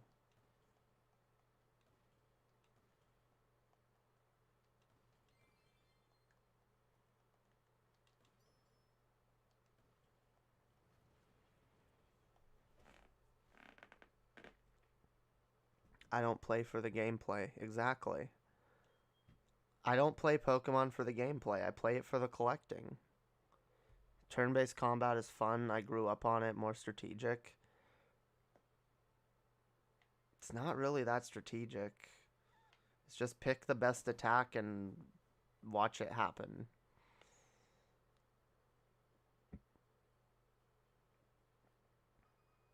I mean, I guess it's strategic. It's just depends on the game, honestly. I don't think, like, I don't have fun strategizing in Pokemon. Like I said, I play Pokemon to LARP. That's it. I play Pokemon to LARP as a badass Pokemon trainer that's way more powerful than they have any right to be.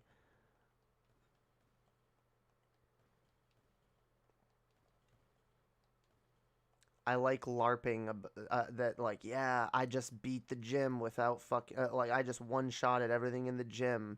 Look at me being the most legendary badass trainer in the world. That's why I play Pokemon. And to collect shit.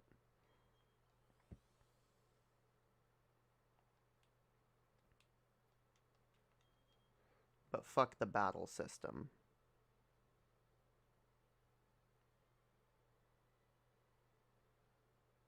Action RPGs are way more fun. Like, give me a Kingdom Hearts over a fucking Final Fantasy any day.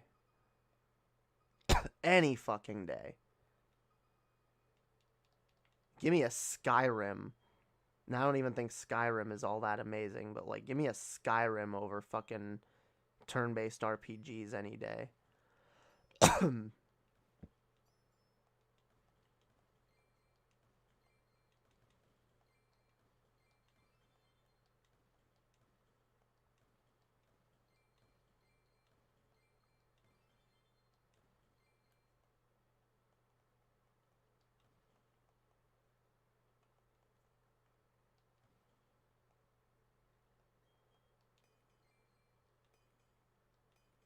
No, that was never going to come out.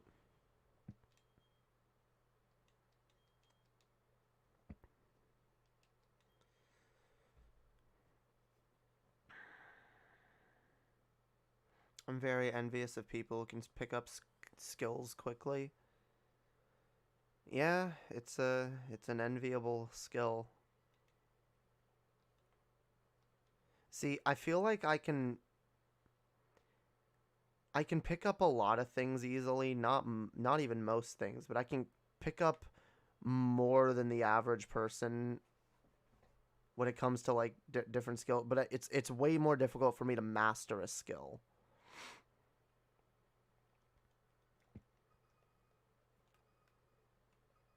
I feel like I'm like I'm closer to the, like, jack of all trades, master of none type person, you know?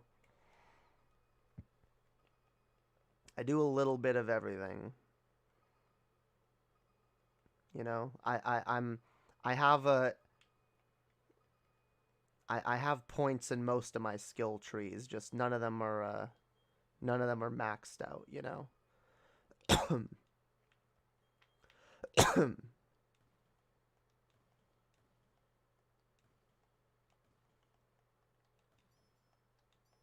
God damn it. Fuck these stones.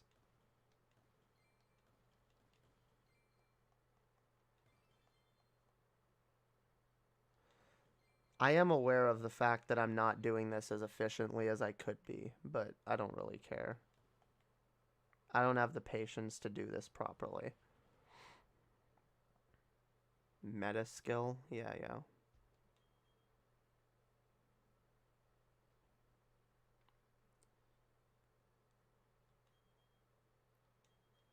You wish you were smarter? Well, go learn things. You can always get smarter. Just gotta grind that XP skill. Wouldn't it be funny if it turned out that Jamie actually has 200 IQ, but her ADHD is just too severe that it holds her back? Unironically, I am probably smarter than my ADHD allows me to show for. I actually genuinely do believe that. Because I know that I can accomplish some really dope shit when I put my mind to it. But,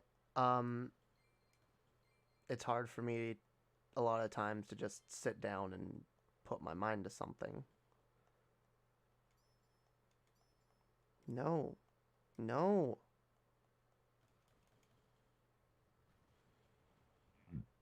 I don't care.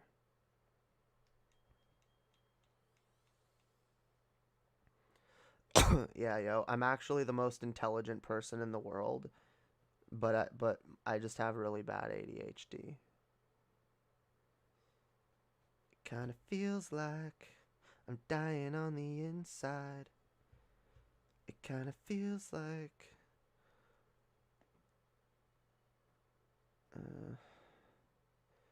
and I've been this way since day one. I don't need no medication. No, I don't need no drugs. Maybe I'm tripping, or maybe my ADHD got me something. I don't remember all the lyrics. Yeah, Joyner Lucas got a song called ADHD. Go listen to it, it's good.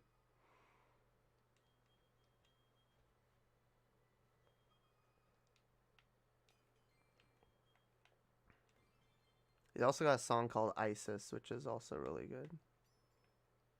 I remember like both those songs were released around the same time, ISIS and ADHD, and they both had a similar theme. They're both about ADHD.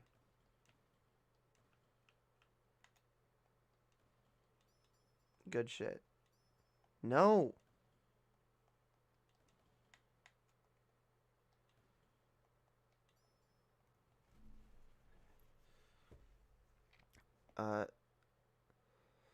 Some people just follow the dopamine with ADHD and can perform well. I'm not one of those people. Yeah. Yeah, but what if you were literally the smartest person in the world and just don't know it? I don't know, that'd be kind of crazy. That'd be kind of crazy, yo.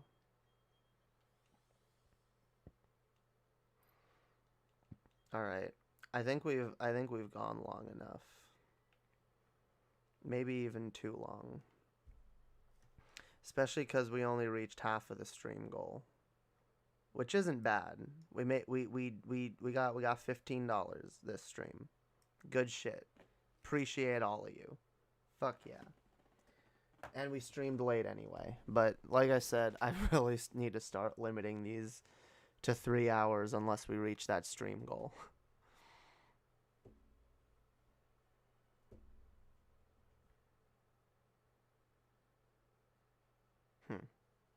Anyway, yeah, I think I'm gonna well then the smartest person ain't that smart. Damn. Don't be mean, yo. Don't be mean. We don't need meanness in this chat.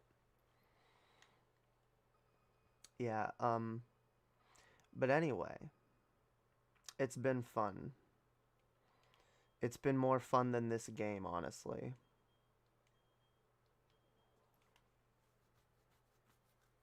It's been way more fun than this game, but it's fine, because y'all are here not for the game, but for me, my epicness. I'm awesome, and you all know that, which makes you guys awesome. All right, never forget, never forget that. All right, you guys are the awesome ones for being able to recognize my awesomeness. That makes y'all cool.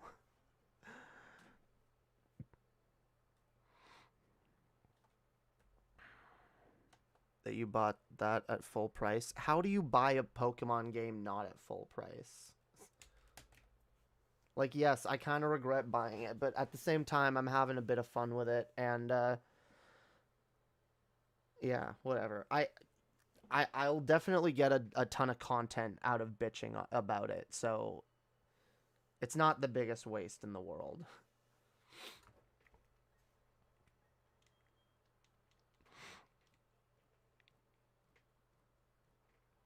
Anyway.